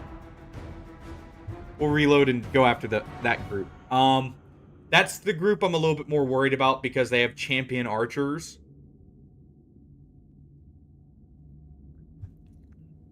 So they'll get a lot of attacks that hurt a lot, honestly. You know what, Jubilos? You know what? Go ahead and cast haste. We'll lose a few rounds of it here, but that'll allow me to charge in. That's what I do. So let's see. Oh, sorry, a Nightmare Skeleton Champion. Even better. There we go. And we at least get to put our Smilodon in position.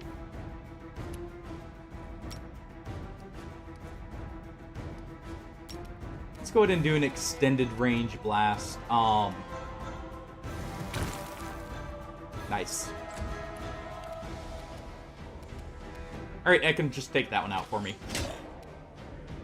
Oh wait, yeah, you don't get your full attacks here. And Amari is actually still, penalized from her, rage earlier, so she is fatigued.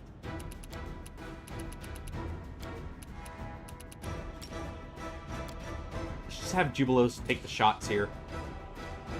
Or a shot and move up. Octavia. Fireball this whole group.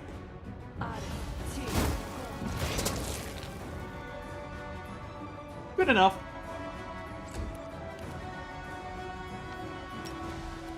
I'm gonna go ahead and charge the skeleton here. Our Smilodon can go ahead and attack. Actually got some great hits in. How did it not proc an opportunity attack there? Whatever. Nice.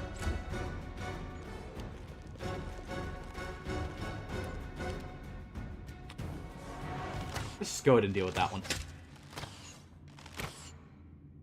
If we can. Alright, Amari. You didn't bonk the skeleton hard enough. Leaving the rest to me. Nice. There we go. Go ahead and disable rage here. Still want to get through this with the least amount of rests needed. So I will be trying to, like, just kill, like, go without resting as much as possible. Just save on the time for the main quest. Oh, and save time for us actually building our kingdom up. You do have a lot of time, but you are timed. And because of the ending I'm going for, I will be a little bit more strapped for time later.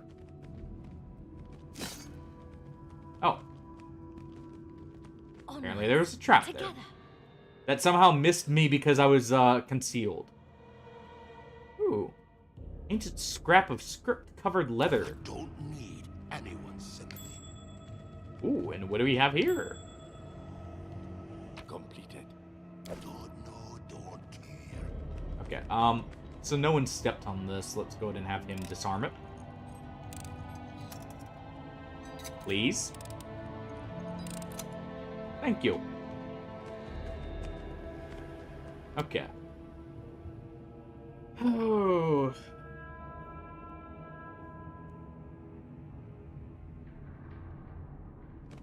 Let's see. What else do we have here? Follow me.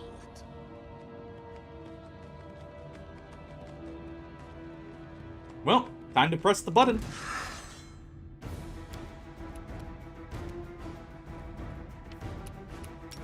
Alright,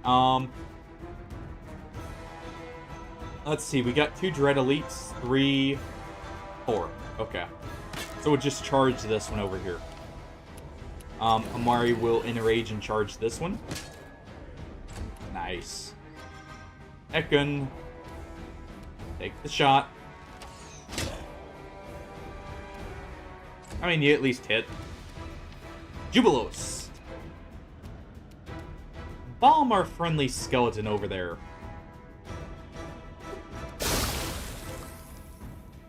Good hit. Will you send a fire blast its way too?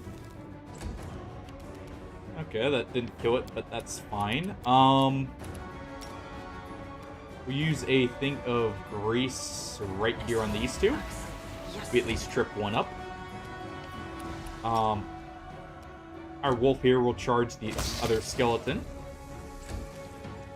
I don't know why my turn got skipped there, but whatever. Smilodon will attack. Kamari will bonk a skeleton. Ekun will hopefully hit this one. Nice. Some good shots there. Not gonna complain. At least that wasn't on one of us. And hey, look, we can bomb the 2 skeletons now. Free of charge. Alright. This is going to hurt. So this isn't actually the fight I was thinking it would be. This one at least specifically. That's still a little bit later in. Come on. Amari can get that skeleton. We'll go ahead and deal with this one over here. Or try to, I should say. Bonk. There we go. And Ekun is probably not going to hit this one because it's... I spoke too soon. Clearly. Jubilos. You actually hit too. Keno? You gonna surprise us as well? Yes, you are.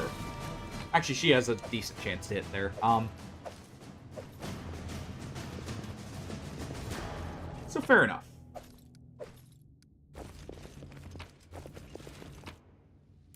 Oh, 2 scripts of bound leather there. Go to make a save.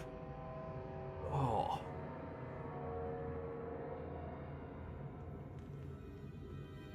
Alright. Deeper in we go.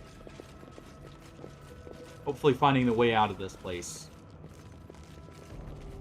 I need a challenge. I probably should be stealthing here. Just so I can see what we aren't about to encounter beforehand.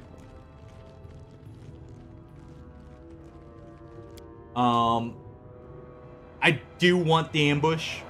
Any chance I can get. But I'll take what we can get here. It's probably going to be a trap right up ahead, too.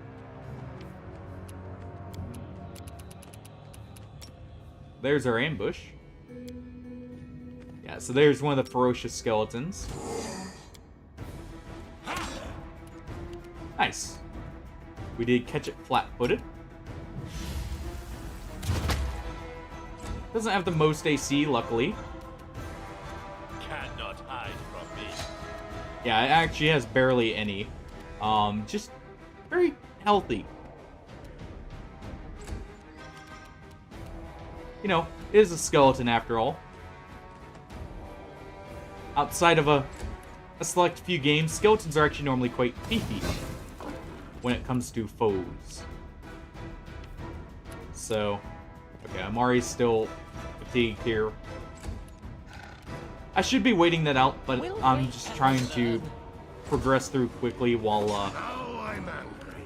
not losing out on too many resources from our buffs, so...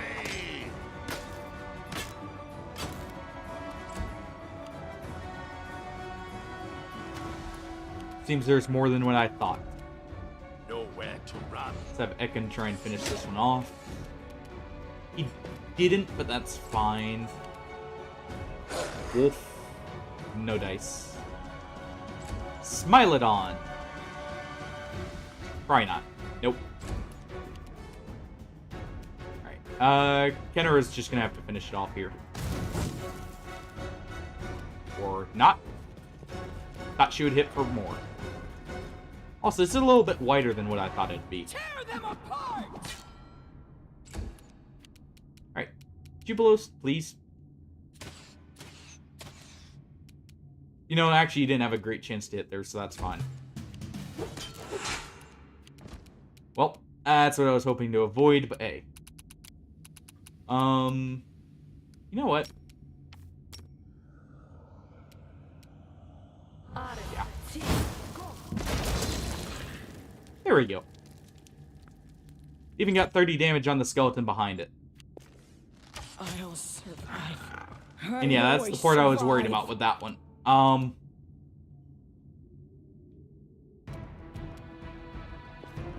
ahead and move Ekon here, and he can take the shot. Didn't nail a hit, but that's fine. As long as we can hit it otherwise.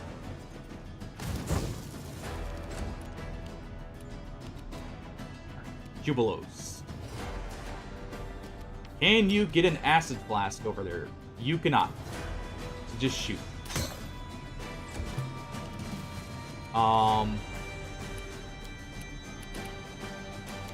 I'll be resting after this, so let's go ahead and cast haste here, honestly.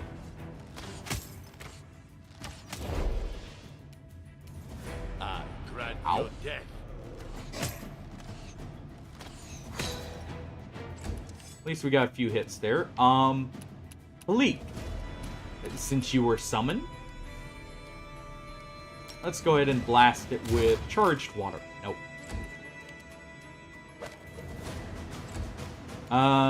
Jubilos, can you get a bomb over there? You can. Nice. Oh. Let's just do an electrical blast, if anything. There we go. And like I said, we will rest right here. It seems like a good point, too. And we'll see how this goes. Ooh. Almost forgot. Philippe will have a level up here. What's taking so long? So, let's just go ahead and put another point in con. That's really the only stat she uses, so hey. And we'll do perception there. What do we want here? This acts as haste, except it lasts for 1 round. Oh. That's not a bad one. Let's see.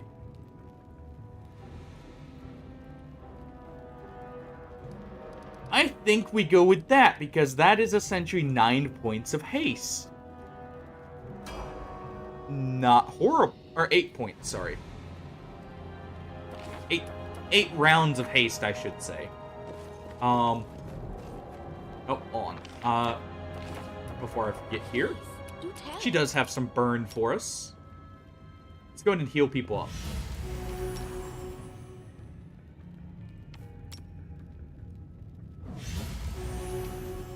I just want to make sure, like, her healing actually goes to use. I don't know how the camping works with this skill, necessarily, if it'll actually use it, so just go ahead and use it ourselves. Oh. Alright.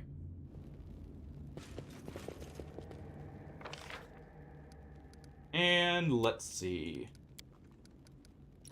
Couldn't have him or her there. I will have Ekin help keep watch with her. Well, actually, yeah, I was about to say, he should have a very good chance of doing this, so. Too bad you've never been to Numeria. They'd beat your arrogance out of you quickly. You are wrong here, darling. I've been to Numeria more than once and had a great time Well then. discussing with their men of science the nuances of politics, culture, and many other things, which you know as much about as a pig knows about cakes. Oof. So either quite a bit or not at all. Depends on which way he wanted to go with the insult there. How? We have a specter here. Taste my fury. Yeah, well, go ahead and walk away with her. I don't like you! How dare you interrupt our sleep? Of course. No. Our death ward, I was right to use it. It just didn't last long enough.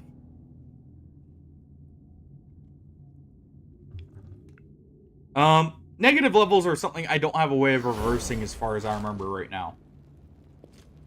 Hence, you know, me reloading there. Really, we shouldn't even be getting seen, but hey. That's the issue with specters, by the way.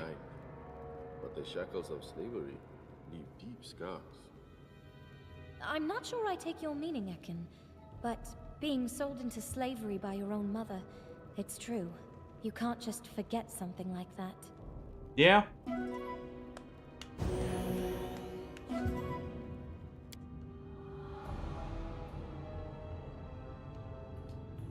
And yeah, Octavia's had it rough.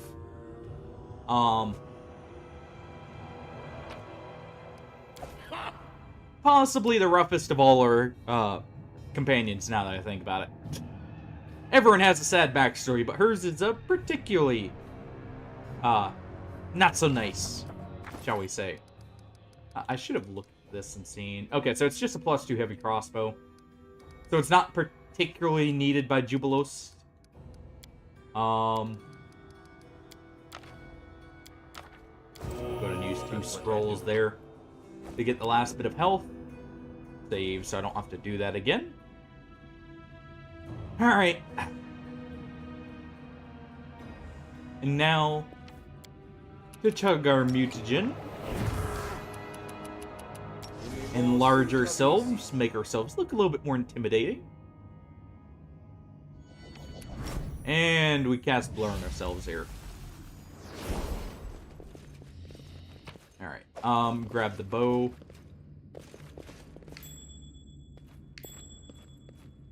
Ooh. At least Ekin succeeded his perception check. As if acid was poured on it. I need a challenge. I appreciate privacy. Is that what I think it is? No. It's actually better. +2 DCs to cold spells. Nice. Our perception's paying off here. Oh. Will this All right. ever end? I don't need anyone's sympathy. What tier is that? Out of curiosity. Oh, let's go ahead and sort. So it actually, I can find it a little bit easier.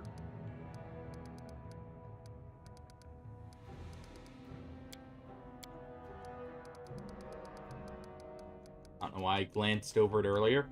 +4. Okay, good. That goes to Kalik here. She very much needs a belt, One and ship that is a brag very about a good big one for sword her. if they can't carry one. Okay, so everyone has a belt. We're good. Never a dull That moment. will up her accuracy and her damage. As well as, I believe, how much burn she can have.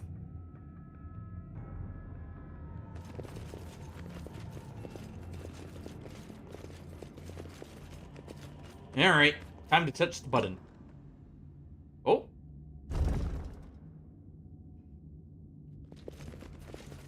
Okay. I'll try. Little surprised there's nothing in wait for us. That's not a good sign.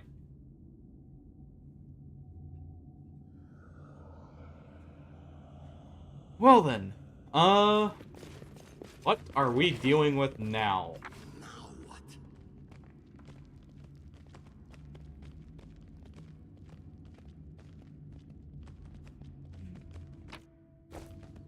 Okay, nothing yet. Other than a trap that missed us again due to concealment. As I nearly step on another one.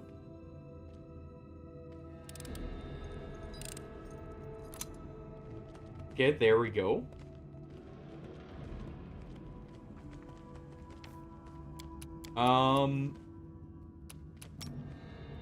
Dread Skeleton Elite. Go ahead and just charge it.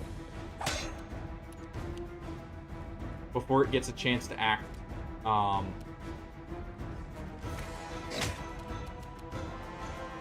can go ahead and take a step up.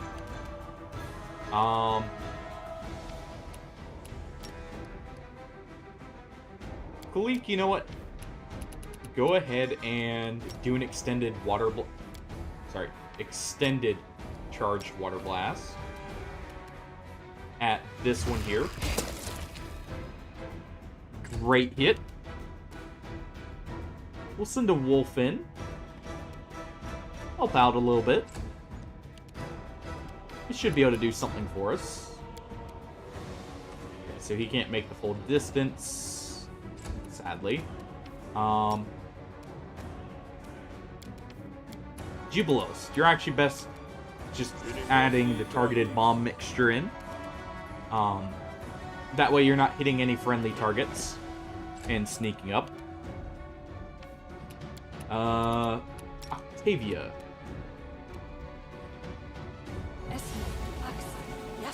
Okay, you didn't get the trip, but that's fine. Mari's just gonna run up. No. Ow. I'm angry. Yeah, I was a little worried about that.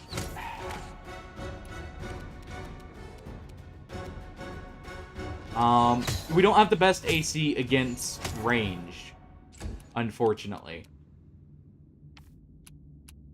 So, it's a little bit touch and go with encounters like this. Alright. Nice. Apparently, they don't have the same issue. We don't talk about that.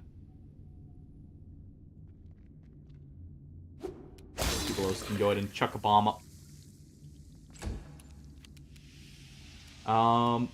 Octavia. Can you go ahead? You know what? We'll just use some fireballs. That didn't do a whole lot.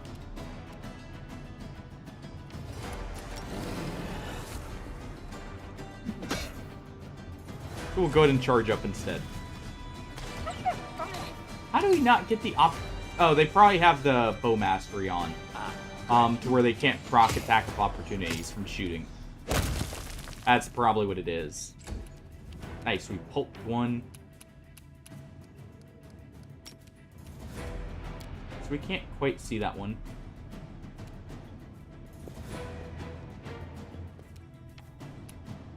Let's see, can we still not? Nope. Okay, so we just need to move up here.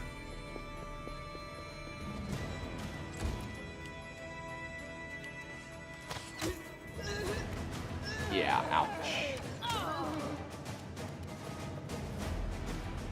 Alright. I knew this fight, or this area would be very resource intensive. So I'm not surprised. I'm a little annoyed that, we're not so resistant to bows, but I kind of knew that going in. That's kind of always been one of the downsides for our setup currently, is just, at least throughout this run. Ranged characters kind of are bane right now. Don't run through that. Cannot hide from me. Decent try.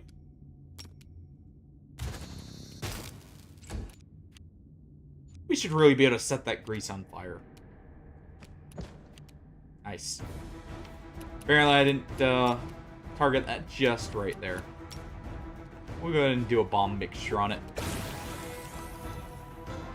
Again, how do you miss with bombs? Octavia magic missile, please. At least there's no checks to magic missile.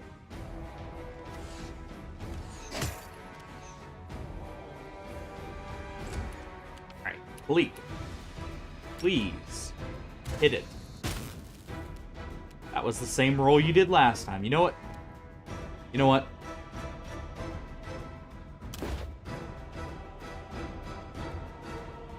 We do this.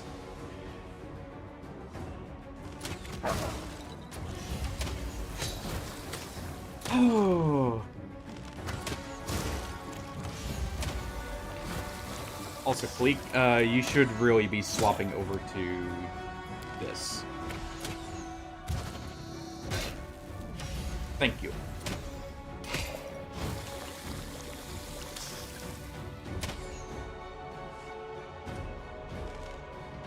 Alright. That's most of it done. Octavia magic missile it for the final hit. Protect me. Never mind. Khalid got it on the final shot.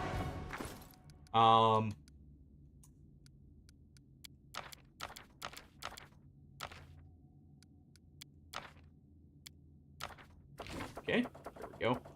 And Amiri.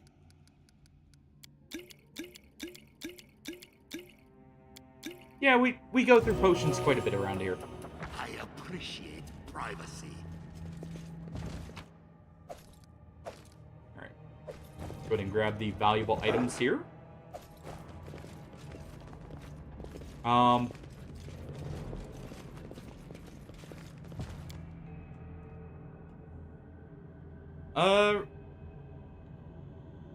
Let's see. You know what? I'll get back to this. We'll actually go ahead and put a stop to it here. We're going on for kind of a long time here. What I'll do is I'll reload to the point before we locked ourselves in here, and I'll get back to this point, and I'll do the dimension door skip off stream. Yeah, thank you everyone for joining. Let's see. We got Jekyll on Pillars of Eternity, actually. So a very similar game. We'll raid out to him. And I will catch everyone then. Sorry for the kind of abrupt stream. I just realized what time it was, though. And I need to get a few things done. But yeah, I do hope everyone's enjoying this. We're getting to the point where I'm needing to use less and less exploits and glitches and such. But yeah, have a good night, everyone. Take it easy. And I will catch everyone Friday. So, have a good one, everyone.